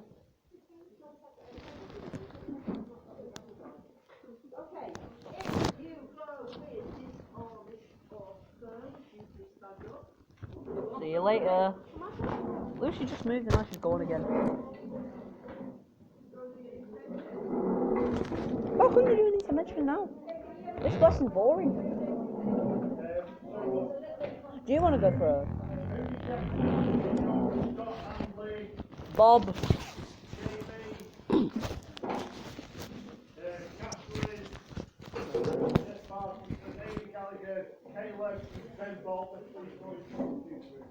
You didn't even last here very long, Caleb. See you later. Have a good day. 1, 2. What are these, man? Oh, you guys aren't even moving.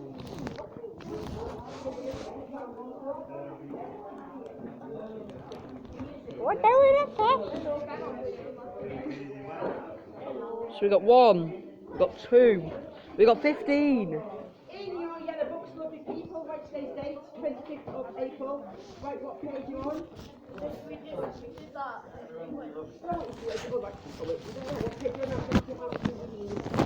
I got my yellow pen.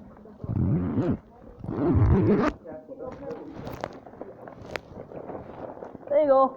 Get on mine.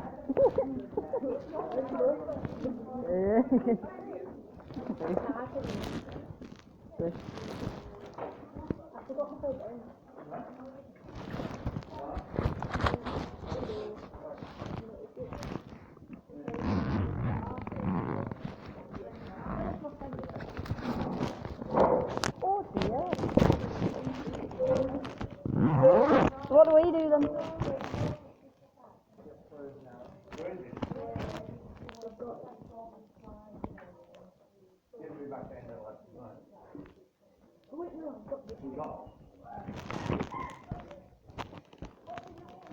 The monkey's here. Oh. That's a bit racist actually. I didn't mean it in that way. I need to clarify that I'm not racist.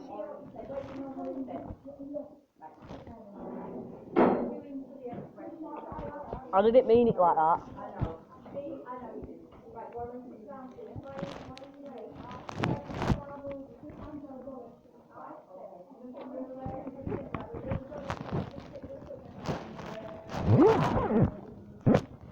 Oh, it sounded so bad. What was it? I think I forgot my brain as well. I forgot what I was doing with life. Yeah.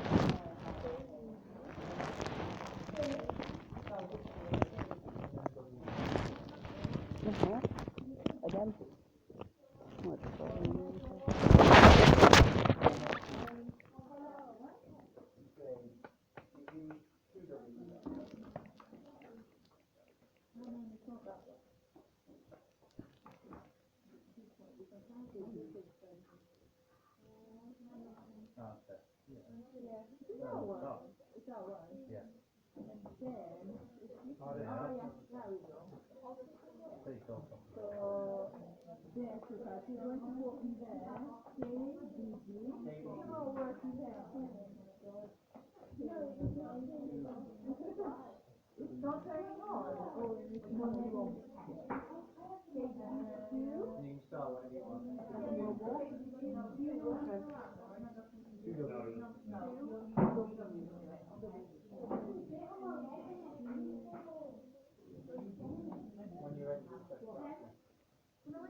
Right, when you come back, listen everybody, when you're coming back, right, don't before you finish the test, go back to the first place red. If you just escape it, no, I haven't. The defeat of Japan. If you need any help, ask sir or miss. Yeah, if it's any help you need. You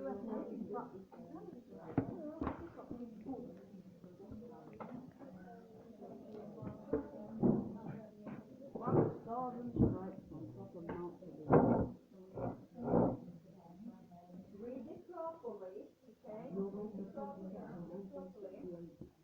Get into what you have at the beginning.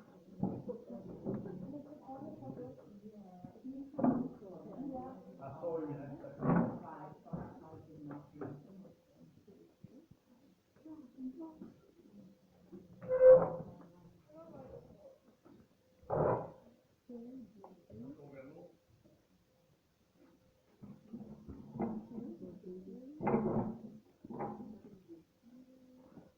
Thank you.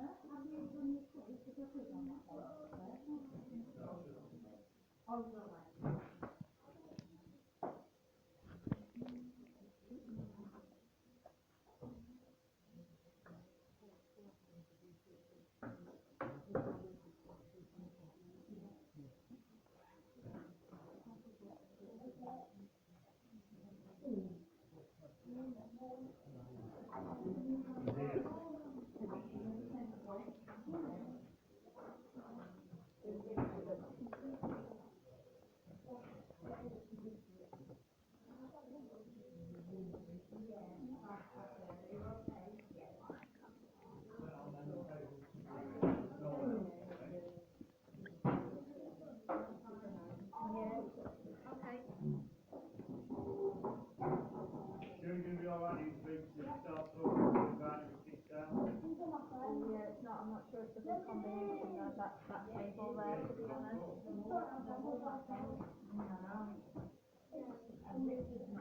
So is it you?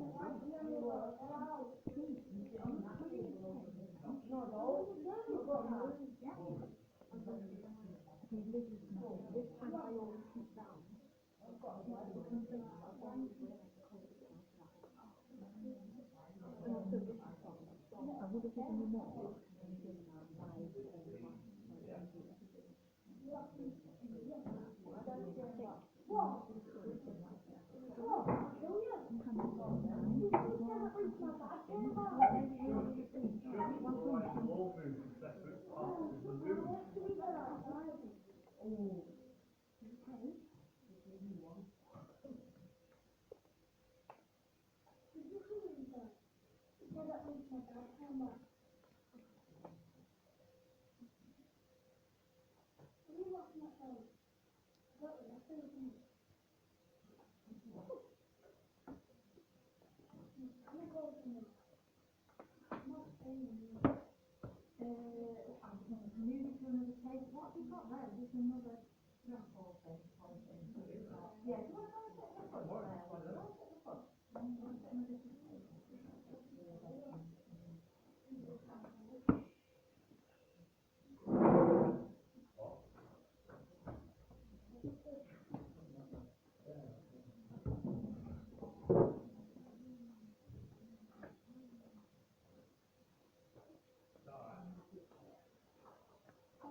The Rick Brilliant ball. Yeah.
can not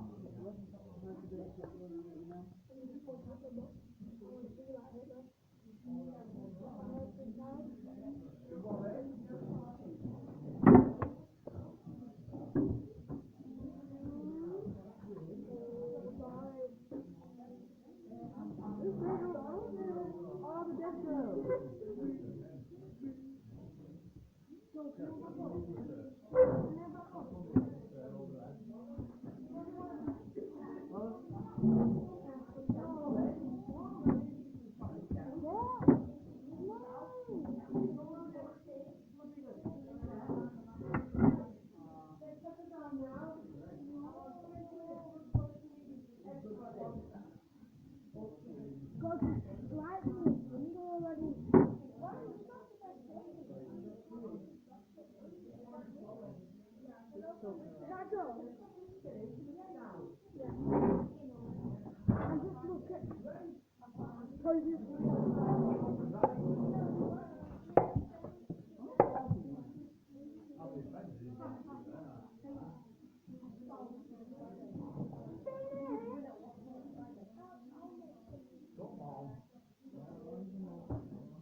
Let me guess. Oh,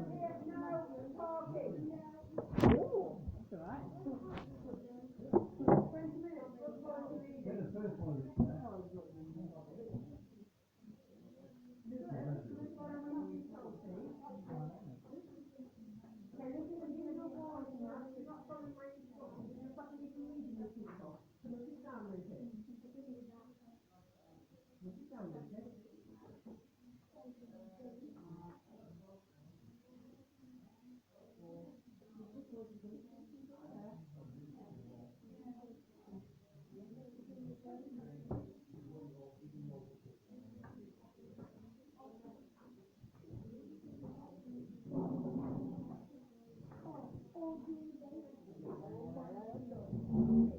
Yeah.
burn.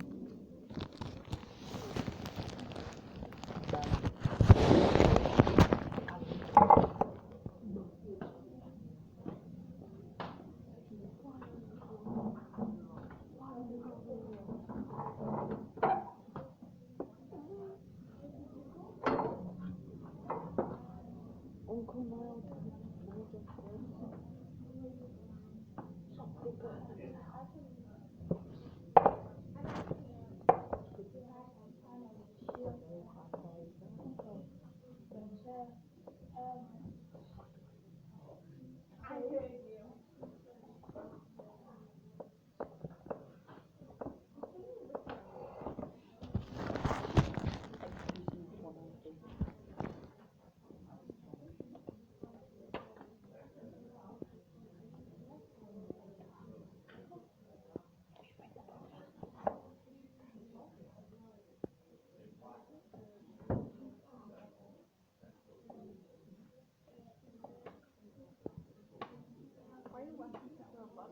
Oh.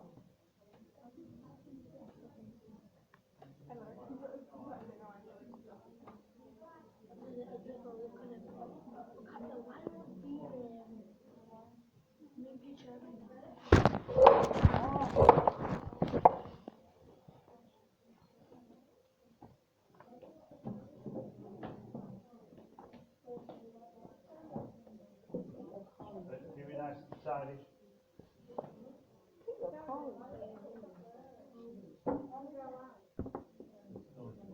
Everyone's allowed. You get your free car insurance. You want your car insurance?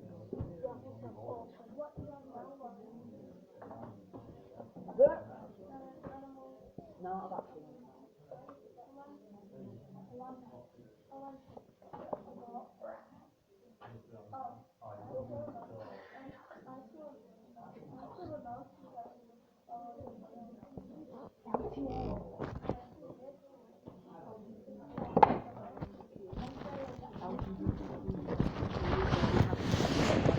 Factory.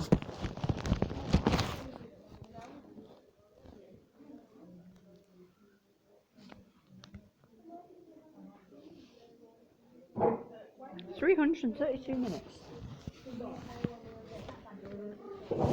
We've been in school for exactly 322 minutes and 24 seconds.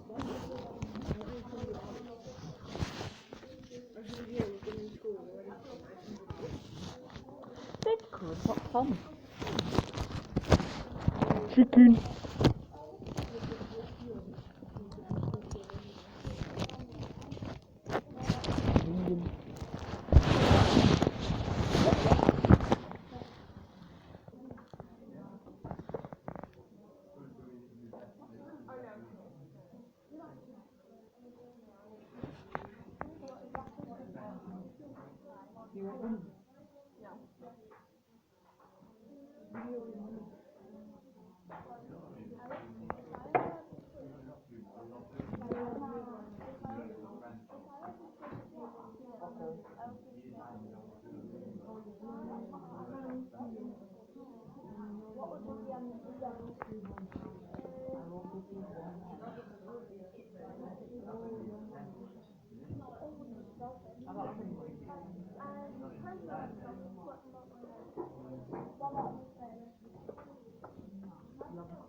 Soup.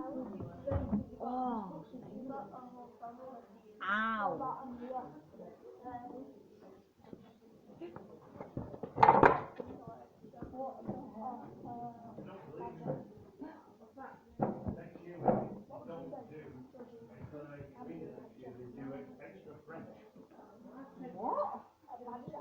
I don't want to do French. No, if we're doing French, I'm going to shoot my head off.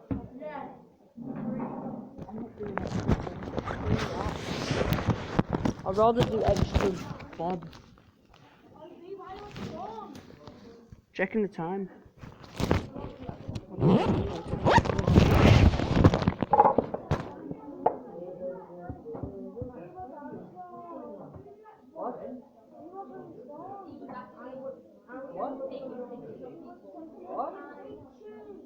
I was checking the time. Checking the time. It wasn't out. It was in my body.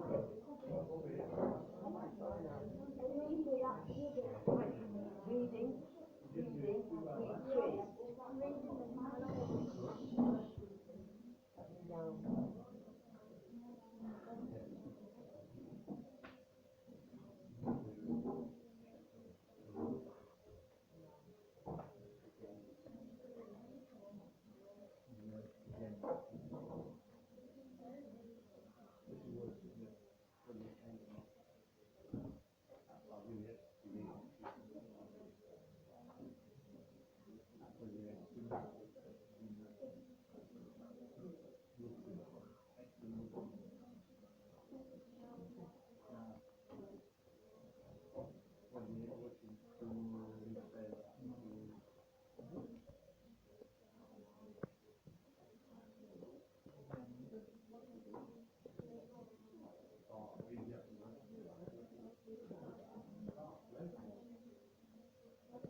Whichever one you want, on your head chair. He'll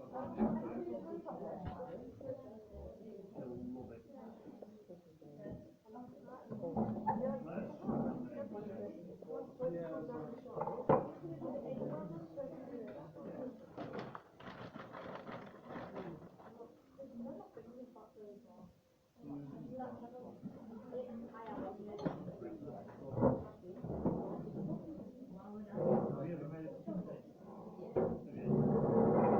Your take make your comment. So just put it on your quiz. And of course, okay. So what is it here? Finish book, so at the 10, you want to test it in your book.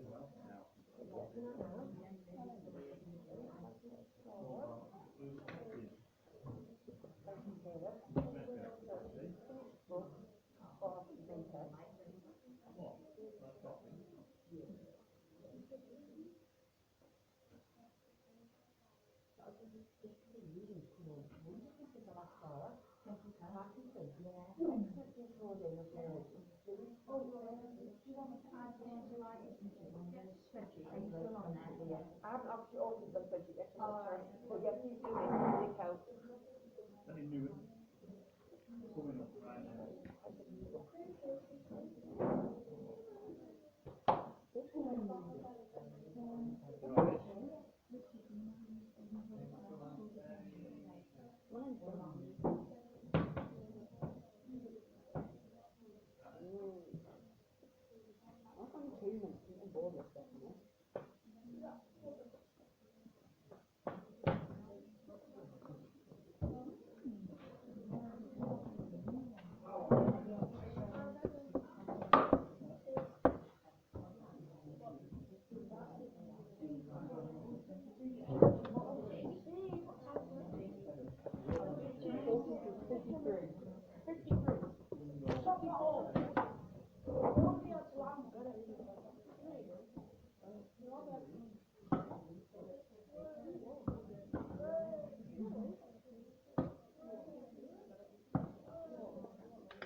It's 1573. It's 1484. It does.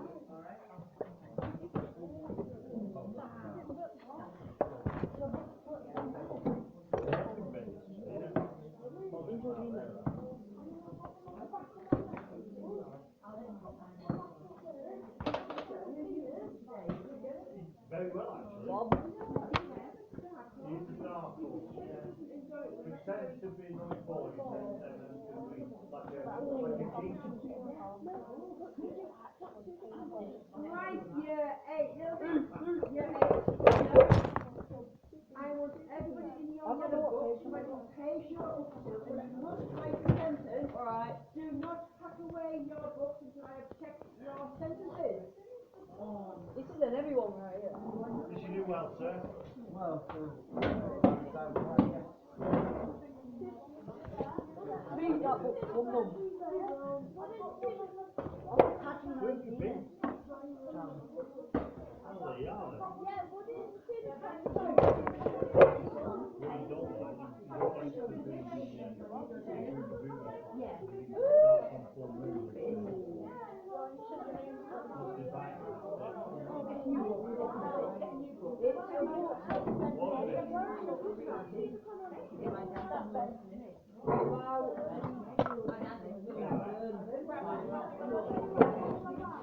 What?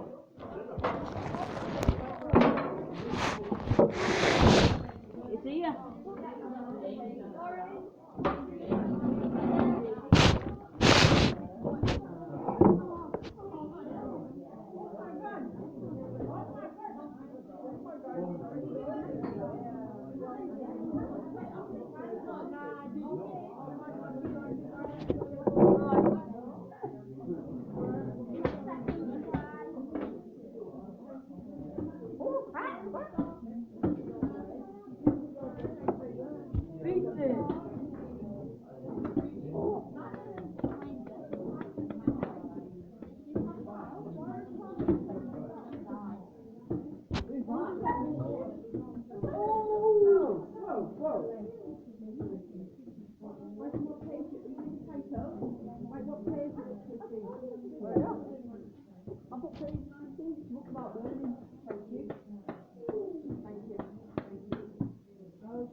Shake, shake, shake, shake, shake, shake. Shake that ass. Hey, hey, hey. It's stealing. Woo. Oi. Woo.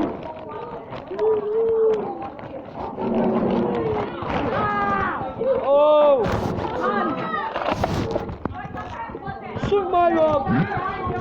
Yeah.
I'm not here.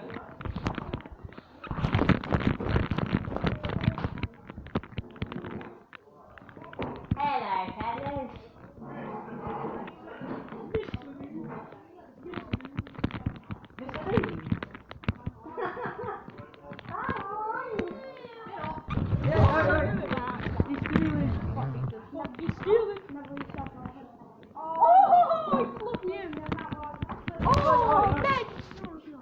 Stop you girl person. Oh, we're going. We're going. Alright, no.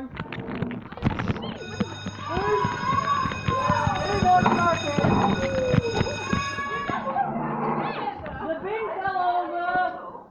How did he knock it over? The bin fell over. Well, we've got to save the day. I get extra stress when I try to do it. The bin night, it's fucking rigged.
So how's your day? Decent day?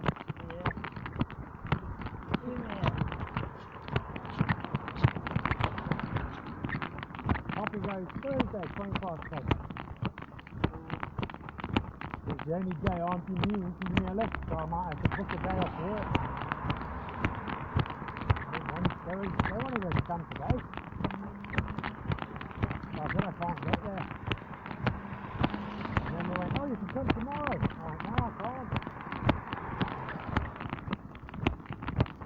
Push comes to shove, I'm just going to catch the train, take her on the train. Because Auntie Mew can't do it, I'll have to get the train. Take her on the train to Blackpool. Really good jam.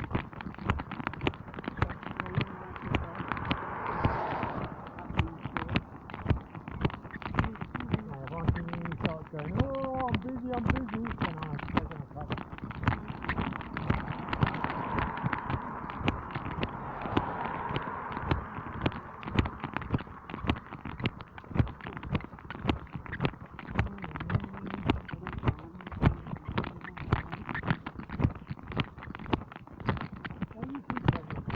Your girlfriend following you around. No. Looking back all the time. She's taking back.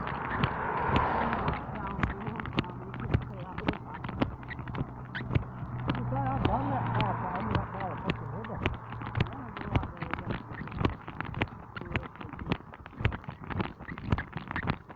I want to do it one time and I'll have to meet you and we'll just have to walk it through. Yeah, well, you know, I got lost and then fucking carry on walking up.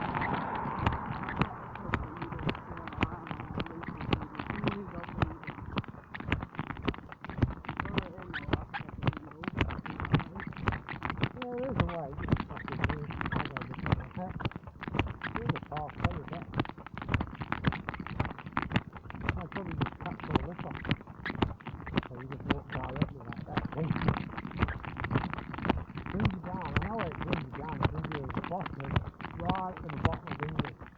So you cross the bridge, and I have come out. Yeah, I can see it.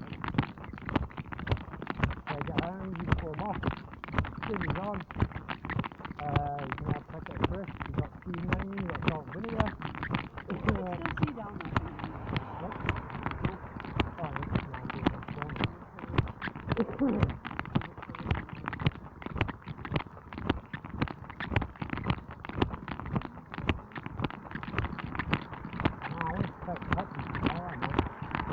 Yesterday or Thursday, and then that means you have to stay there.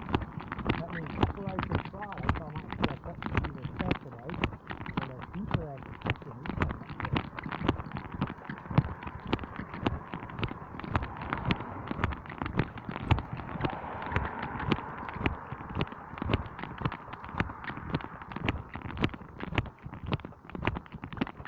Yeah, so take the bit of whilst you pray for it, oh, I need a lift to go there. No problem. Because it's you, I'm going there. You say you can back off.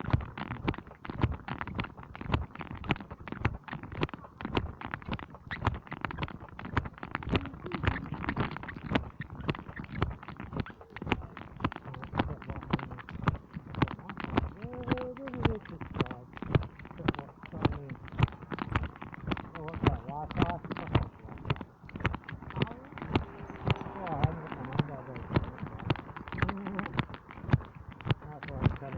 Mobile data on there. Good. That means my 5.6 didn't go well. Yeah, I can plan it on the test now. Still not connected mobile data. Come on, you jerk. Holy crap.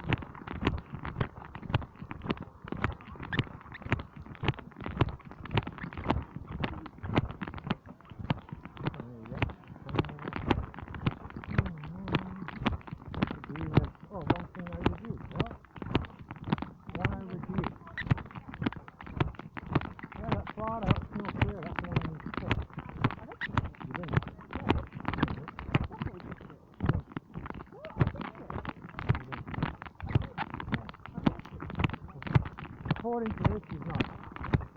Because says, look, one overdue. One overdue. One overdue. Just pick it up when you get home, mate. It's a bit weird. But I wasn't even looking at that. I was seeing if they're giving you anything new. Any new homework. Let's have a look.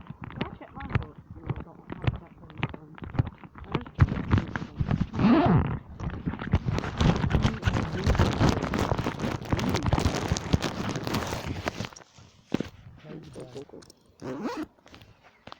Yeah, then you've got reading skills, Friday. And it's just got one overdue. Not weird. So I'm gonna have to go to Satchel through Google. Mobile data's still on. I thought I turned it off, apparently I didn't. One overdue. Satchel. So they can't screw you at school, mate. And go, hey, you didn't do it. No, I don't want YouTube. Oh.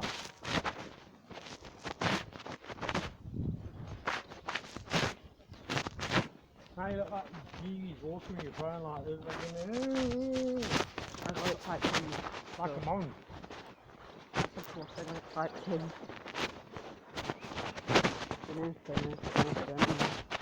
Search Satchel 1 instead of Satchel 1. Isn't that what I searched? I don't know. You said Satchel 1 instead of Satchel 1. I know, the weather's been weird today. It started raining on the way home, believe it or not. No scrap ass. I saw the rain. I know. It started raining on the way home. I thought, bloody hell. I'm going on the road. Ah, bumblebee. Gonna get squashed, mate. Bumblebee's alright. I know he's gonna get squashed. Except the terms and conditions are fucking stupid. What we got? The Northern. That's what I might be getting the back for. Take coffee. I might have to jump on one of those to take coffee to Black Forest.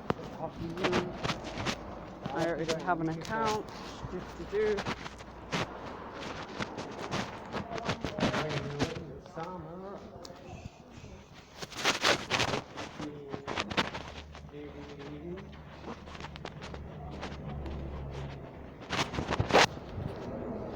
Ashton Community Science College. That was a train, that was a truck.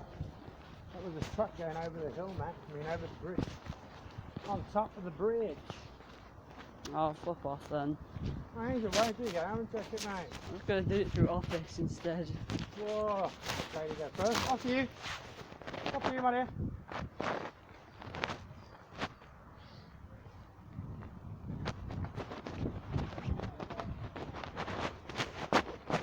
What, you still not winning? No. Oh my gosh, yeah, I double checked it and triple checked it and you're still trying to get on it? Yeah, I definitely ticked it off. Holy shit.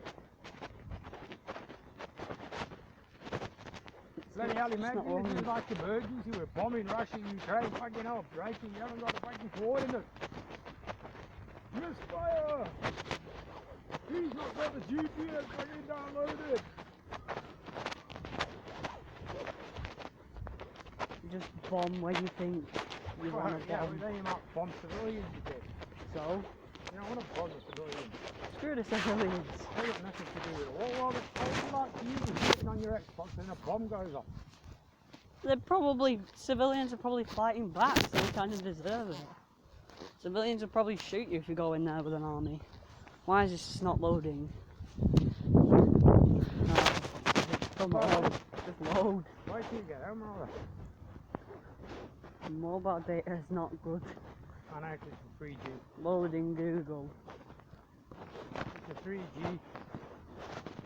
That's pretty loaded up, mate. Not very quick.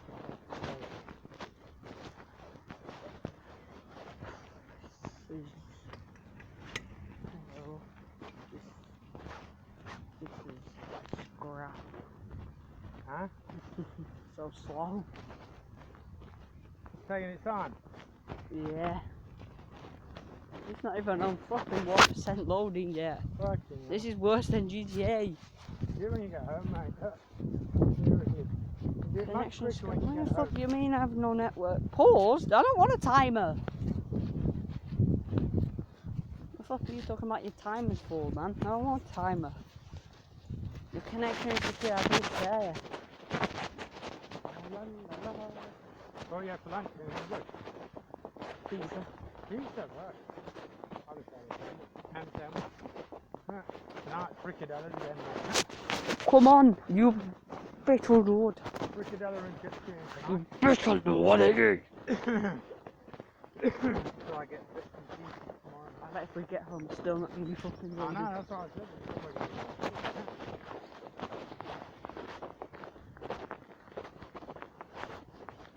Now you're phone's going, bugger off, I'm not going to work till you. I've got mobile data on, man. Come on. Turn it off. And turn it back on.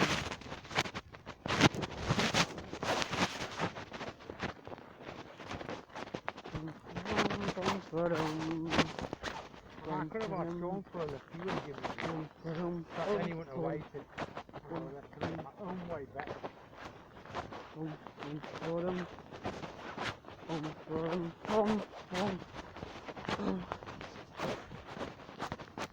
Can I get house for the PC? No, Can I get house for the PC? I was on it this morning. Can I get house for the PC, Trying to please? get out. Am I fit? What's going on? Have I gone invisible? Yeah. Have I gone? Can I get house for the PC?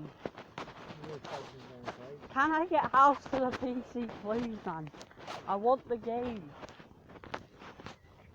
Oh, for God's sake. I know, I'm annoyed. Why? I know you want the game called House for the PC. But where did I get money? You've got money. You've got £50,000. I wish. You just flipping load, man. So you've got 2 weeks of Satchel This one. is a long month, mate. It's a very long month, this one. Change of payday. They're gonna load now. Well, I would have been paid next week. Not paid next week, paid 2 weeks. Another 2 weeks to go. Okay, I'm finally back in. And there was a bridge loan where you could get a loan from the company, but I can't find the site. No, do not get a loan. No, it's from... That means you have to pay them back. No, it's not from Dodgy, it's from work. Because we're going on to a different pay structure. Oh, I don't want to go in as flipping staff. A different pay structure, so you can get like a 20, 30 quid loan from work, from my work. They're dodgy.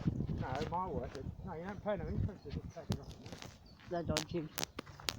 When you go on the other one, what we call the loan companies.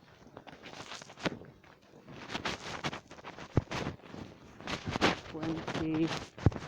Brown.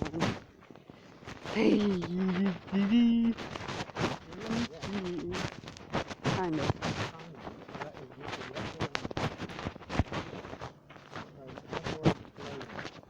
No. I'm in. I can't see sun. Yeah, there is. There's something's gone in my eye, and it doesn't like good. Incorrect details.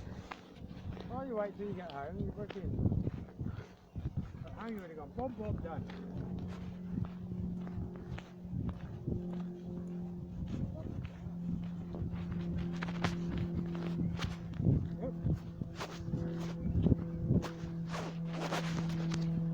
Incorrect, man, that's not incorrect.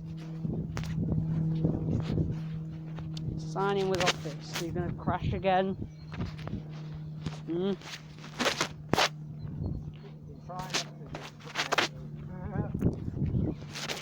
Okay, here we go. Here we go, the good stuff. The good stuff. See if it works before we get the end out of the park.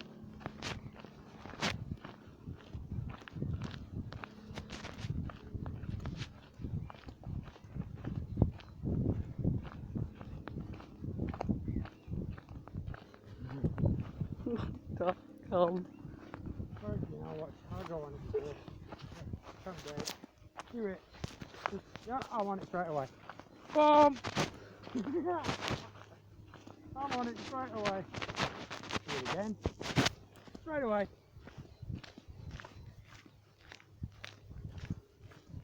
One overdue task. Optional. I mean, you didn't have to do I'm it. finally in. What is it? Let's It's optional. Hello. For any students who have 5 minutes to spare, please could you do me a big favour and complete below questionnaire which is asking you to choose a preference design. What? That's a different homework. That's the one that's That's not a fucking career Jesus. information. No, that's the one that's What outstanding. the flip's that one then? It's optional. It's called Career Information Design Questionnaire. Well, I want to do it then. And then the two Have you that crashed again? I swear to God, I'm going to you've got fucking the delete keys this that app. you've got, and then you need to work What's that fucking career one? That's not even on there. the design thing. What's it? It's not even on there and I can't even take it off. It'll be on your overdue. Just flipping load already, you stinky piece of crap. It'll be on the overdue stuff. Flip the overdue stuff. So I can get it in mine, so you know where to get it in yours. I do. Alright. Just flipping load. It's not going to load. Wait till you get home, for goodness sake, man. You're working with bloody teenagers with phones. Otherwise, I'm going to take it straight in the bloody canal. I won't care. It's going to suck anyways. Yeah, I'll throw it in the canal. Yeah, I'll throw it in there, me. I'll throw you in there. Yeah, it's in there. I think it's because you're too big. That'd be quite funny. Hello. You need a lot of strength. Okay. Are you on it yet? No, it's cracked again. You need to quit waiting. No, it's loading now. Been loading about 4 times already.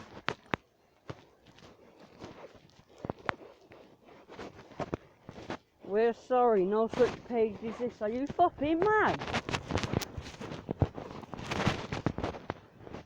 I can't get to the home page. What? It's got locked down. Give me your phone, let me try. See if I can get it. I'll bet. Within 2 seconds. Okay, what we're doing, set your... Oh shit, okay, start from the beginning, Dad. See if you can get, before we get to the top of this road. We're doing it through Google. Do it. No, Google won't work.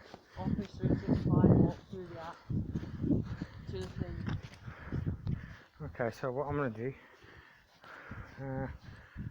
that one, okay, set your, boom, come on, come on, okay, come on screen, what you got? Oh, your voice recording, that's fucking why. Have that on, it slows everything up. Told you, stop this fucking recording. You better not be recording while you've been at school again. Because I swear, I'll take this phone off you.